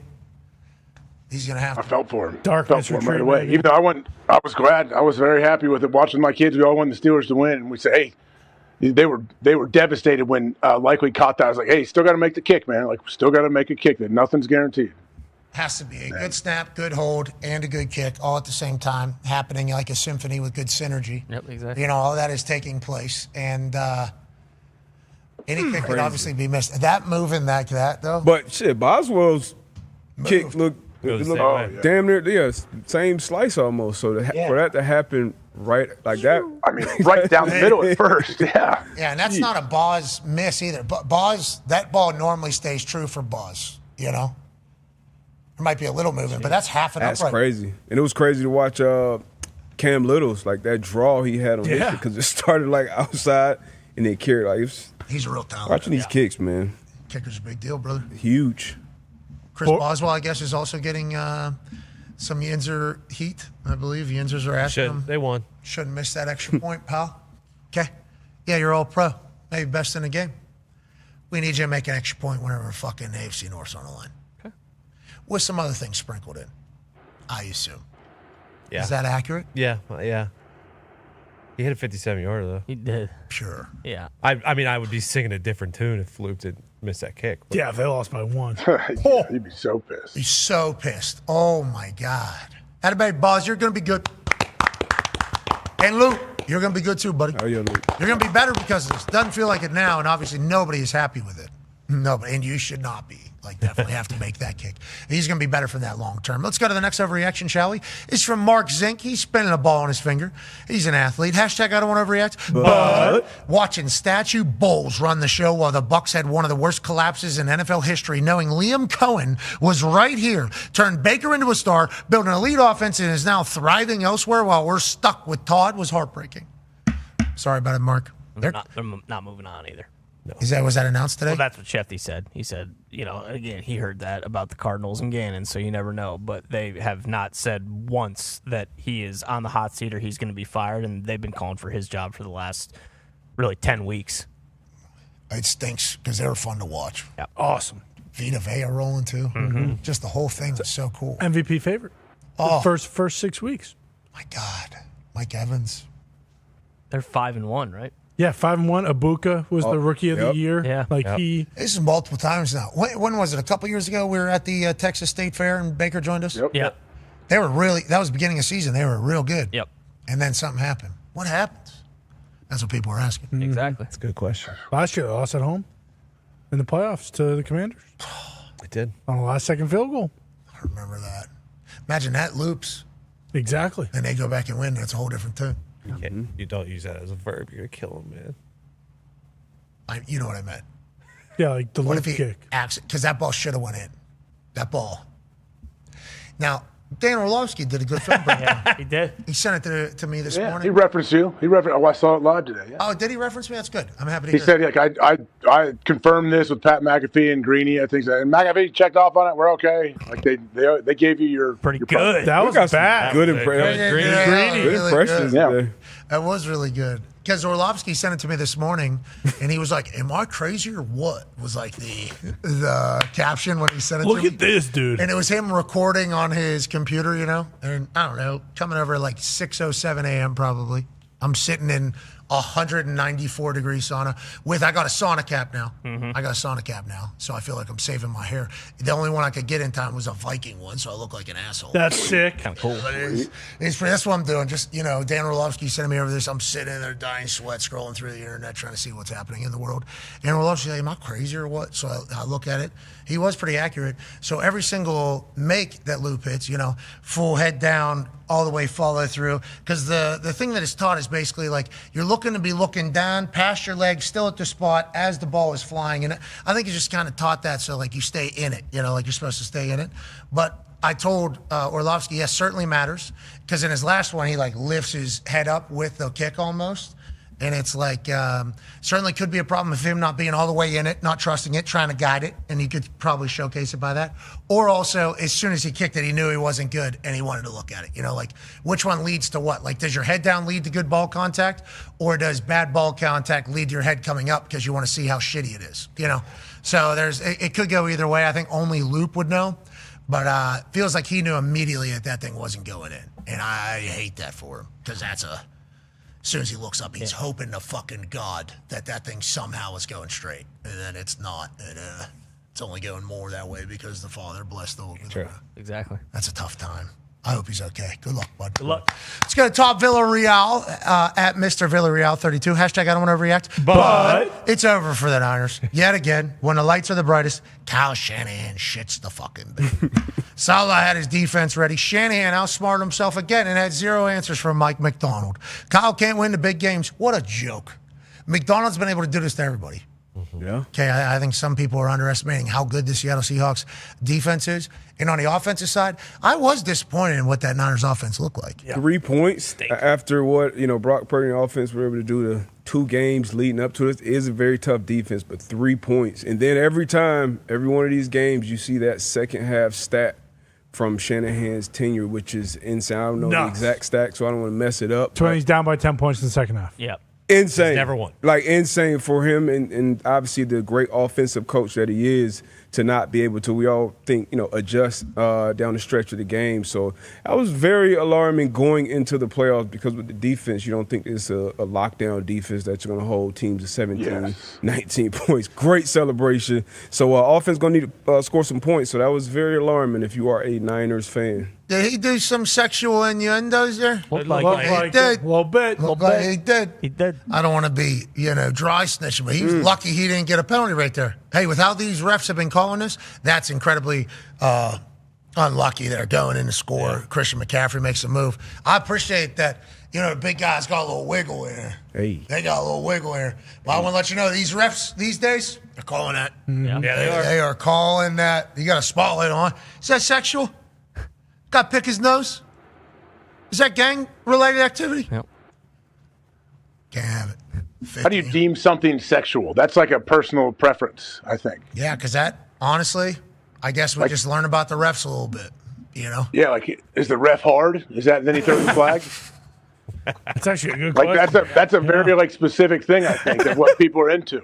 I don't know how you make that a rule. Good question. Like a guy doing push-ups. Is that sexual? Probably for somebody. Oh, man.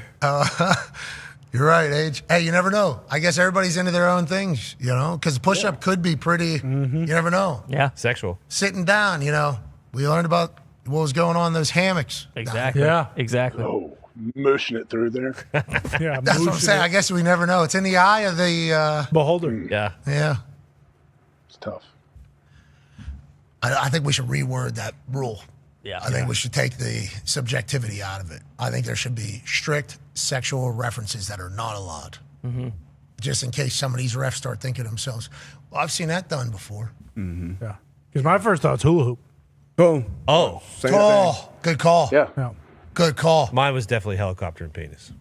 See? I think unless a guy actually takes his dick out and starts helicoptering it, though, we should be flagging. Hula hoop. Yeah. That was a hula hoop. Clearly a hula hoop. Shout out to the boys hula hooping over there. Yeah. Let's go to the next one. Doesn't matter. At Combat Bernardo. Respect. Hashtag I don't want to overreact. But being a Colts fan is worse for my mental health than my tour in Afghanistan was. A 10th season of playoffs or bust? What the actual fuck are the Colts doing? How many times are we going to throw this shit at the wall, watch it slide down, and then do it again? That's a great question. Doesn't matter, brother. It does matter. We appreciate you, man. Thanks for your service. Thanks for your service. Service. Boy, it does feel like those 94%ers before the season are back and louder than ever. Yeah. There was a poll done, AJ, if you do recall. What's your optimism level going into the season? Colts were dead last. 94% of the fans said, we think we're going to be ass. Feels like they're back and louder than ever at this moment. Yeah. Remember, we got a lot of good guys. Yeah. We like our guys. Mm-hmm. Yeah. Good for When's your next first-round pick? So I've been thinking about that. There's some deals I've crafted in my head that could potentially get us a one. Okay. We have some pieces. I think there's some non-negotiables. Okay, Quentin Nelson can't. He's Colt for life. Need him. Especially he's becoming a vocal leader. We need him. DeForest Buckner had surgery. If he's still playing, I don't know. It was the neck. I don't know what the future is. I don't think we really talked about DeForest Buckner much. He came and played, and then he was out again. Very worried about that. Then he had surgery. I think it went well. I think from what I'm hearing, it is non-negotiable.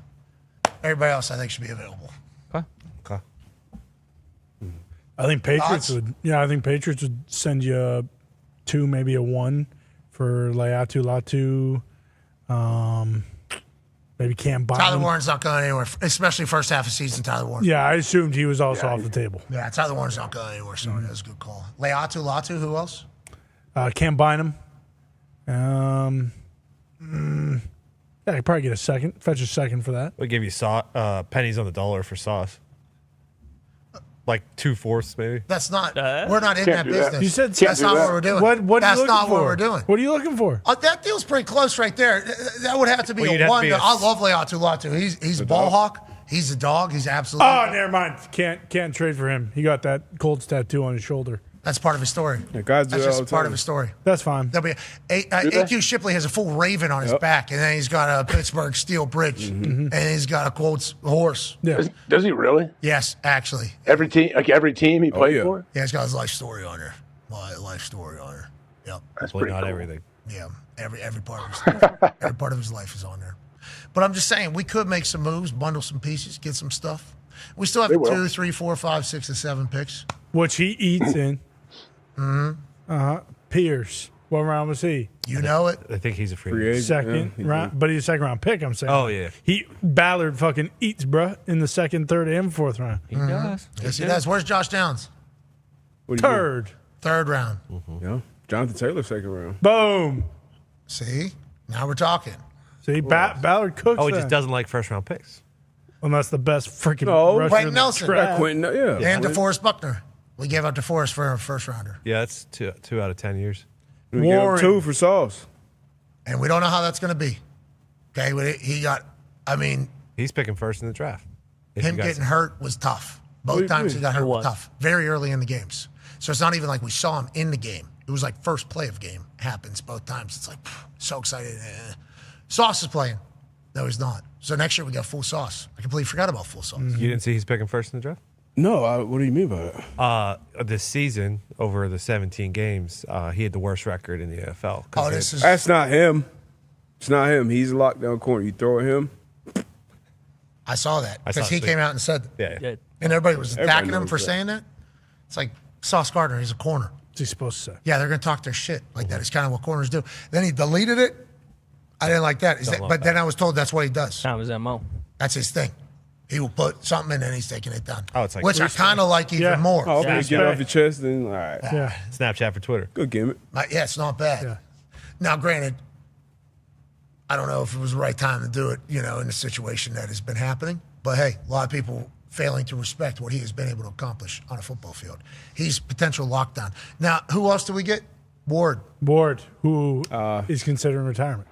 Was that the pregame injury? Real. Yeah. That was crazy. Been through a lot. That's unfortunate. So whenever we talk about like excuses for why a team doesn't do well, it's like I guess they exist a lot for every year of the Colts. They need Sage over there. They need to sage it. They need Father Maximilian Maxwell to get over there and throw some of that holy water. Trade a second round pick for him. How about that? Colts? Yeah. Be worth it. Father Maximilian? Yeah. He ain't a second round. He's worth We don't have a one, brother. Put on Please. a coconut husk. You have to offer a percentage, maybe. Why do our guys Maybe get that's hurt? the problem. Too, that's another question. I mean, What's your training staff doing? Working? On what? Too many guys, brother. we got too many guys in there all the time. Let's get to the next overreaction. I do appreciate that. It was a good one. Yeah, I thought so. And thanks for your service, sir.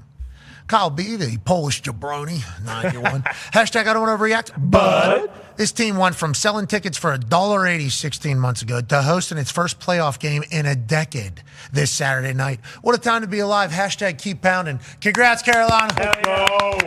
Like the optimism. I don't even know if 180 was possible because of the fees and everything. I think they were actually paying people to come to the games. Shout out to Tepper, shout out to the Panthers, turn that entire thing around quickly. And obviously the record's not the best in the NFL, but hosting a playoff game, what that can do for a community, a city, a fan base, everything. Special, special stuff down in Carolina happening, and only up from here, right, H? Only up from here for Carolina. Oh, yeah. I would expect that atmosphere to be off the charts Saturday night. That team, I would imagine the fans look around and say, man, look at where we were, and here we are in the playoffs with an actual chance to win it all. Bryce Young was benched within the last 12 months. I mean, there's so much to talk about with the Carolina Panthers and how they've gotten to this spot. Record, not the greatest, but in playoffs, win NFC South. Craziness, deep. Yeah, seems like Dan Morgan was a pretty good hire. I love what T-Mac was able to do this year out at wide receiver. He developed. He was great. Coker, these guys, the backfield, the combo in the backfield with Dotto and Hubbard. They got the pieces. They just got to get more week in and week out. They got to be the same team. I feel like it's a little too up and down. But hosting the Rams coming in, they already have the confidence. They beat them a few weeks ago, so we'll see. They are, I believe, 8-0 because it was 7-0 coming in. This 8-0 off of a loss against the spread. So they're off a loss. Spread's 10.5. Maybe they make it 9-0. Death, taxes, Panthers potentially covering after a loss. 10.5 is a lot of points. I feel like the people think, I think DraftKings thinks that the LA Rams about to play their best football on the biggest stage. Yeah, is that the biggest home dog in the history of the NFL playoffs for a game? I mean, the only one that I can think of is Saints at Seahawks when Marshawn Lynch with the Beastquake. Yeah. 10.5 is a lot. That's insane. That's a lot of points. All right, let's get to the next overreaction. Speaking of the Beastquake, this is from Ryan Bowles. Hashtag I don't overreact, but I was told that 49ers team was on a heater these past few weeks. Look pretty shit to me. Tough, gritty wins is what this team is made of. It's no longer who have they beat. It's now who you have to beat. Seahawks, Super Bowl. Book it. I'll tell you what, them being home field throughout the entirety of the playoffs is potentially very sick for the NFL as a whole. As the numbers go up, getting a chance to showcase our greatest environment that the NFL has in a lot of people's eyes, Lumen Field up there, the Seattle Seahawks. I'm excited for this team to go on a run. And with a great defense, with that crowd, if you can run the ball, which they seemingly have proven to do, why not the Seattle Seahawks, the number 1 seed in the NFC? Why not? We always talk about defense and being able to run the ball in the playoffs. It's always going to come down to that quarterback as well. We know he has at least one weapon with JSN, who was on a record-breaking pace this year that you're going to find in those clutch moments. So we'll see us all out there for a win 2 games in the Super Bowl. So you're saying Sam Darnold, though, can make the big plays? You did. No, we've seen him, man. We just got to see him on the stage. He did. I'm not saying he can't. We just got to see. That's the case with a lot of these quarterbacks on the big stage right now. Yeah, especially in the AFC. AFC's got a lot of 0 wins next to their quarterbacks' teams. Yeah, but the last game was like a playoff game because it was for the number 1 seed. That's true. Nah, not really. Even if he lost, he'd have still been there. Yeah, but it was, You've been in playoff games. That's a good stat. It's a different ball game. Yeah, it's vastly different. But for a number 1 seed, you see, for a number 1 seed. Playoff wins among playoff quarterbacks, obviously. A lot of guys that haven't been there. A lot of guys who haven't tasted it. A lot of guys getting their first crack at it. Who will be able to bust through and become a legend? Or will one of the old guard take it home? That's what the playoffs are all about. Let's go to the next overreaction, shall we? This is from Phil Lip at Lip Phil. Hashtag I don't want to overreact. But Zach Taylor needs to be forcibly extracted from his home exactly like Maduro was. That is the only way the Bengals will rid their fans of the abomination they call a coaching staff. If I have to go through 10 more years of white Marvin Lewis, I may just have to go into a coma. Fire Zach, fire Duke, save Joe. That's a pretty good overreaction out of Cincinnati.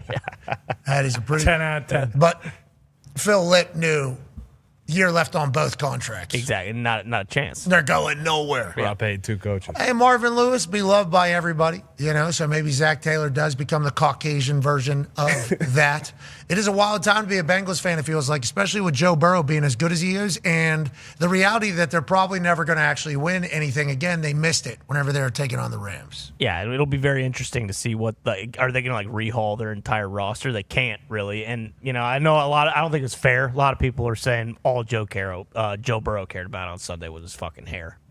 Okay, that was a tough press conference. Well, I'm just saying, laying down. A lot of people saying that. He did say that he believes in the what they're doing, what their vision is. But to Ty's point, do those cap hits for Jamar and T and himself go down? Now, you guys never understand this, okay? Those cap hits don't go down. And you know what else doesn't? Sometimes when you got cowlicks in your hair, they don't go down. Is this edited?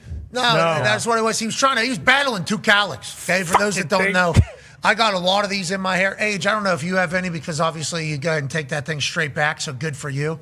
But, I have some parts of my hair where it's only going to go one direction, no matter what I'm thinking. So growing it out is an interesting thing. Him having a battle on the national stage like this with a cowlick that's just not cooperating, certainly not the fun. But he should have taken it. He knows what to do with that thing. Yeah. If he would have taken that son bitch over top, that thing would have had a wave on it like he was a model. It would have been like he was a model there. Instead, he just fought that thing for a good minute and a half, 2 minutes. And it is annoying. I do want to kind of emphasize how irritating this is when your hair is getting in your face, getting in front of your eyes. It's just a tickling of the face. Yeah. And a blocking of a view, like a block of the view. Certainly something. He right now, he wants to lose his mind. Yeah. And you would have thought maybe after one of them, though, like maybe the 5th one, hair would have done something. Exactly. That fucker was nowhere near. Yeah, you got to shake it sometimes. Just boom, boom, boom, boom, boom. He should have taken the top over, I think. I think he should have done the over gimmick. I would love to see that. Or just put something in it, Joe. Joe believes in the system over there in Cincy. Yeah, certainly. Why wouldn't he? He's getting paid a fucking king's ransom. Half the season he's saying, this ain't fucking fun. I don't even like playing football. And he never said he didn't like playing football. No, he didn't. He said he didn't like winning. But I'll tell you what, We'll see. maybe next year they go with the exact same team, minus Trey Hendrickson and whoever else they're going to lose. Maybe they go 13-4, and they kind of say, fuck you to everybody else. We're going to score 75 points a game, and that's how we're going to win football games. They might do that. I could see that. That'd be so much fun to watch if they were scoring 75 a game. I know. Got a good pick. What number? Somewhere in the top 18. Because their ass. Yeah. Let's get to the next overreaction, shall we? The Colts don't even have one of this. No. Exactly. No, that sucks. BC, we might have one by draft time. Let's not get crazy. BC Fries or Freeze at BC Freeze. Hashtag I don't want to overreact, but it's the greatest 24 hours in the history of Falcons football. Beat the Aints, Raheem gone, Terry gone, Rich McKay gone. This feels like a dream, and now the GOAT, Matty Ice, is going to step in and make all the decisions to take us to the Super Bowl. Hashtag Rise Up, says BC Freeze. What a time. I know local sports media is definitely excited. Yeah. Yeah, we've been listening to some of that over the past couple months. They've been calling for change down there in Atlanta pronto. Yeah. Who's going to get the gig down there? Gigs, I guess. I don't know. It's a great question. They got some talent, too, especially on that defensive side of the ball. James Pierce Jr., he broke their rookie sack record. We saw Xavier Watts on primetime make a couple huge plays, rookie safety out of Notre Dame. It definitely has some talent. Obviously, you have to figure out the quarterback situation. But, yeah, I've seen nothing but this reaction from the few Falcons fans that I know on, like, X and shit, which is surprising because from the outside looking in, I thought Raheem was going to get another opportunity. I think, just 2 years? And then he's out after that. After 8-9 season, they kind of finished on a positive end. They were 4-1 in prime time, which the casuals who just watch Falcons then are like, how the hell is this team where they are? So I guess that's a good reason to move on from the coach. But, yeah, this has pretty much been the fan base's reaction. I think Terry Fontenot is a big one, too. Super Bowl winning GM. Terry Fontenot? Exactly, from the fans. I think they're excited. Rich McKay as well. I think they're just excited to hear there's going to be a new bunch, maybe running it all. Beatles in there used to be president of Atlanta Falcons, now president and CEO. We saw that. We learned about him. And then Sportology and ZRG, two outside independent consulting firms, will be coming in to help them with everything else. That'll work out. Big. It'll work out great. That's massive. It is massive. Maybe get 3 of them. Maybe get 3 consultants. The trifecta. Yeah, because how many total people you think come in? 200. Consulting wise, I think I saw a roster of 8 on the Sportology one. I think I was looking at that one. ZRG could be endless. You never know because there might be an assistant to the expert on. You know, Exactly. How many consultants do they have? Yeah, exactly. Well, and also they got their own corporate structure of consultancy. Yep. You know, because there is a chief consultant officer. Yeah. Let alone who's under the CC. Junior consultant officer. Prior consultant officer. Youth. Like it's a youth consultant. I don't know if they're. That's for the lower tier stuff. Oh, that's like the junior program. Bingo. Junior consultant. Who they then elevate. What do they consult with when they're not consulting with NFL football teams? Well, consulting, obviously. They're consulting Like with what consulting. other companies? What other kind of companies do we know? Well, they consult amongst themselves about consulting so they can be the best consulting that any consultant could be. So I think they're ready to consultant about anything. You know, and that's the part about being a great consulting firm. These things talk to each other. Yeah, and these things do like to gossip. So within this consultant's consulting firm, there's certainly gossiping happening about one consultant strategy versus another consultant strategy. And then they got to consult about the consulting strategies. And then you think to yourself, well, who's the consultant and who's the consultee? Yeah. Bingo. It's a fair question. And that's kind of what it's all about whenever you start consulting stuff. Now, I am looking at a lineup here, and there's a previous and a next button. So, I think there's a lot. Oh, yeah. I think there's a lot of these people, one of one down there. Here's the consulting firm. Len Perna's on the team? I didn't know that. Yes, and Kelly Lewis and Brian Lick. We know Brian Lick, obviously, very well. Rick Alessandri. Now, this guy knows his stuff. This guy knows his stuff. Is that my coach? Can you scroll up and we see who this is? This meet our consultants. Our collaboration and seasoned executive search consultants span industries, functions, and regions. Based out of 28 office locations, we have successfully placed candidates in over 30 countries. All right, you can turn us off. 30 countries? Oh, man. A lot of ball being played. Sheesh. They know ball. They've been there, done it. Soccer, any ball. Tennis, ball. Greg Beatles named president and CEO. Congrats, Greg. So they got 2 consulting firms needed while the president is promoted. Need 2 consulting things for business. President promoted of business. Yeah. Checks out. Tight ship. Rise up. Right. Guess what? They get it right.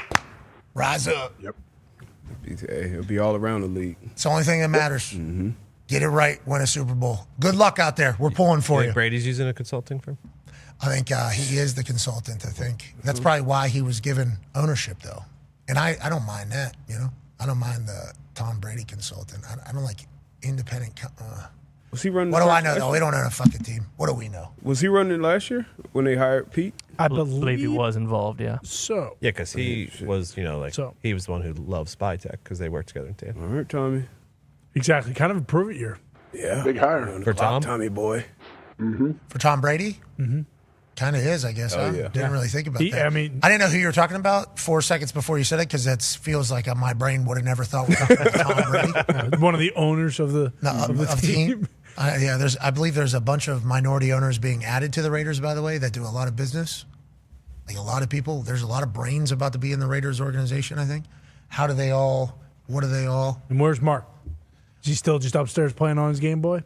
Maybe. I think he upgraded to PS5. Is that what you were playing? That's smart. Yes, I was. PS5 is fucking awesome. How was your weekend? Is that what you were playing on? I was playing Rock Band all weekend, dude. Yes. I was playing Rock Band 4 all weekend on the PS5, which is a PS4 game. I realized it's gotten much harder. Some of the combinations between the hands. I almost hurt my hand. I think I pulled the muscle in my shoulder. Yeah, getting after it. Actually, from doing it, I woke up on Sunday like, fuck, man, what'd I do? It might have been because of Rock Band 4. I had a roommate my freshman year, Scott Kozlowski, went on to be a very good punter for West Virginia. He was so good at the game. Love it. Quiet, okay? I'm tired sleeping. You're in a dorm room. It's an open room. He has it turned down. Gentlemen, very nice of him doing that. The sound of his fingers hitting the thing would wake me up because he was so good. I mean, he had to be the greatest of all time. I don't know, he did the thing. He beat the entire game. Shredding. There's some of you out there, right? You used to be one of those. Yeah, back in the day. I'm getting there. I'm getting back up. The cool part with these new guitars is it was all up here. You can kind of go in this casual mode, and it's not casual. You're still playing on shredding. expert, still shredding, but it's down here, so you don't have to move as much, and it's not as loud. It's just much more like you got to be much more precise because the buttons are smaller. They're like this instead of like this. Oh. It's awesome. I was never really good at that. It's so fun. Microphone with the bop and the sing. Sure. Let me hit that thing. Which also can do with the PlayStation controller now, I learned. I can bop and sing into my PlayStation controller? Yeah, because it has a microphone on it. Yeah, but you don't want to hold that. You want to fucking. Yeah, you can sing into a mic. Yeah, true. Yeah. Yeah, you know, mic on that shitty ass mic that they used to have. Mm-hmm. Oh, tough. Awesome. Rock Band had a good run. So good. Oh yeah. Still going. Hammered drunk people trying to play that late at night Rock Band. Just an awesome. Certainly. Or that fucking dance game with the arrows. Oh, and shit. DDR? Yeah, I can see D-Bone just crushing. Do you remember that guy? There's some guy that really beat the game. The hands on the back of the thing. Yep. Yeah. Do you remember that? There was a couple experts on that shit. I happened upon one, I believe, at an arcade. If my memory serves me. In the wild? Yes, in the wild. I happened upon one. And it was I remember just being completely captivated. I assume I was having a good time. And I assume I think it's coming back to me. I think I was in LA somewhere. They had it was always up on a stage, remember? Yep, a little bit. Always Well like up elevated. on a stage. Oh, yeah. Had lighting. Bit of a Music platform. was very loud. It was like a show. And I remember just being captivated. And this right on the back, first person I saw used the back thing as like actual leverage. Crushed. Genius. Absolutely fucking killed. I think I tipped a person. I think if I recall, I think I tipped you used the back as like a real leverage. Shouldn't be able to hold it back. That's what it's there for. That's what the person was telling me. That's for old geriatrics not to fall over and break their hip. You should, if you're dancing, you should be dancing. Yeah, but what if they're doing this? And this seems to be a doubler as well. This guy ain't dancing, he's dominating. These aren't real dance moves when you're holding the bar. Nope. Yeah, but they're fucking getting after it. I mean, he's got good feet. He does. Be corner. DDR brought quick feet out, but the hand on the back thing, the rail really changed the game. Speaking of changing the game, Luke Littler, holy fuck. Man. Back to back, dude. Unbelievable. Back to back world fucking champion down there at Ali Pali. Listen, They threw a wasp at him. They try to get Luke Littler attacked by a wasp in the middle of his setup. I mean, we're only seeing the tail end of this thing, him kind of dodging, weaving. Thank God he's got good moves. Hey, it's for $1 million. He was lined up to get this, and then all of a sudden this wasp comes. He moves, ducks, dodge, ducks, dips, dives, and dodge. And then he gets right back. As soon as this wasp leaves, I don't know if we have it on camera. We don't have it. He steps right back up. Boom, boom, boom. Grabs him, keeps him moving. And then the guy calling us goes, 142. And the place goes crazy. It was fucking electrifying. I would love to watch. And then Shane Gillis's ass is in fucking attendance there. Yeah. I mean, it looked outrageous. And Luke Littler is must-watch darts television. Yeah, and you mentioned him there, George Noble. Shout out to him. He went into the Hall of Fame, the announcer. He's done. John McDonald also, he went into. Thank you for your service, gentlemen. But, yeah, this was one of the greatest sporting events I've ever watched, bar none. Like, we talk a lot about, some of the finals, like Wimbledon and tennis and even the 4 majors with golf. Like, that's kind of where I'm putting darts at now, in my brain at least. I am a casual to start, but, I mean, the Premier League of darts starts in February. Should be great. Littler right now is unconscious, though. Guillain Van Veen had no chance, and he tried to up the moxie. There's George Noble, shout out, legend. And he tried to kind of get it done, Van Veen, but once the door was shut by Littler, he really just had no chance. At the beginning, though, Luke was missing the opportunities. Mm-hmm. You see that down their legs, and then obviously 180. Oh. They start chanting out there. I mean, it is electrifying. You see that one set down there at the bottom? Well, you got to get the 5 legs, I believe, to get the one set. Then we're trying to get the 7 sets, okay, is what you're trying to do. Mm-hmm. That first set was won by who? Van Veen. Littler lost coming out. Littler was ice cold. Could have put it away, actually lost. And then he walked off the stage with incredible moxie. Then he came back afterwards and he had that foot sideways, good lean. And then all of a sudden it was 180. Luke Littler's a weapon over there. Yeah, it was tied, and Van Veen was up 2-0 go on the 3rd set.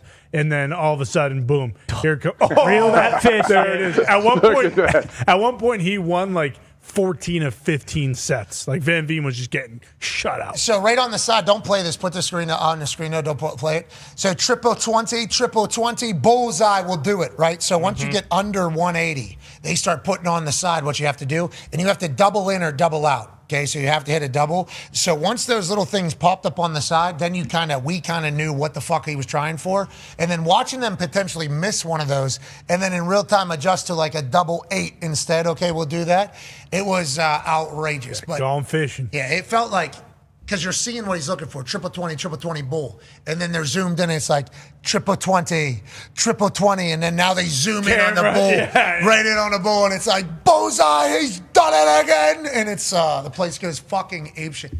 I don't know how it'll work in America, if it would work in America, but I do know I want to be in one over there. Yes. Because, it's Halloween, it's fucking bingo. Carnival. I mean, they are fucking living in that crowd. Yeah, and it looked like kind of like an Oktoberfest setup, because you mentioned Shane Gillis was there, and it's like tables, people dressed up. So the way the Premier League works, it feels feasible for like the States. It's just 8 dudes. All of them are studs. Cool Hands Humphreys, if you remember from last year. Him, yeah. Yeah, him, absolutely. Littler, Van Veen, this guy, Andrew Van Gerwen, who's an absolute nuke. Here we go. Him, right there. He's middle right.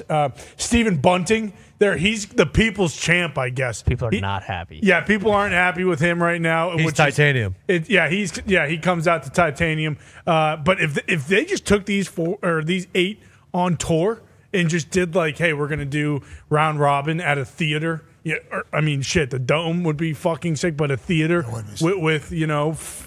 You can also shut down those arenas. So they shut down like half of those arenas and put stages up, and then they kind of book off like the Final Four. Yeah, Final Four, they do that. UFC weigh-ins, they do that. I've seen other things where they have an arena, and then they just back the stage up for however many people you get. We're cool with it just being like a theater here on the end, and then if we get more people, we back it up, and then you have that, and then you back it up, and you have that.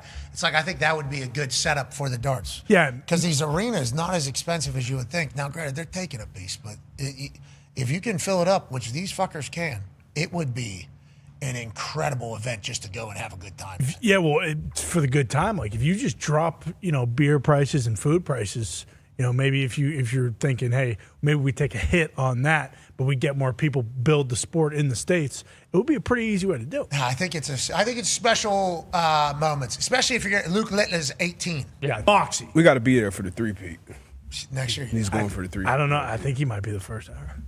Do they have to do it during football season? Yeah, that's the issue. This was the first time it's fallen on a Saturday as well, I read, in quite some time at Ali Pele. It's normally on Sunday? I don't know. Actually, this is my first year competing in the watching of it, but I do think it is either. It's awesome. It is. I'm not kidding. It was so. I watched the whole pregame. Commentators are perfect. Yeah, it's great. Commentators are like baseball commentators, but also like have incredible because they got to fill time. They bicker. They bicker. They go that's at like each other. baseball. Like baseball, I think is more like a conversational commentary. But then they got to bring the juice whenever something massive happens, and it's like they clearly have to love darts as well. Yeah, the announcer. To your point, George Noble, that guy. Ref. Yeah, the ref. Yeah, he also plays a vital role in the 180 announcement. 180.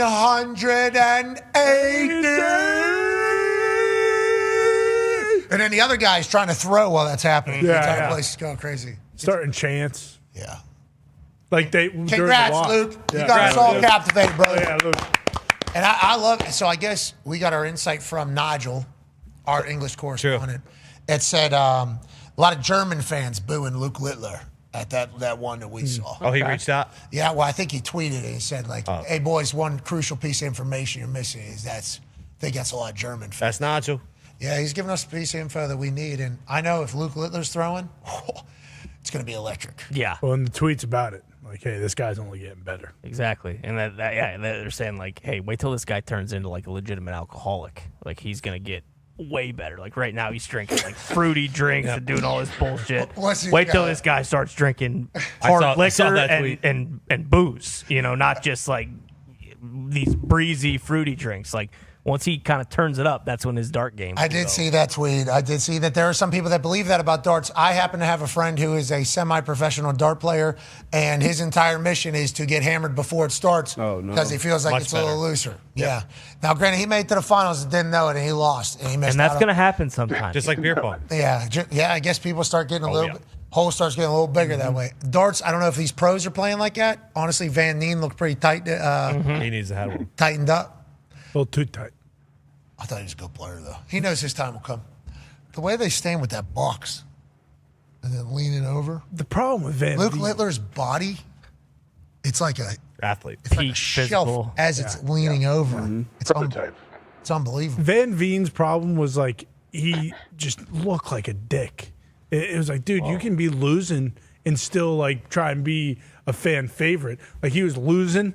And he was kind of taking a page out of A.J. Hawk's book. He was pouting. No, he wasn't. He thought he was getting a little upset at himself. Finally, at the end, he hit one. And he was like, "Oh, I guess I can throw darts still." And people were like, "Yes, there it is." I get a little moxie. I mean, you saw Littler. Littler was gone fishing, man. Yeah. I mean, centimeters away from a win and a loss. Yeah. There was a couple Van Neens that hit the metal and dropped out. Mm-hmm. He could have had Littler right there. Yeah. No.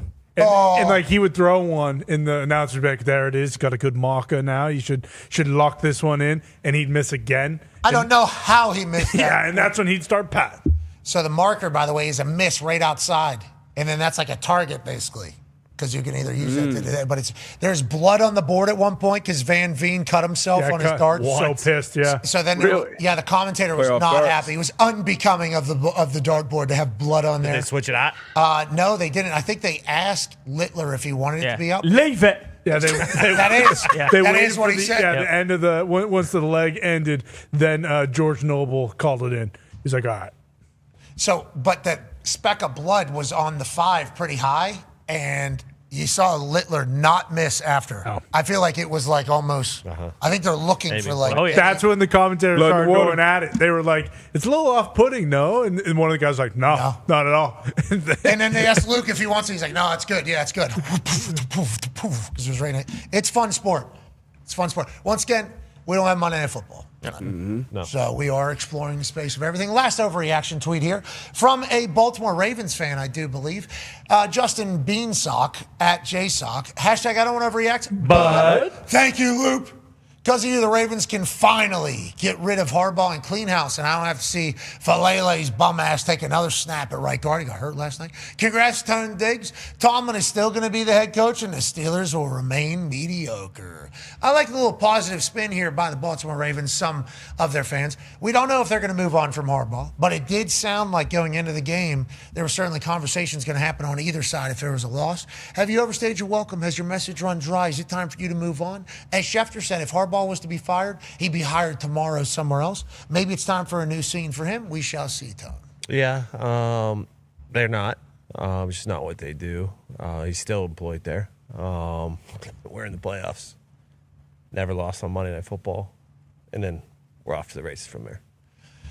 Be a friend, tell a friend something nice that might change their life. We're in this thing together. Congrats to you, Tone, and to you, Ty, and to you, Con Man, and D-Butt, one of your teams. Thank you. Both two. Chargers and Eagles. Maybe a Super Bowl preview. Maybe the D-Butt Bowl. Team on me, team on three. 1, 2, 3, team. Goodbye.